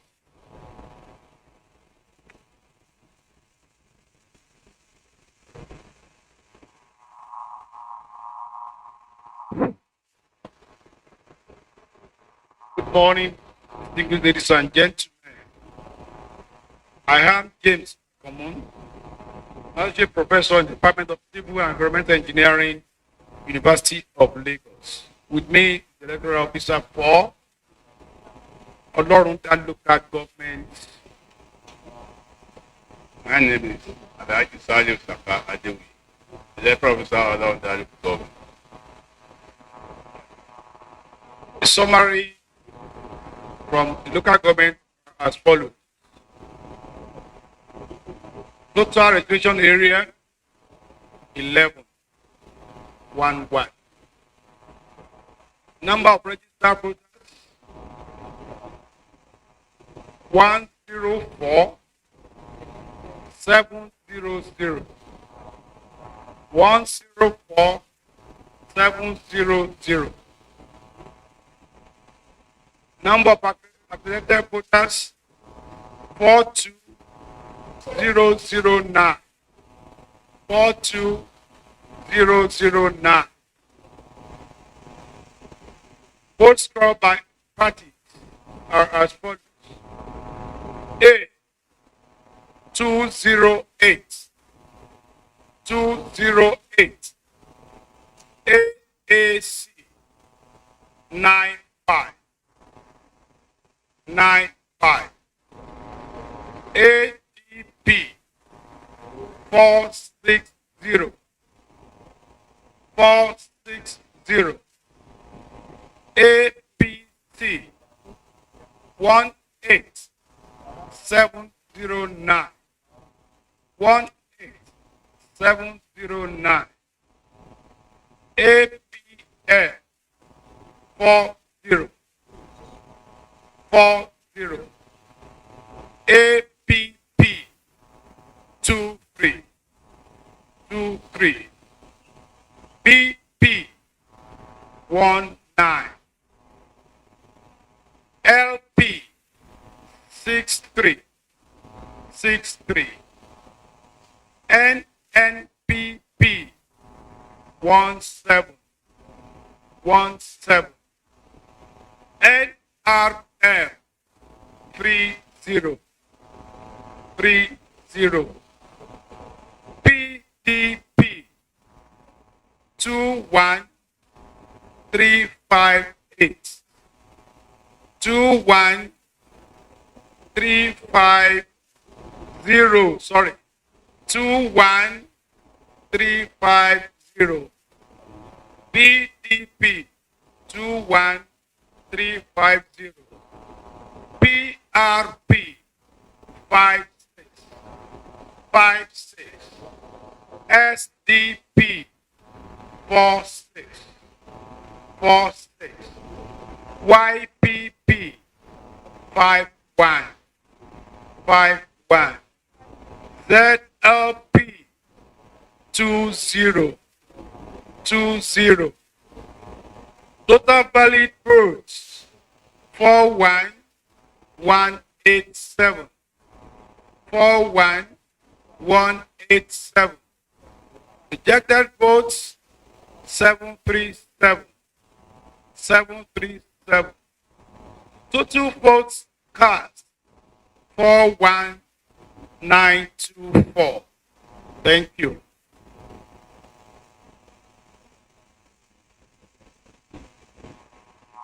Any cancellation? None reported, sir. How many votes were rejected? 737.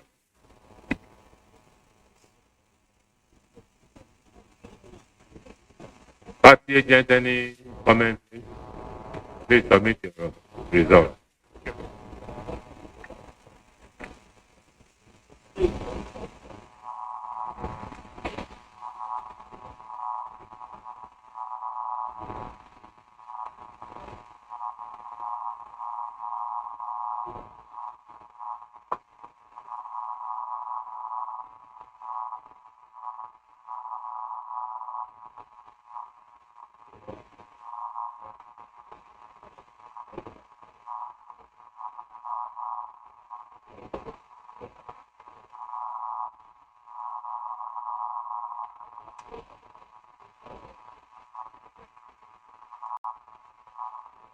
The next local government is Ife North. Ife North, please.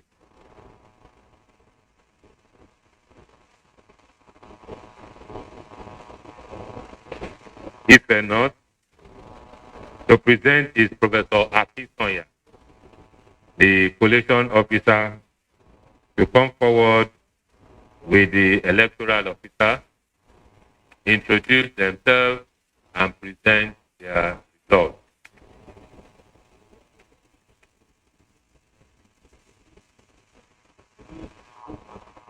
I greet everyone. I'm Professor Akisonya Bamidele from the Department of Zoology, University of Lagos. I am the collation officer for Ife North local government.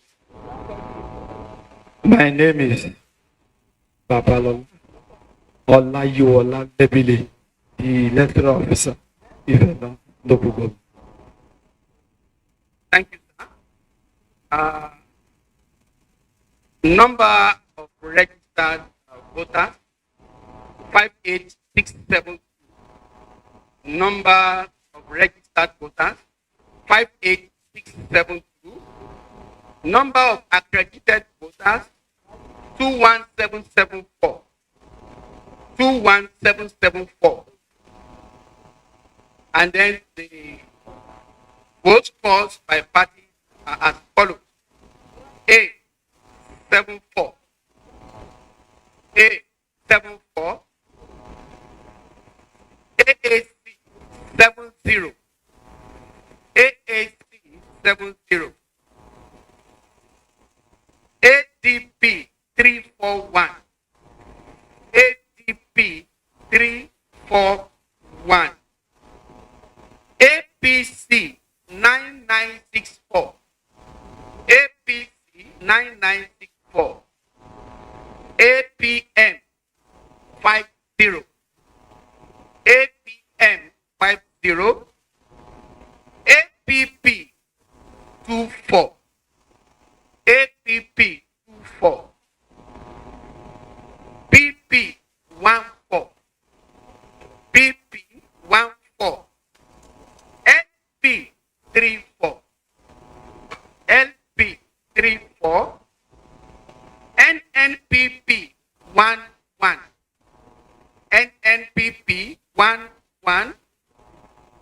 NRM 18. NRM 18. PDP 10359. PDP 10359. PRP 35. PRP 35. SDP 9. SDP 9. YPP 37. YPP 37.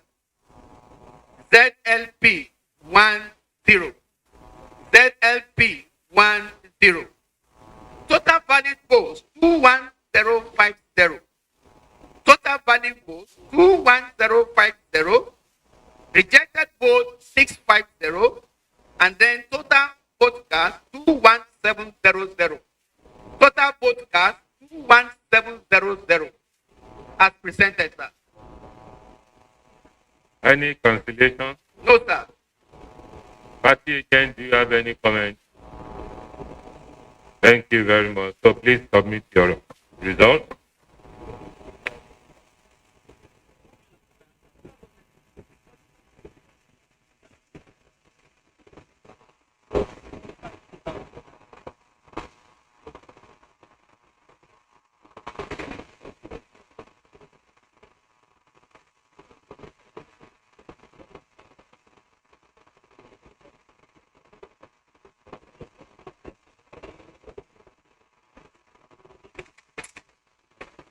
The next local government is Ifedayo local government. I hereby invite Dr. Aderunke Samuel, who is the collation officer and the electoral officer, to come forward, introduce themselves, and present their results.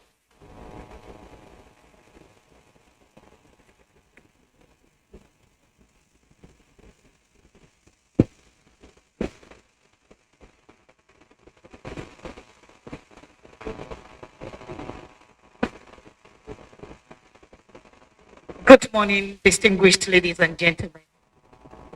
I am Aderonke Samuel, an associate professor of biochemistry and the current deputy director of academic planning, University of Lagos. I was the collation officer for Ifedayo local government. And the summary of the result is as follows. My EO will introduce himself. My name is Kola Ola, Assistant Electoral Officer, standing for Electoral Officer Federal Government. Number of registered voters 19598. 19598. Number of accredited voters 10300. 10300. Votes received by parties in alphabetical order. A 55. A 55. AAC 2. AAC 2. ADP 71. ADP 71. APC 5016. APC 5016. APM 8. APM 8. APP 6. APP 6. BP 1. BP 1. LP 1. LP 1. NNPP 4. NNPP 4. NRM 4. NRM 4. PDP 4730. PDP 4730. PRP 10. SDP 0, SDP 0, YPP 1, YPP 1, ZLP 3. Total valid votes 9912. 9912. Rejected votes 124. 124. Total votes cast 10036. 10036. Thank you very much. Any cancellation?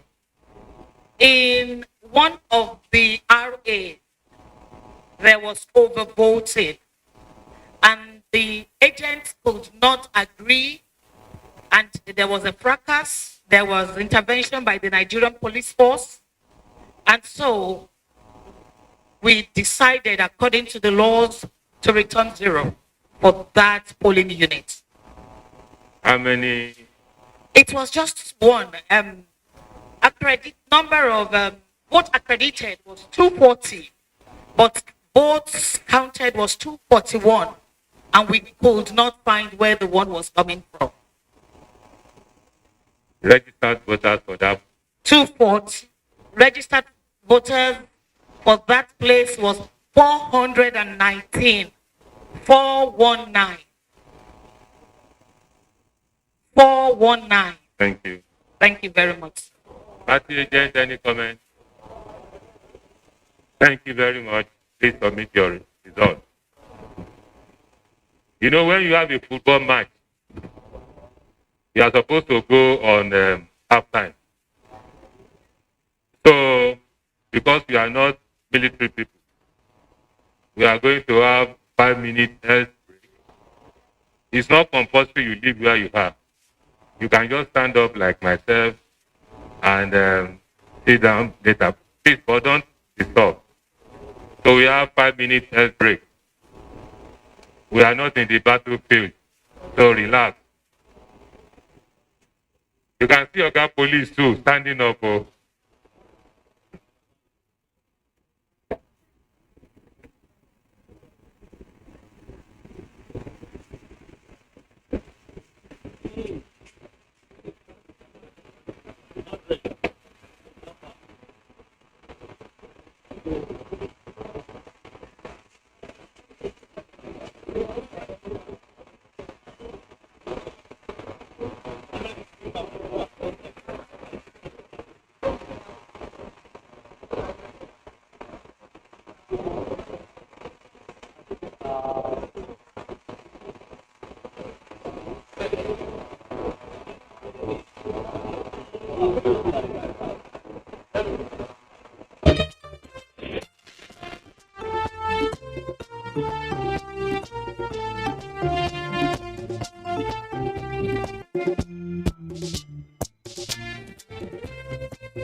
Thank you for still staying with us on Osun Decide on the network service of NTA. Will I say Nigeria is a country awake, or Osun State is state still awake? Nobody sleeps because we are at the critical moment of the Osun Decides. The results have started coming in. 15 local governments have been declared. PDP is leading with 11. APC for now riding with 4, and it's quite an interesting game here, because the state, the voters turnout is quite impressive for now, and we are awake here. And also with me in the studio is Bola Bakare, Truth Be Told Network. You are welcome to Osun Studio. Thank you very much, because for every one of us that is a Nigerian, we should all be interested in politics. We cannot afford to say, I'm not interested in politics. We should be interested in politics, because it is politics that determines who governs you. If you're not interested, then you have no say in saying, I don't like what the government is doing. And that is why the nation is still awake. At 3:30, yes, all eyes are on Osun State. That's right. Everyone We is are very here gallant, too. We are very, here very too. gallant. We are here Because too. Osun is just, we're going to give a lot of signposts to what may happen in 2023. Of A course, major yes. determinant. Of course, yes. But you were not just too comfortable. Are you surprised by the results? You see, in politics, my kind of politician says, in politics, you should be ready for anything. Anything. Because the people, there are ways you guide the people, there are ways you drive the people, there are ways you knock the people. There are instances where you can induce them, there are instances where there can be voter apathy, there are instances where there is partisan politicking. Those are the three aspects of politicking. So if you look at those three parameters, it plays out on a regular basis. I am not of the opinion that somebody comes up and say, oh, this party is rigging, that one is rigging, this one is buying votes, that one. They all do it. What we're praying for is with time, we'll be able to grow out of that. But as we speak, all we need to do is look at politicking from those three parameters I laid across to you. And from what we've seen so far, it's like half of the game. We're at halftime, like they say in football. We're at halftime, like they say in football. And then from what we can see here, it's like from the 15 LGs, PDP is leading by close to 24,000 votes.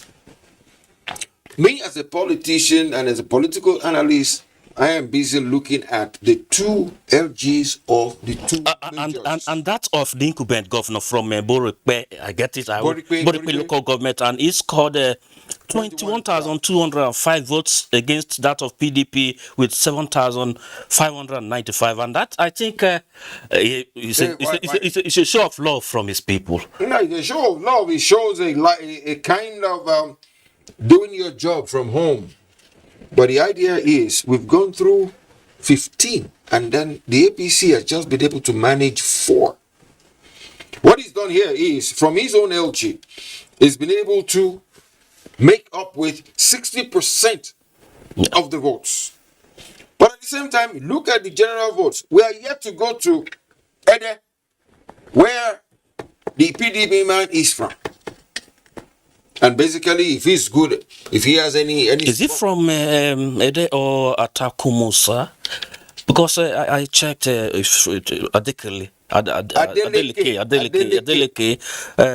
We get to know exactly. We'll get to know subsequently. But Osogbo, I think that is the state capital. Osogbo is the state capital. But PDP got 30,401 against APC 22,000. It is a factor of what you think in politics. I think we have so much to analyze, but the announcement has just resumed, so we have to go there. So that, let's get probably what the second half of the match holds for us.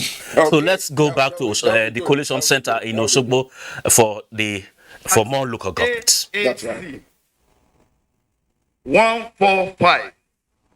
Party AAC 145. Party ADP 374. Party ADP 374. Party APC 17880. Party APC 17880. Party APM 59. Party APP 21. Party BP 10. Party LP 134. LP 134. Party NMPP 14. NMPP 14. Party NRM 29. NRM 29. Party PDP 13532. 13532. Party PRP 42. Party SDP 50. Party YPP 44. And party ZLP 08. Total valid votes 32544. Total valid votes 32544. Rejected votes 865. Total vote cast 33409. 33409 as presented, sir. Any cancellation? No cancellation, sir. Party agent, any comment, please? Thank you. So please present the first result after the halftime.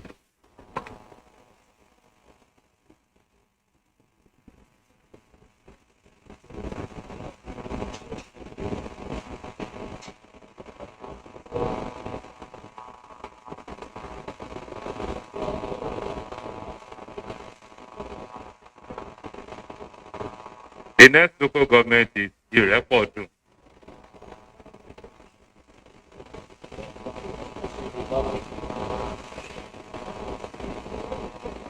Please make sure you drop all the necessary documents to the INEC officers.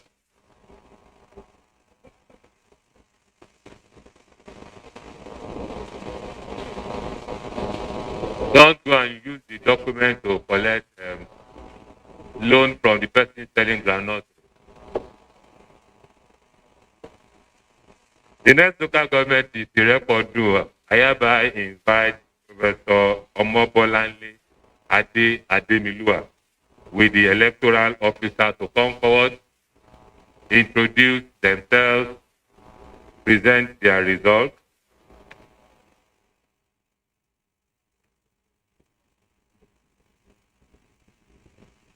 I am Omobolade Ademilua, Associate Professor, Botany and Acting Botany, University of Lagos. I am Abdulkadir Abdulaziz, the electoral officer, the record the local government.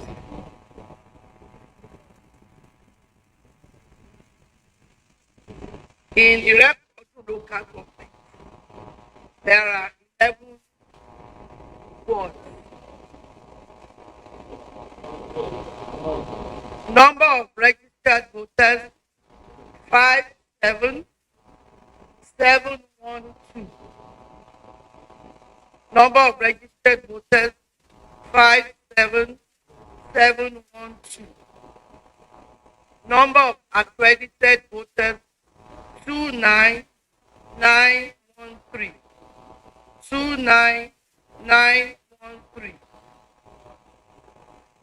Vote according to party A 63. Party A 63. AAC 48. AAC 48. ADP 378. ADP 378. ABC 1 2 1 2 2. ABC 1 1 2 2. APM 3 2. APM 3 2. APP 1 8. APP 1 8. BP 2 2. BP 2 2. LP 1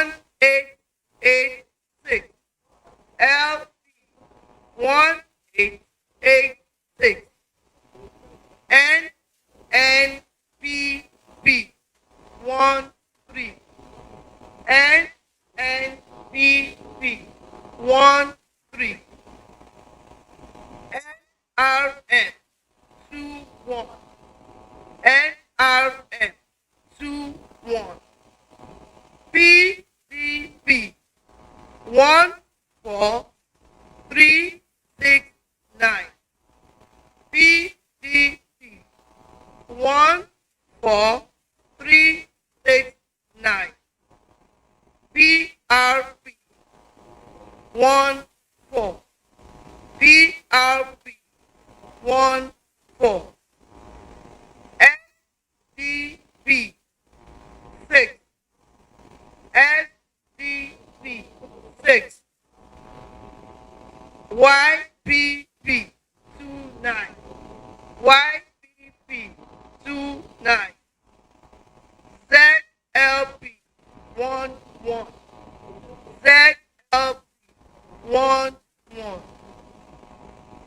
Total valid votes 29032. Total valid votes 29032. Rejected votes 544. Rejected votes 544. Total vote cast 29576. Total vote cast 29576. Any cancellation? Yes. In 2 polling units, Ward Olobuti, there was a cancellation in polling unit O2. Polling unit O2. Number of registered voters 704. Reason overvoting. How many accredited?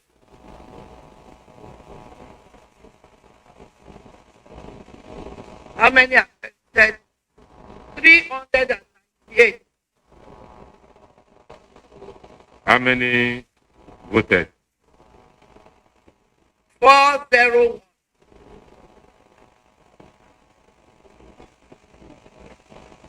40 what? 1. Overvoting by 3. Party agent, any comment?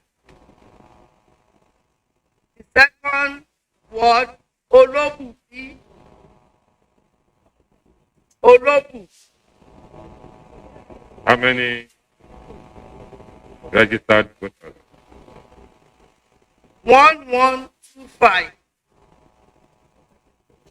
How many voted? How many accredited? How many Sorry, return of. Sorry. In Olobuti, number accredited is 298. 298 in the first one. Not Olobuti, not 3. Not 398. Not 3, the other one. Please take it all over again. Okay. Olobuti, cancellation in polling unit 005. Olobuti, polling unit 05. Number accredited 298. Vote counted 301. Number of registered voters 704. While in Olobu B, Olobu B, number of registered voters 1125. 1125. Number accredited 398. Number accredited 398. Number of votes counted 400. 1 rejected. Now, the first one with 704 registered candidates, that is booth 02 or 05? 05. 05. What is the total number for the 2 polling booths that were cancelled? Registered voters 1829. Total number of accredited.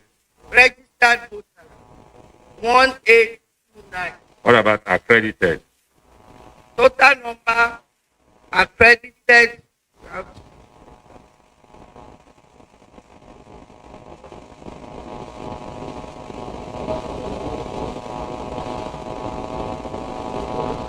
Six nine six.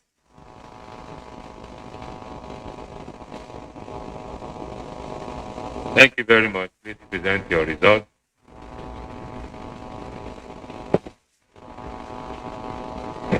Party agent, do you align with the results presented? Do you align with the result presented? Thank you very much.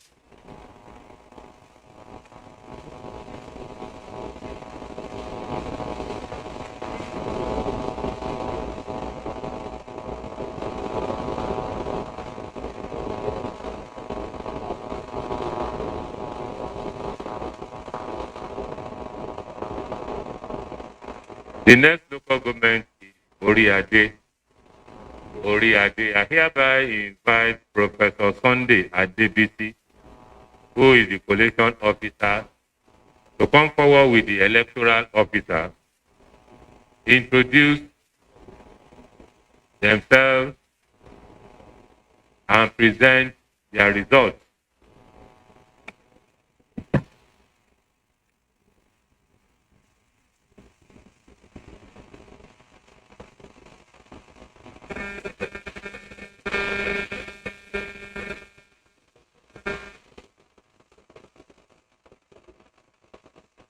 Good morning, everyone. I am Sunday Adebisi, a professor of entrepreneurship and hub management, and the director of entrepreneurship and skill development, University of Lagos. I also sit on the professorial chair of Dr. Mike Adenuga, professorial chair in entrepreneurship studies. I am the collation officer for Oriade, and in Oriade, there are 12. Let the electoral officer introduce himself. I am Daniel Olatude, electoral officer Oriade local government. Thank you. So in Oriade local government, there are 12 registration areas, and the following are the summary of the results. Number of registered voters, 69651. Number of registered voters, 69651. The number of accredited voters, 31798. 31798. The following are the votes received by each of the parties. Party A, 60. Party A, 60. Party AAC, 66. Party AAC, 66. Party ADP, 382. Party ADP, 382. Party ABC, 14189. Party ABC, 14189. Party APN, 48. Party APN, 48. Party APP, 25. Party APP, 25. Party BP 2-0. Party BP 2-0. Party LP 2-4. Party LP 2-4. Party NNPP 1-9. Party NNPP 1-9. Party NRA 3-4. Party NRA 3-4. Party PDP 1-5-9-4-7. Party PDP 1-5-9-4-7. Party PRP 4-3. Party PRP 4-3. Party SDP 2-1. Party SDP 2-1. Party YPP 5-2. Party YPP 5-2. Party ZLP 1-1. Party ZLP 1-1. Total valid vote 30941. I repeat, total valid vote 30941. Rejected vote 806. Rejected vote 806.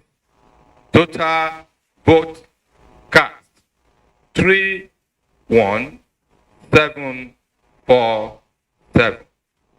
Total vote cast 31747. As presented, sir. Any cancellation? None, sir. Party agent, do you have any comment? Thank you. Please present your results.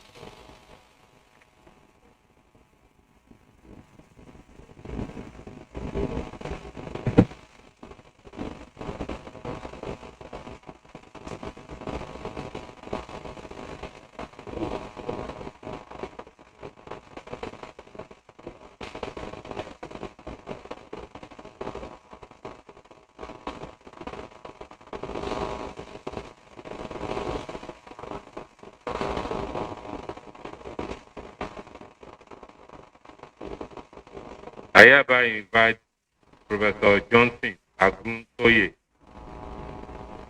to come and present the results of Ayedade local government. Ayedade local government. Please introduce yourself and let the electoral officer introduce herself. Then you can present your results.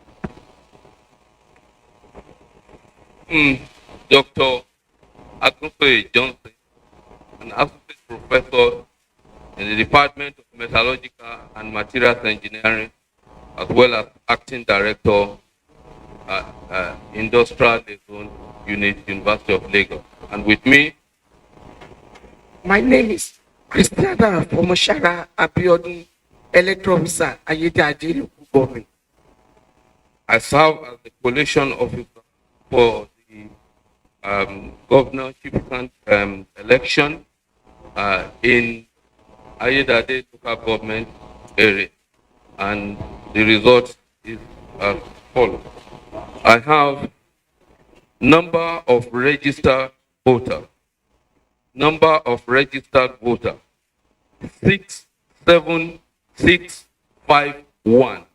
Number of registered voter 67651. Number of accredited voter. Number of accredited voter. 29696. 29696. The vote for the political parties. Party A, 229. Party A, 229. AAC, AAC, 98. AAC, 98. ADP, ADP, 435. ADP, 435. APC, APC, 14527. APC, 14527. APM, APM, 48. APM, 48. AP, APP, APP, 25. APP, 25. BP, 18. BP, 18. LP, LP, 20. LP, 20. NNPP, 16. NNPP, 16. NRM, NRM, 28. NRM, 28. PDP, PDP, 13380. 13380. And I have PRP, PRP, 37.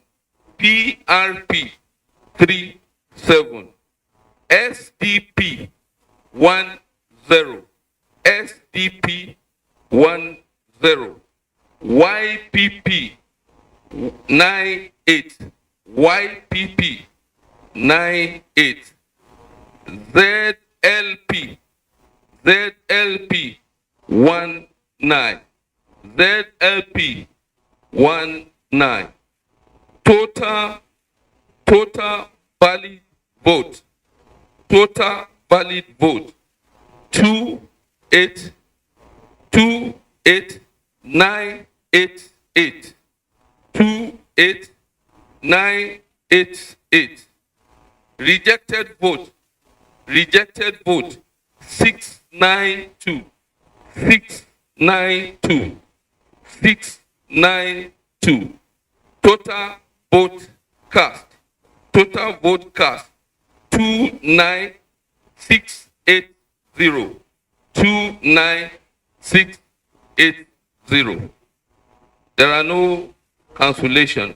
Thank you, sir. Thank you very much. No cancellation.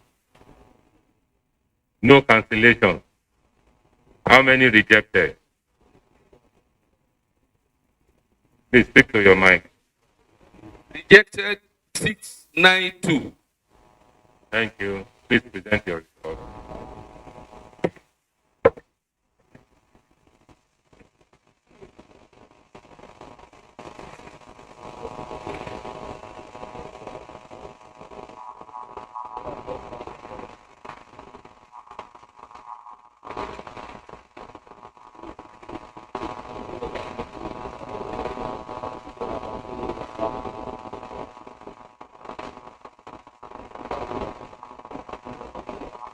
I hereby invite Professor Sunday Ojolo and the electoral officer for Ola Oluwa local government. Ola Oluwa local government.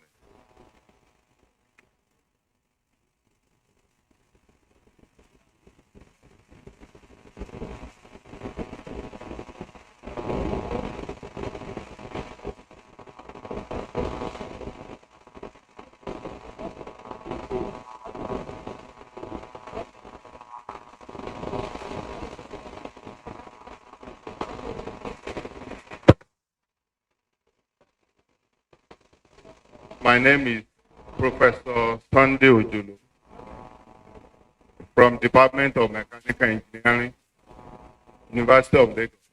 I'm the head of the department. I'm here with the electoral officer for Olaoluwa local government.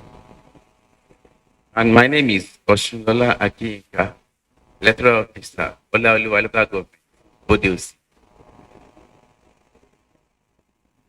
I have the following result for the election of governorship for Olaoluwa local government area. We have 10 registration areas in the Olaoluwa local government. Number of registered voters, 37149. 37149. Number of accredited voters, 17214. 17214. So we have votes by party. Party A, 35. Party A, 35. AAC, 31. AAC, 31. ADP, 195. ADP, 195. APC, 9123. 9123. APM, 22. APM, 22. APP, 10. APP, 10. BP, 13. BP, 13. LP, 12. LP, 12. NNPP, 19. NNPP, 19. NRM, 14. NRM, 14. PDP, 7205. PDP, 7205. PRP, 14. PRP, 14. SDP, 14. SDP, 14. YPP, 25. YPP, 25. CLP, 05. CLP, 05. Total valid votes, 16737. Total valid votes, 16737. Rejected votes, 455. Rejected votes, 455. Total votes cast, 17192. Total vote cast, 17192. Any cancellation? No vote was cancelled. Thank you very much. Please submit your result.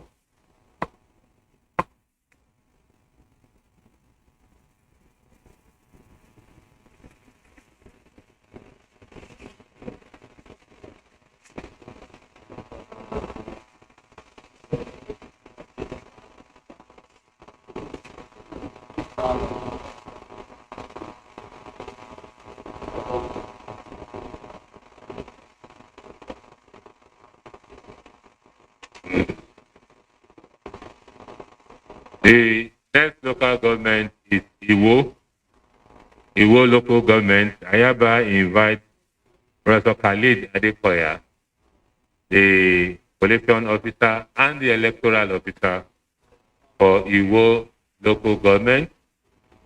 Please come forward. Let us know you. Thereafter, you present your results.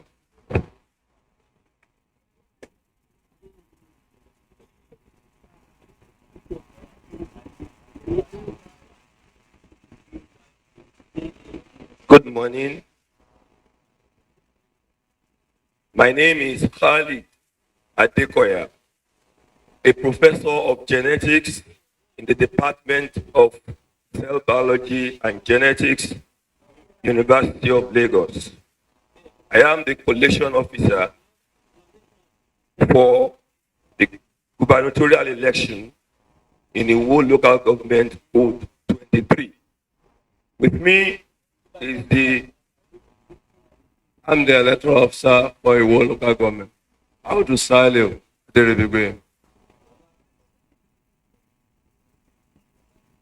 Thank you. The whole local government is made up of 15 registration areas. And here I present the result. Number of registered voters, 90051. 90051. Number of accredited voters, 36591. 36591. Votes received by parties. Party A, 214. 214. AAC, 84. 84. ADP, 591. ADP, 591. ABC, 17421. 17421.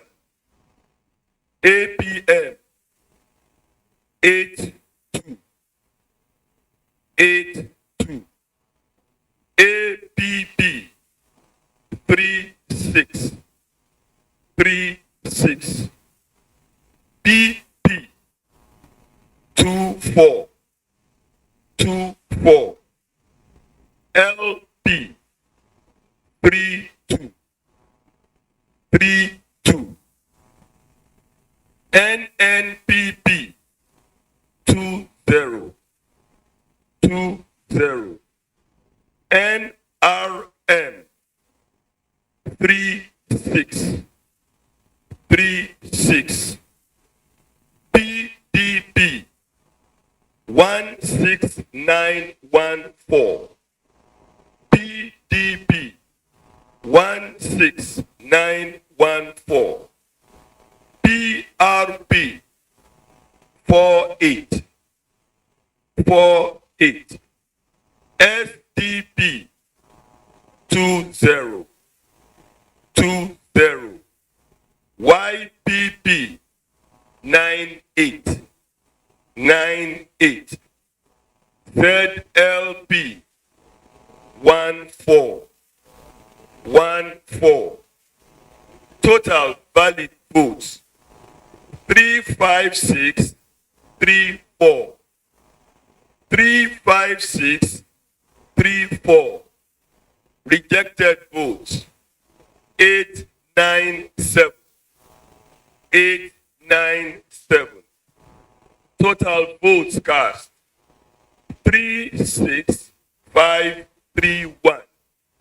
36531. Thank you, sir. Any cancellation? None. Party agent, do you have any response? Thank you. Please submit your result. Thank you.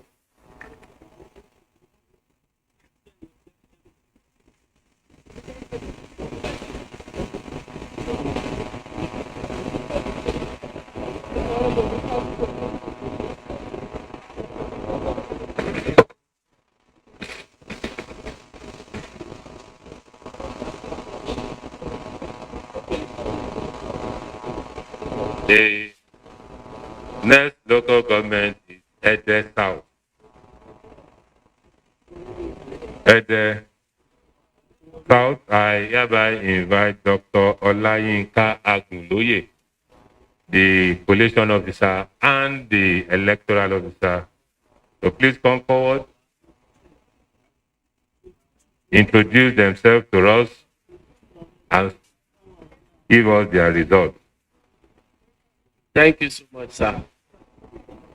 Good evening, everyone. My name is Dr. Olayinka Agunloye from the Department of Urban and Regional Planning, University of Lagos. I am the collation officer for Ede South local government area. My name is Adam Sulu Adamila Kadri, the electoral officer for Ede South local government. Thank you so much. The results of the various votes from different parties are as follows.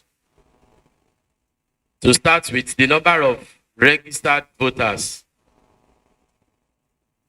is 54872. 54872. The number of accredited voters is 26306. 26306. The results of the parties are as follows. Party A, 38. Party AAC, 43. Party ADP, 226. Party APC, 5404. 5704. 5704. That is for APC. APM, 25. APP, 20. Party PP is 18. Party LP, 16. NNPP, 15. NRM, 57.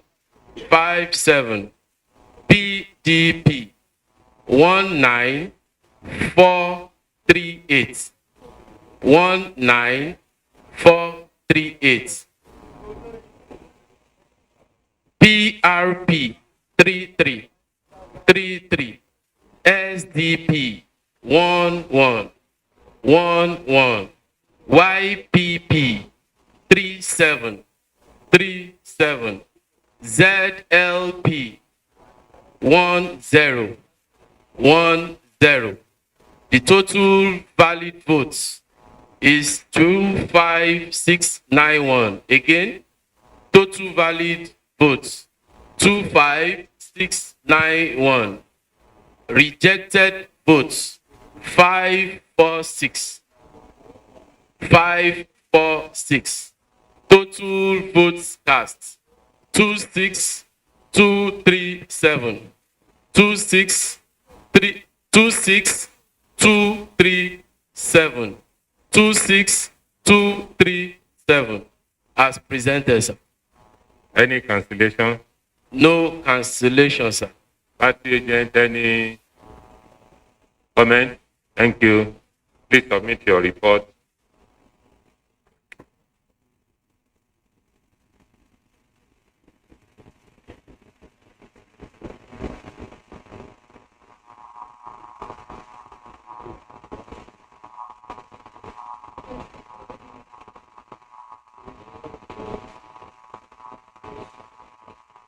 I hereby invite Dr. Bamidele Samuel with the electoral officer to give us the result of the election conducted at Ishokon local government. Ishokon local government. Dr. Bamidele Samuel and the electoral officer, please.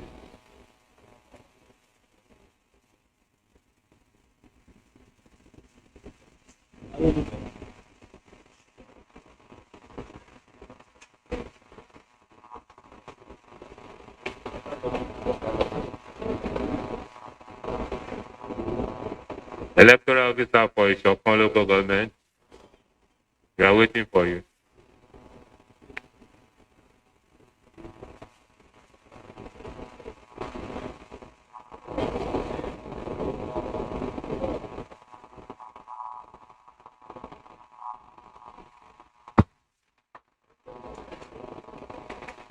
Good morning, sir. I'm Dr. Olusegun Bamidele Samuel of the Department of Marine Sciences, University of Lagos. I served as the collation officer for Ishokon LGA. With me, Name is Olonjede Alice Olutoyin, the electoral officer, Ishokon local government. for Ishokon local government, that's 11 registration area. Total number of registered voters, 53288. Number of registered voters, 53288. Number of accredited voters, 23051. Accredited voters, 23051. Votes received by parties. Party A, 23. Party A, 23. AAC, 85. AAC, 85. ADP, 337. ADP, 337. APC, 10833. APC, 10833. APM, 65. APM, 65. APP, 22. APP, 22. BP, 20. BP, 20. LP, 17. LP, 17. NNPP, 16. NNPP, 16. NRM, 23. NRM, 23. PDP, 10777. PDP, 10777. PRP, 35. PRP, 35. SDP, 8. SDP, 8. YPP, 68. YPP, 68. ZLP, 24. ZLP, 24. Total valid votes, 22353. Total valid votes, 22353. Rejected votes, 634. Rejected votes, 634. Total vote cast, 22987.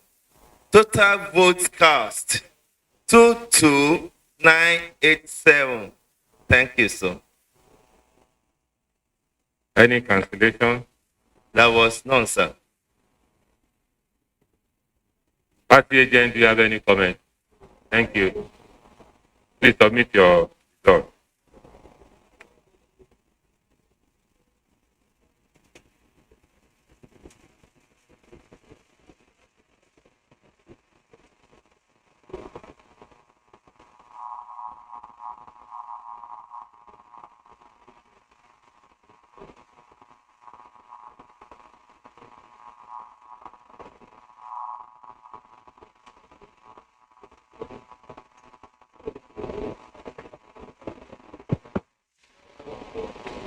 The next local government is Irewole, to be presented by Professor Irewole. Sorry, to be presented by Professor Adams. That shows that you are not sleeping. I'm happy that you are not sleeping. I hereby invite Professor Adams to move forward the electoral officer of Irewole local government to present their results to us. Thank you.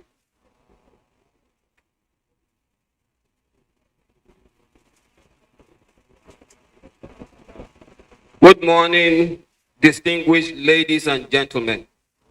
My name is Lukman Adams, a professor of nanochemistry and material science at the University of Lagos Chemistry Department. I serve as collation officer for Irewole local government area. And with me, I am Ade Matola, the electoral officer, Irewole local government, Ire. I hereby present summary of the result. Irewole has 11 RAs, code 21. Now, number of registered voters, 74268. 74268. Number of accredited voters, 34480. 34480. And summary of votes obtained by the parties. A 31. 31. AAC 84. 84. ADP 460. 460. APC 18189. 18189. APM 5252. APP 2121. BP 2222. LP 1717. NNPP 1515. NRM 3838. PDP 14216. 14216.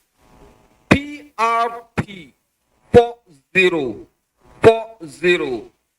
SDP 1111.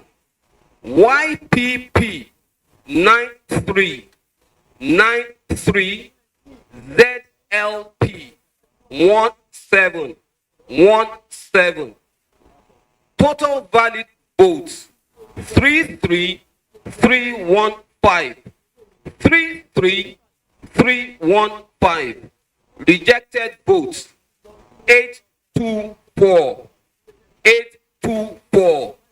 Total votes cast 34139. 34139. As presented, sir. Please check all over again. All over again. Yeah.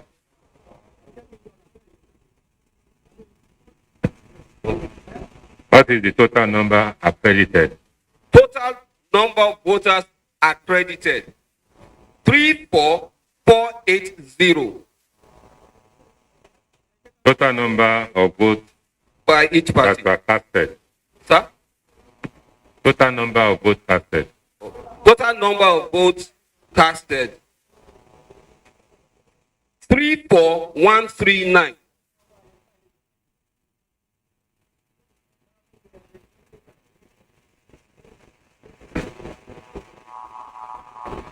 Go through the party scores again, please. Okay, the party score. Party A 3-1, 3-1. AAC 8-4, 8-4. AGP 460, 460. APC 18189, 18189. APM 52, 52. APP 21, 21. BP 22, 22. LP 17, 17. NNPP 15, 15. NRM 38, 38. PDP 14216, 14216. PRP 40, 40. SDP 11, 11. YPP 93, 93. ZLP 17, 17. Total valid votes 33315, 33315. Rejected votes 824, 824. Total votes cast 34139, 34139. As presented, sir. Professor Adams, you may need to step aside to reconcile the total vote cast. Okay. And represent. So you and the returning officer should please just stay somewhere, look at the total vote cast again, and reconcile properly. Ejigo local government, Ejigo local government, Dr. Khalid, Dr. Caleb Biri, and the electoral officer should come forward, please. Dr. Biri and the electoral officer come forward. Introduce themselves and give us the report or result from Ejigo local government.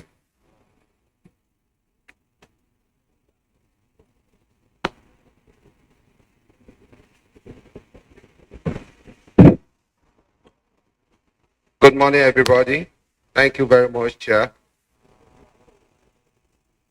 I'm Caleb Ademola Mwagbe, a neurophysiotherapist and mental health physiotherapist, as well as Top-Dean School of Postgraduate Studies, University of Lagos. I'm here with the EO of Ejigo local government. My name is Ikeno Adelodun, electoral officer, Ejigo local government. I serve as the collation officer for 2020 or 2021 election in Ejigo local government area. In the local government area, we have 11 registration areas. And we have number of registered voters as 73750. Number of accredited voters as 34387. 34387. Vote registered voters 73750. Vote earned by the political parties. Party A 67. Party A 67. Party AAC 67. Party AAC 67. Party ADP 439. Party ADP 439. Party APC 14355. Party APC 14355. Party APM 62. APM 62. Party APP 23. APP 23. Party BP 16. BP 16. Party LP 30. LP 30. Party NNPP 15. NNPP 15. Party NRM 42. NRM 42. Party PDP 18065. PDP 18065. Party PRP 50. PRP 50. Party SDP 17. SDP 17. Party YPP 65. YPP 65. Party ZLP 16. ZLP 16. Total valid votes 33329. Valid vote. Total valid vote 33329. Rejected votes 966. Total vote cast 34295 with no record of cancellation. I so present. Party agent, any comment? Thank you. Are you a party agent? And you are raising up your hand. I thought you belonged to the yellow party. Please present your result.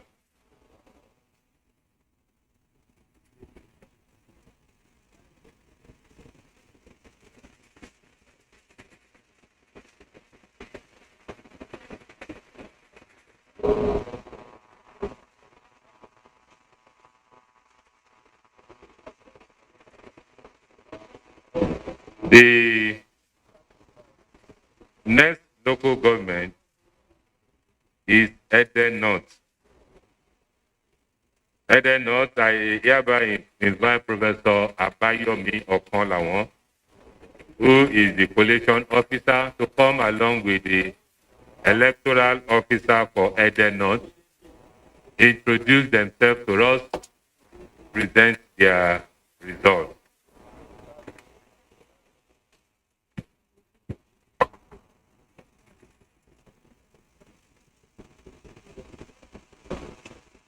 Thank you, sir. I am Abayomi, Professor Abayomi Okonlawon, Department of Anatomy, College of Medicine, University of Lagos. I am Amatosho Abdurrahman, the electoral officer at the North Local Government. I was the collation officer at the Eden North Local Government, and this is the result. the North code 07. I'll start with number of registered voters. 71748. 71748. Number of accredited voters. 34735. 34735. And these are the votes of the various parties. We'll start with the first one, Party A.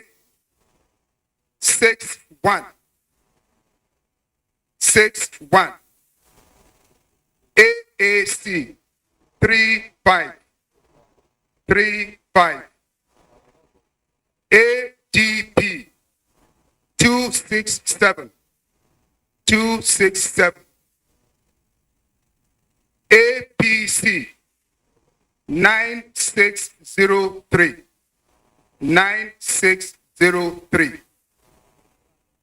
APM 17. 17. APP 15. 15. PP 07.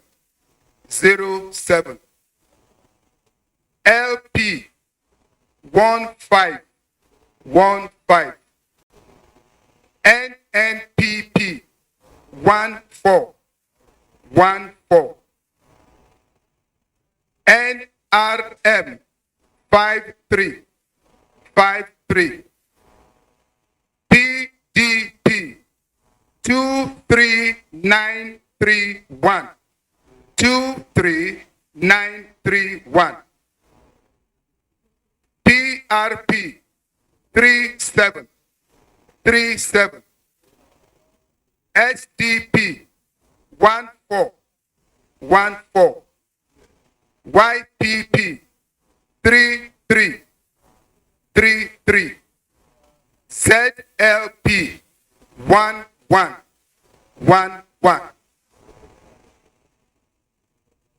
Total valid votes 34113. 34113. Rejected votes 571. 571. Total votes cast 34684. 34684. Any cancellation? None, sir. Party agent, any comment? Thank you. Please present your result.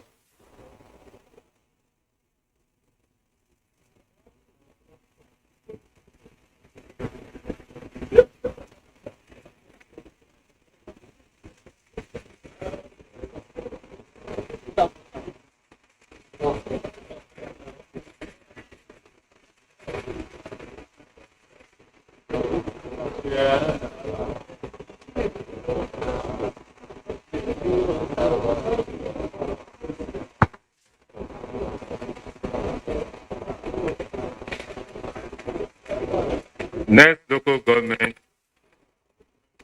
Egbedore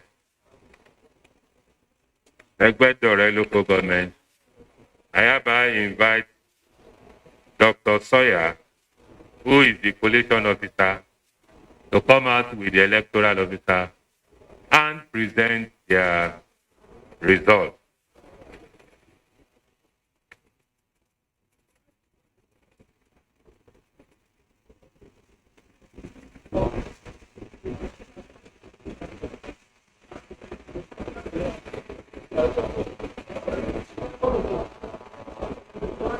Good morning, sir. I wish to stand on existing protocol. My name is Dr. Babatunde Alade Sawyer from the Department of Computer Sciences, University of Lagos. And with me is the electoral officer of Egbedore. My names are Adelusi John Coyote. electoral officer, Egbedore, Gombe. As the collation officer for Egbedore, Code 09, I wish to present the summary of the result. Number of registered voters, 53150. Number of registered voters, 53150. Number of accredited voters, 24283. Number of accredited voters, 24283. Votes received by party. Party A, 105. Party A, 105. AAC, 52. AAC, 52. ADP, 272. ADP, 272. APC, 9228. Again, I'll take that again. APC, 9228. 9228. APM, 19. APM, 19. APP, 17. APP, 17. BP, 7. BP, 7. LP, 41. 41. LP, 41. NNPP, 7. NNPP, 7. NRM, 19. NRM, 19. PDP, 13230. PDP, 13230. PRP, 24.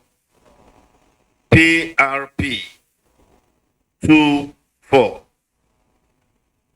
SDP, 22.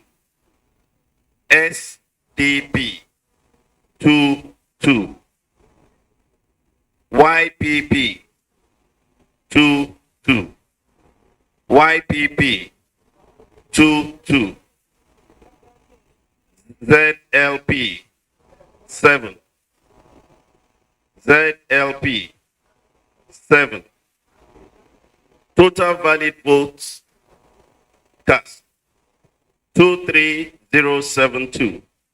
Total valid votes, 23072.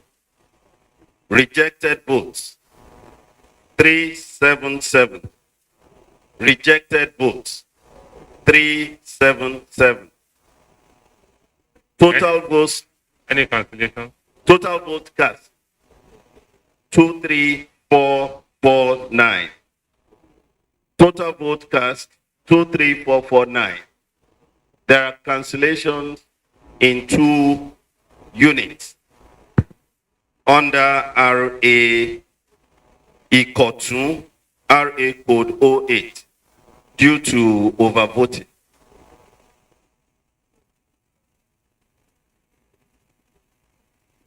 Can you give us the figure? Polling unit 001. Registered voters, 823. 823 registered voters. Accredited voters, 399. Accredited voters, 399. Valid votes, 40400. Valid votes, 400. Rejected votes, 2. Total votes, 402. The second polling unit, 002. Registered voters, 441. Registered voters, 441. Accredited voters, 191. Accredited voters, 191. Valid votes, 192. Valid votes, 192. Any comment? Rejected votes, 0. Please submit your Total 192. Submit your report. Okay.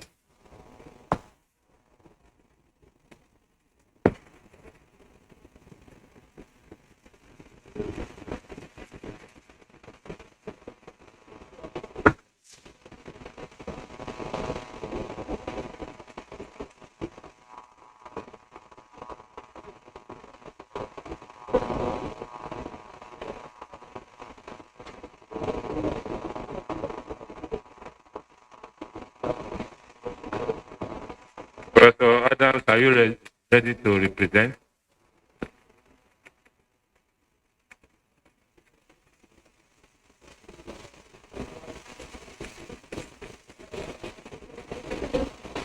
Over to you, sir. Thank you, sir. Please, for Iriwole local government, remember that we told Professor Adams and the electoral officer to go and reconcile the figures given to us. That I believe they have done now. So they have come for receipt. We see whether they will be able to scale through the receipt so that they will not have F in their result.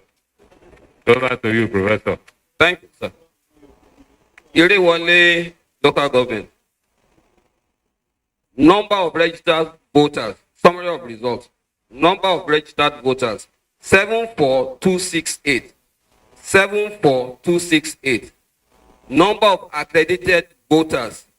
34430. 34430. Summary of votes received by parties. A 31. A 31. AAC 84. AAC 84. ADP 460. 460. APC 18198. 18198. APM 52. 52. APP 21. 21. BP 22. 22. LP 17. 17. NNPP 15. 15. NRM 38. 38. PDP 14216. 14216. PRP 40. 40. SDP 11. 11. YPP 93. 93. ZLP 17. 17. Total valid votes 33315. 33315. Rejected votes 824. 824. Total votes cast 34139. 34139. Any cancellation? None, sir. So you are finally passed. So please submit your... Yes, sir.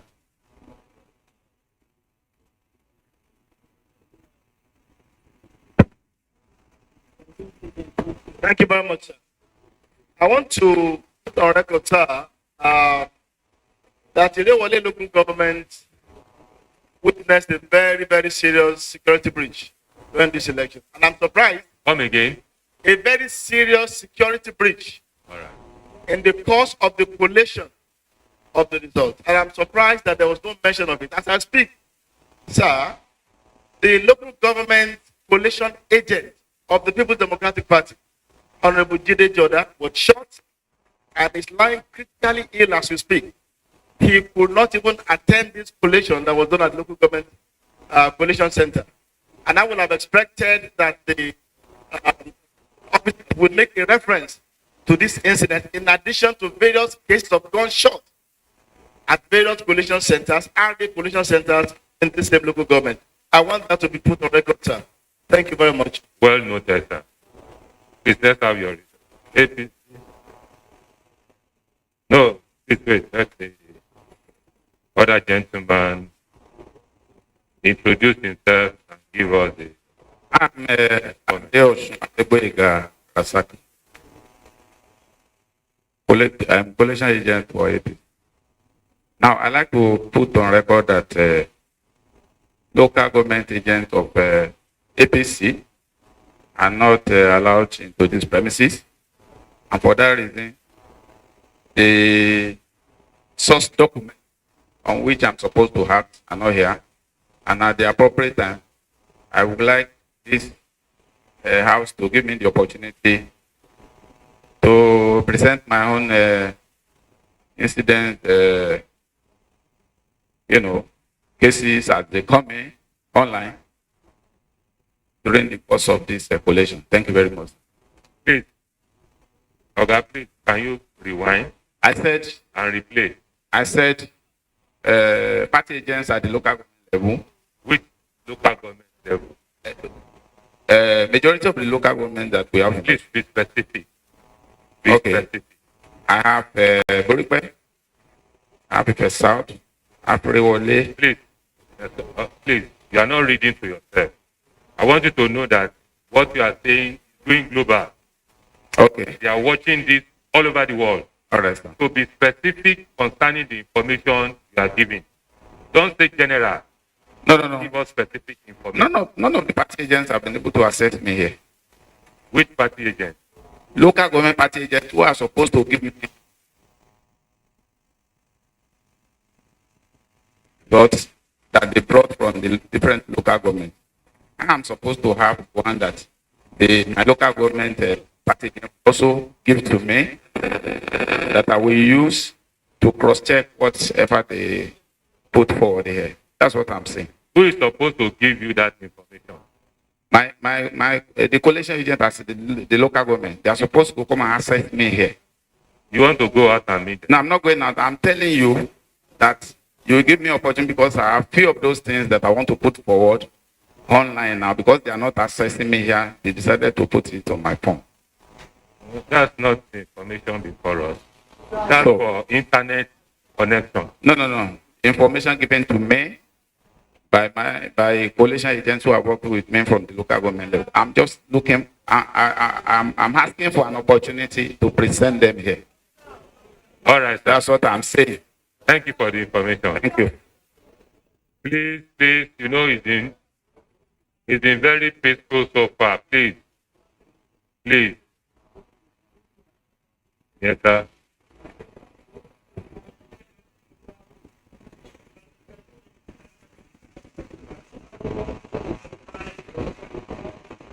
Please let him have the microphone.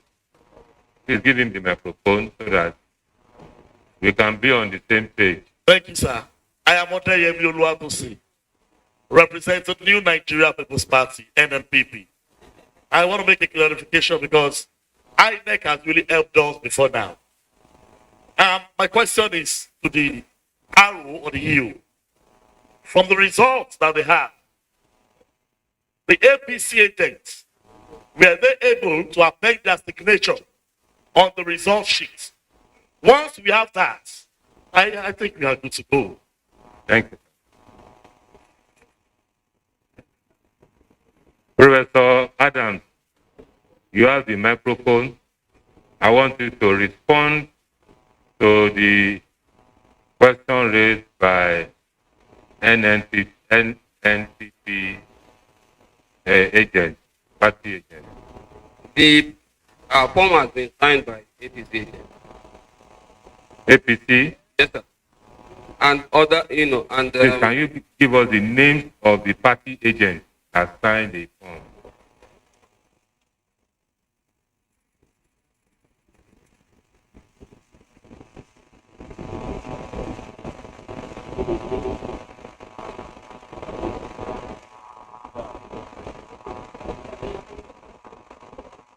I have it here. Adebayo, AAC. Pastor Femi Oladiran, APP. Mukadam Muhammadu Wasiu, APM. Elder Yomi Amuson, APC. Yisa Aliu, PDP. You want to raise another? Yeah, free. Now, I want it to be put on record that the name he just mentioned now is not the local government coalition agent of the People's Democratic Party in Irewole local government. The name submitted to INEC, accredited by INEC, is Jide Jordan. The young man I said was shot and is critically lying ill in a hospital as we speak. Thank you.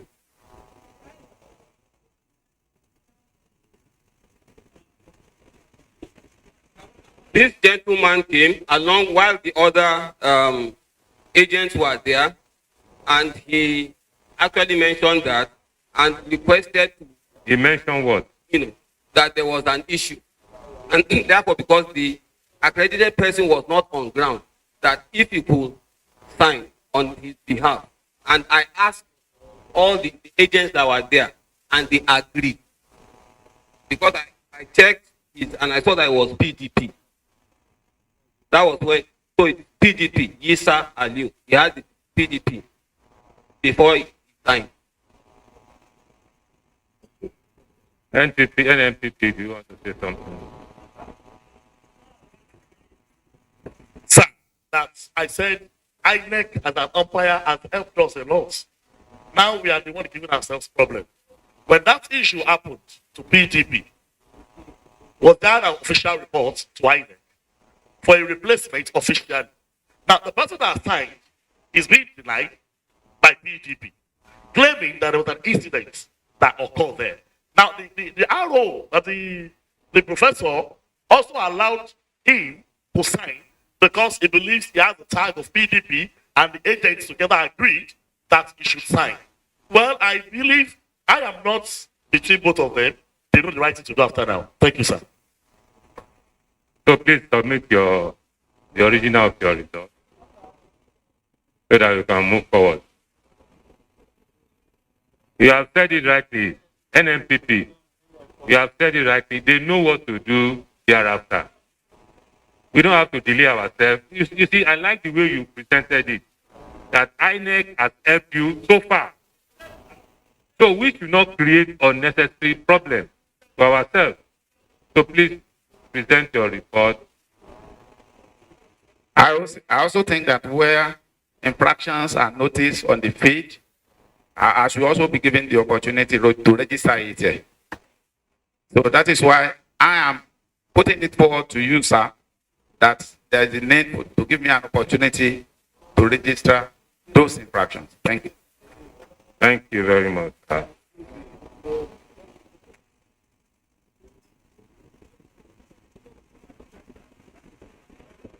Well, we have two local governments.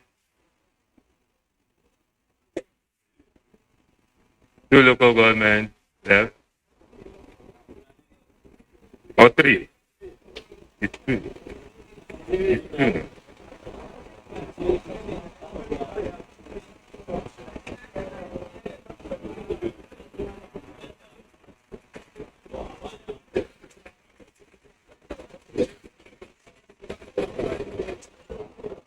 We have three local governments left. Atakumosa East, please. Professor Akinleye, the returning officer, and the electoral officer to come forward. Professor Ola Akinleye Atakumosa East to come forward with the electoral officer.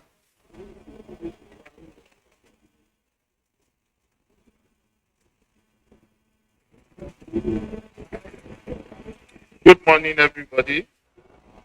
My name is Professor Oludiran Akinleye, and I was the collation officer for Takumota East local government area in the Osun State governorship election.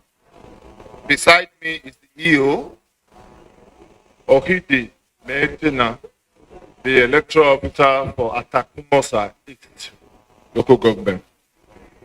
All right, I will go ahead to present the election results. So, number of registered voters 41027. Number of registered voters 41027. Number of accredited voters 15497. Number of accredited voters 15497. The votes received by the different parties. Party A 40. Party A 40. Party AAC 48.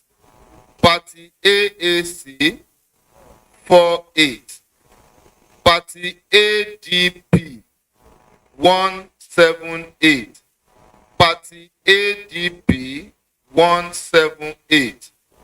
Party APC 7449. Party APC 7449. Party Party APL 26. Party APL 26. Party APP 16. Party APP 16. Party BP 07. Party BP 07. Party LP 23. Party LP 23. Party NNPP 07. Party NNPP 07. Party NRM 11. Party NRM 11. Party PDP 6992. Party PDP 6992. Party PRP 27. Party PRP 27. Party SDP 14. Party SDP 14. Party YPP 26. Party YPP 26. Party DLP 13. Party DLP 13. Total valid votes 14875. Total valid votes 14875. Rejected votes 319. Rejected votes 319. Total votes cast 15194. Total votes cast 15194. There were no cancellations. I so present, sir. Can you, Professor Claire? Yes, sir. With the EO, can you please go through the figures again and represent? All right, sir. Please go through the figures. Number of registered voters.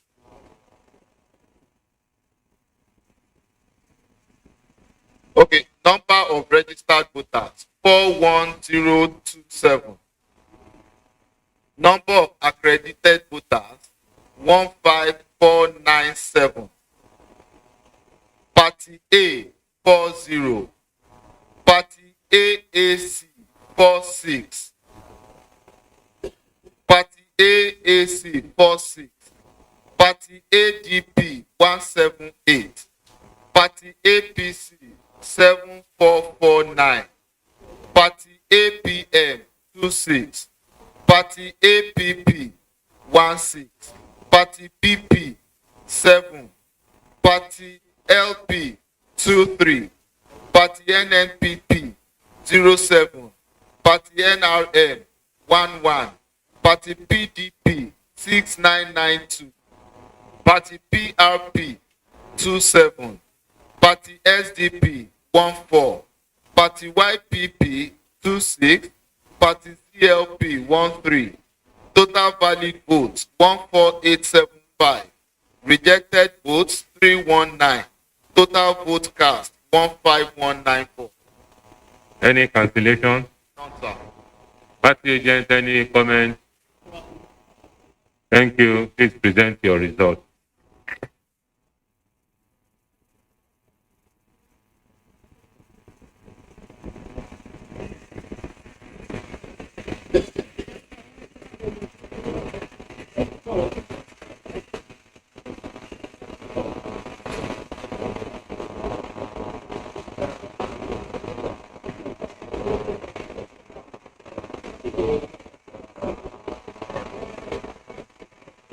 I hereby invite Dr. Oluwafemi, who is the returning officer, with the electoral officer, to present the result for Ife South local government. Ife South local government.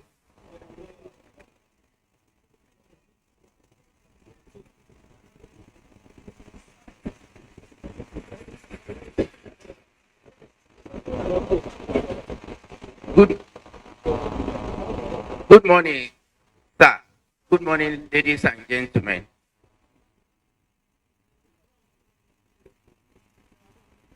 I'm Dr. Oluwafemi Olaoluwa Joseph, an associate professor of the Department of Business Administration, University of Lagos. I'm the collation officer for Ife South LGA, and Ife South LGA has 11 areas. With me here is the EO of Ife South. My name is Akintan Oladejoye Festus, electoral officer, Ife South local government. I hereby present the summary of result for Ife South local government area for the 2022 gubernatorial election. Like I said, 11 units. The LGA is code 16 of registered voters 56706. 56706.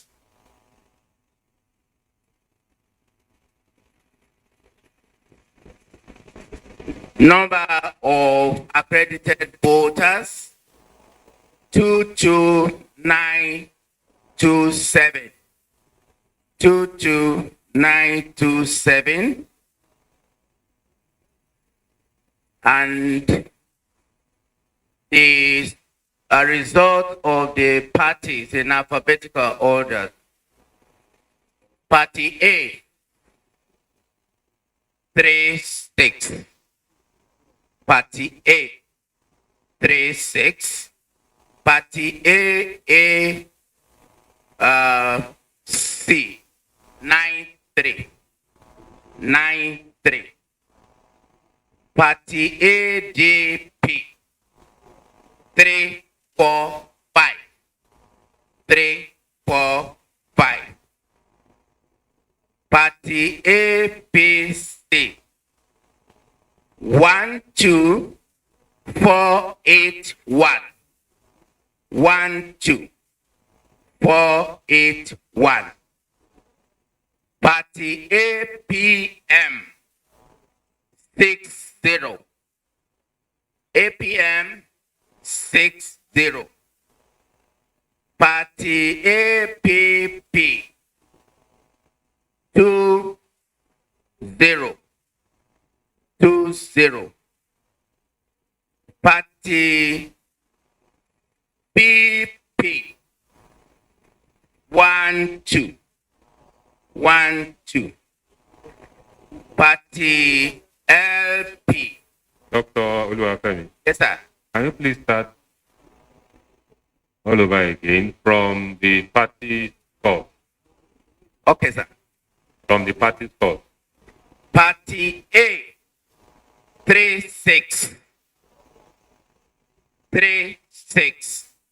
Party AAC 93. 93. Party AGP 345. 345. Party APC 1248. 12481. 12481. Please come again. 124 what?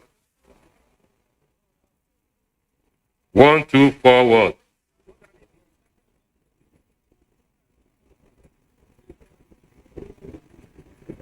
What's the score for APC that you have released?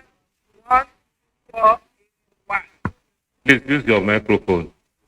12481. Thank you. You can continue. Thank you. APM 60. APM 60. APP 20. PP 12. P 28. NNPP 08. 08. NRM 18. 18. PDP 9116. PDP 9116. PRP 24. SDP 14. YPP 57. ZLP 14. Total number of valid votes 22326. 22326. Rejected votes 588. Rejected votes 588. Total vote cast 22914. 22914. Result as presented, sir. Any cancellation? No, sir. There's no cancellation. Thank you. Party agent, any comment? Yes, sir. Please give him the microphone. Sir, I want to put it to the returning officer and put it on record. Please introduce yourself. My name is Bamidele Salam. I represent the People's Democratic Party as the coalition agent. That in at least 5 of the areas, including the area in Olode, in Kere Ward, and Osi Ward, People's Democratic Party agents were chased away from the coalition centers by armed thugs. And these issues were brought to the attention of the security agencies and the INEC. And I would have expected also that it should form part of your report here. And I'm surprised that there were no cancellation of results in those places, and there's no such incident reported by you at this collation. I think it is unfair to these people whose signature cannot be found on the result sheet that you have there, on the RA collation result sheet, in 4 different wards of Ife South local government. Thank you. Please give it to the man in blue. Then we give it to the man in blue shirt. I also like to put it to the returning officer and the electoral officer that in Ife South, specifically in PU 001, Ward 1, and PU 003, Ward 1, Ife South, that for almost half of the day, the viewers was malfunction. Malfunction. Thank you. Your agent, are they able to get across to you now? All right, all right. Thank you once again. My name is Odeyemi Oluwatosin, NNPP, New Nigeria People's Party. I want to quickly pick from what Honorable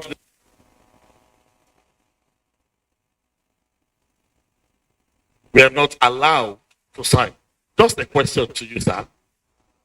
From your result sheets, don't we have their signatures there?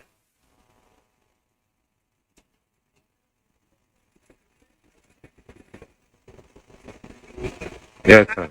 When I direct questions to the INEC, I do not expect an agent of another political party to stand as an advocate for the INEC. I think it is wrong. He can only raise issues concerning his own political party and the electoral process. He's not standing as an advocate for the INEC or for any other person. And he's doing that for the 3rd time. I take exception to that, please. Well, my questions are directed to the umpire. He's not one of the umpires, I believe. Thank you, sir. Well noted, sir. Baba in blue. Good morning, everybody. Prince Adesoji Aderemi Masilo Adeleke. In the first instance, please stand up for recognition. You are the second. He has right as a citizen of Osun State. He is here present to oversee everything that you are doing here on behalf of IPA. Secondly, he is part of a political party. He can attest to anything. He can raise his own advice and suggestion, which he did perfectly and you commended him. When he's now doing it now, we are not rejecting. No, there is no chance for that. All comments are well noted. So, I am enjoying the academic exercise. So, let us allow Dr. Olua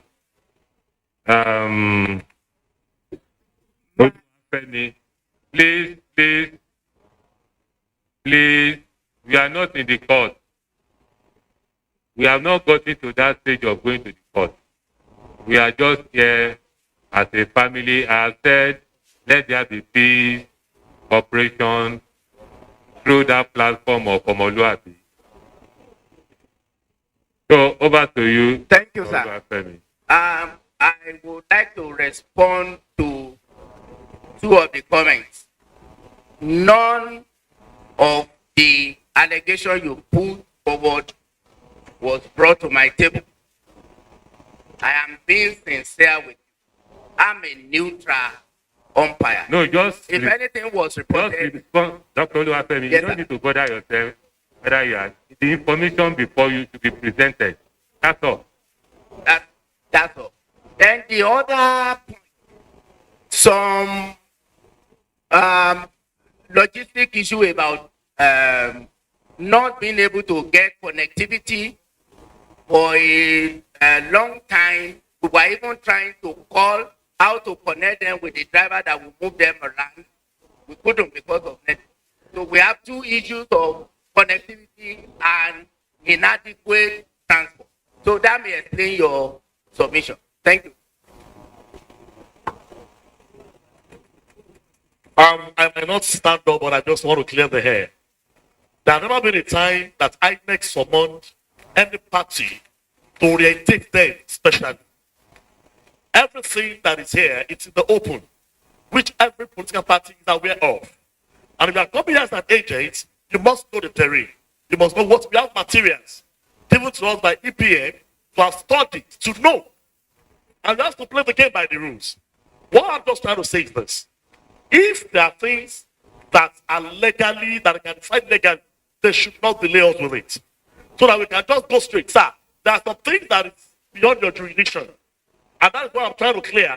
Don't bring issues of or that cannot be sorted before your table. That's my submission. However, I am the IPAC secretary in Osun State that oversees the affairs administratively of all the political parties in Osun.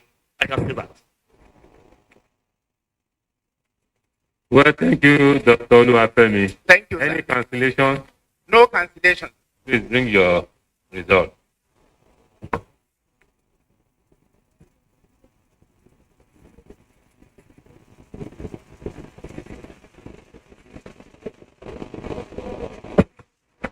Your result, please.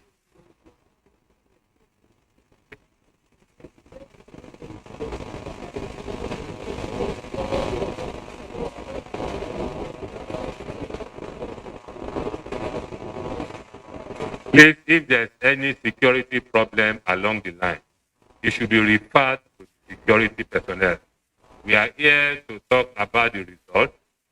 Any infringement outside that, follow the proper channel. Thank you very much. Now we take the last local government. And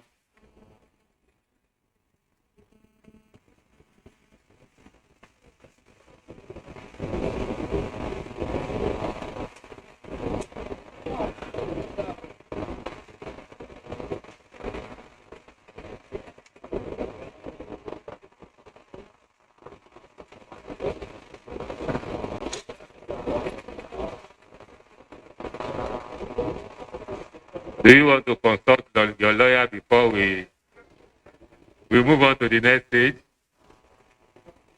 Just relax. Can we proceed? If you agree that we should proceed, say yay. If you want us to rest, say nay. The nay have it. So I hereby invite Professor Amuda and the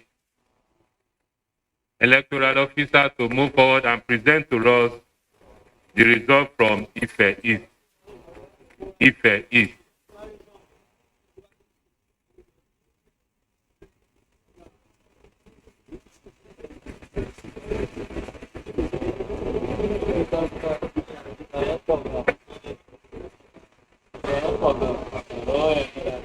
Good morning. I would like to stand on existing protocols. My name is Professor Mohammed Olawale Akim Abuja, Professor of Welding Process Analysis and Friction-Based Surface Modification from the University of Lagos. I have with me here the EO for Ife East Local Government. My name is Fadekemi Ogundano, Electoral Officer Ife East.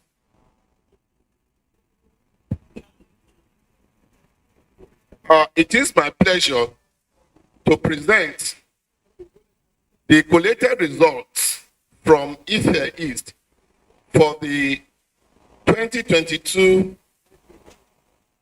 Osun State Governorship election held on the 16th of July 2022. In Ife East local government, we have 10 registration areas. I hereby present More Code 01. Total number of registered voters 13,109. Again. Please, Professor Amuda. You are to present to us results from The summary. you are to present to us results from Ife East. Okay. The total number of people that registered, numbers accredited. We are not in the classroom where we start from the material to from the element to the material. Thank you. Please. Total number of registered voters for Ife East local government 114,000.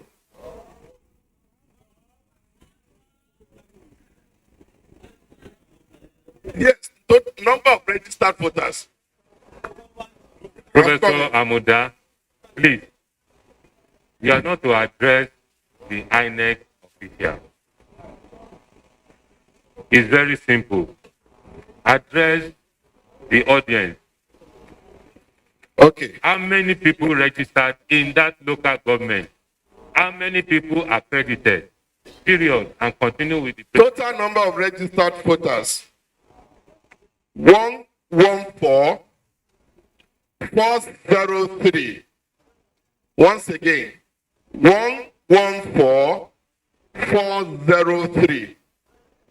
Total number of accredited voters 41006. 41006. Votes received by parties. Party A 305. Party A 305. Party AAC 195. Party AAC 195. Party ADP 680. Party ADP 680. Party APC 19353.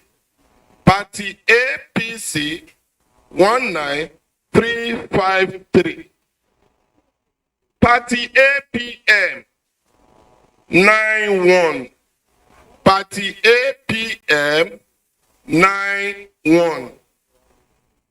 Party APP 46. Party APP 46. Party BP 33. Party BP 33. Party LP 65. Party LP 65. Party NNPP 31. Party NNPP 31. Party NRM 52. Party NRM 52.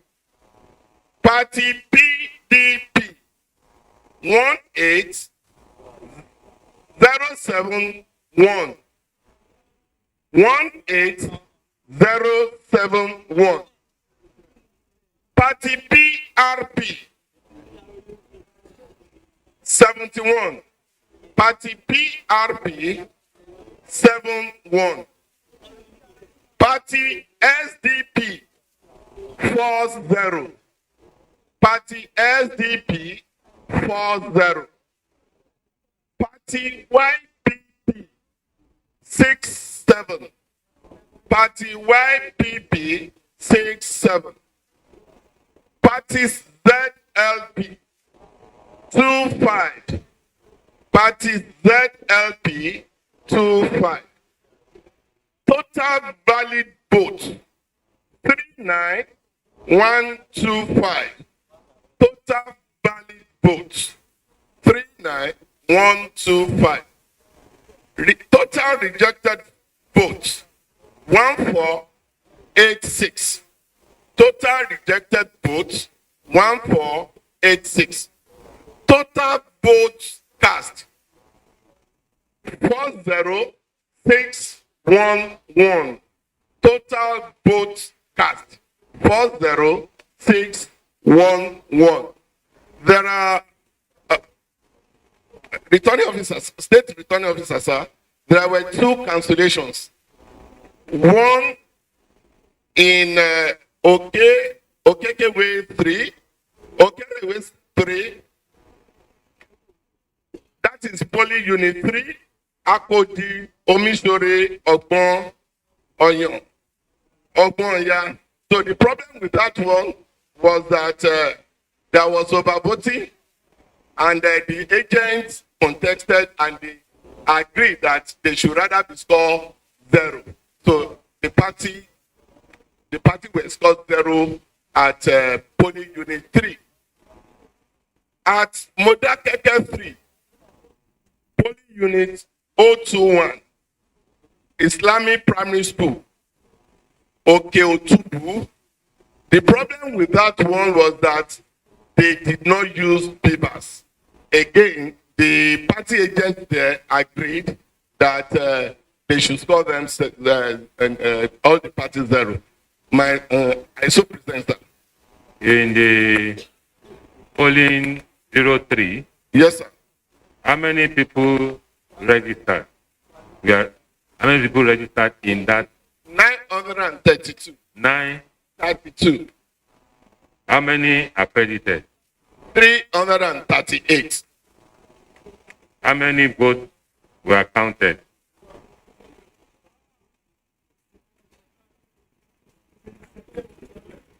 300. Sorry, sir.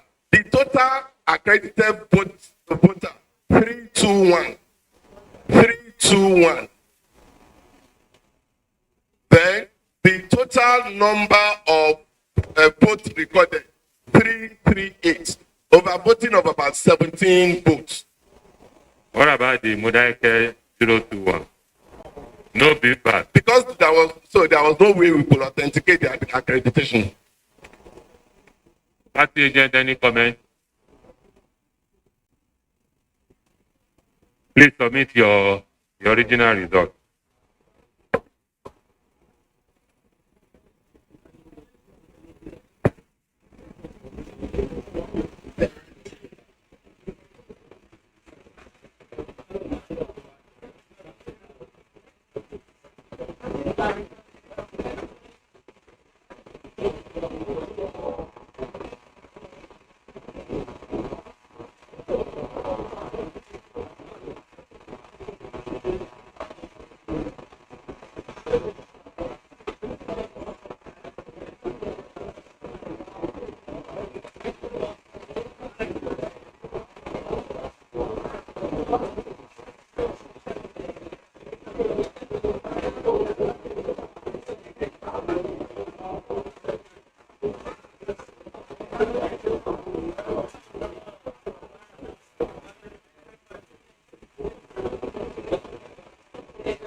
Please go and have your seat, please. Please, let's reduce the distraction, please.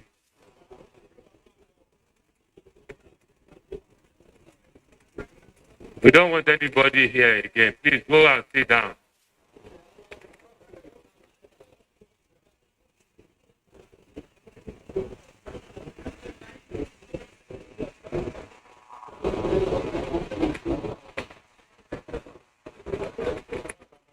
Let everybody be seated, please.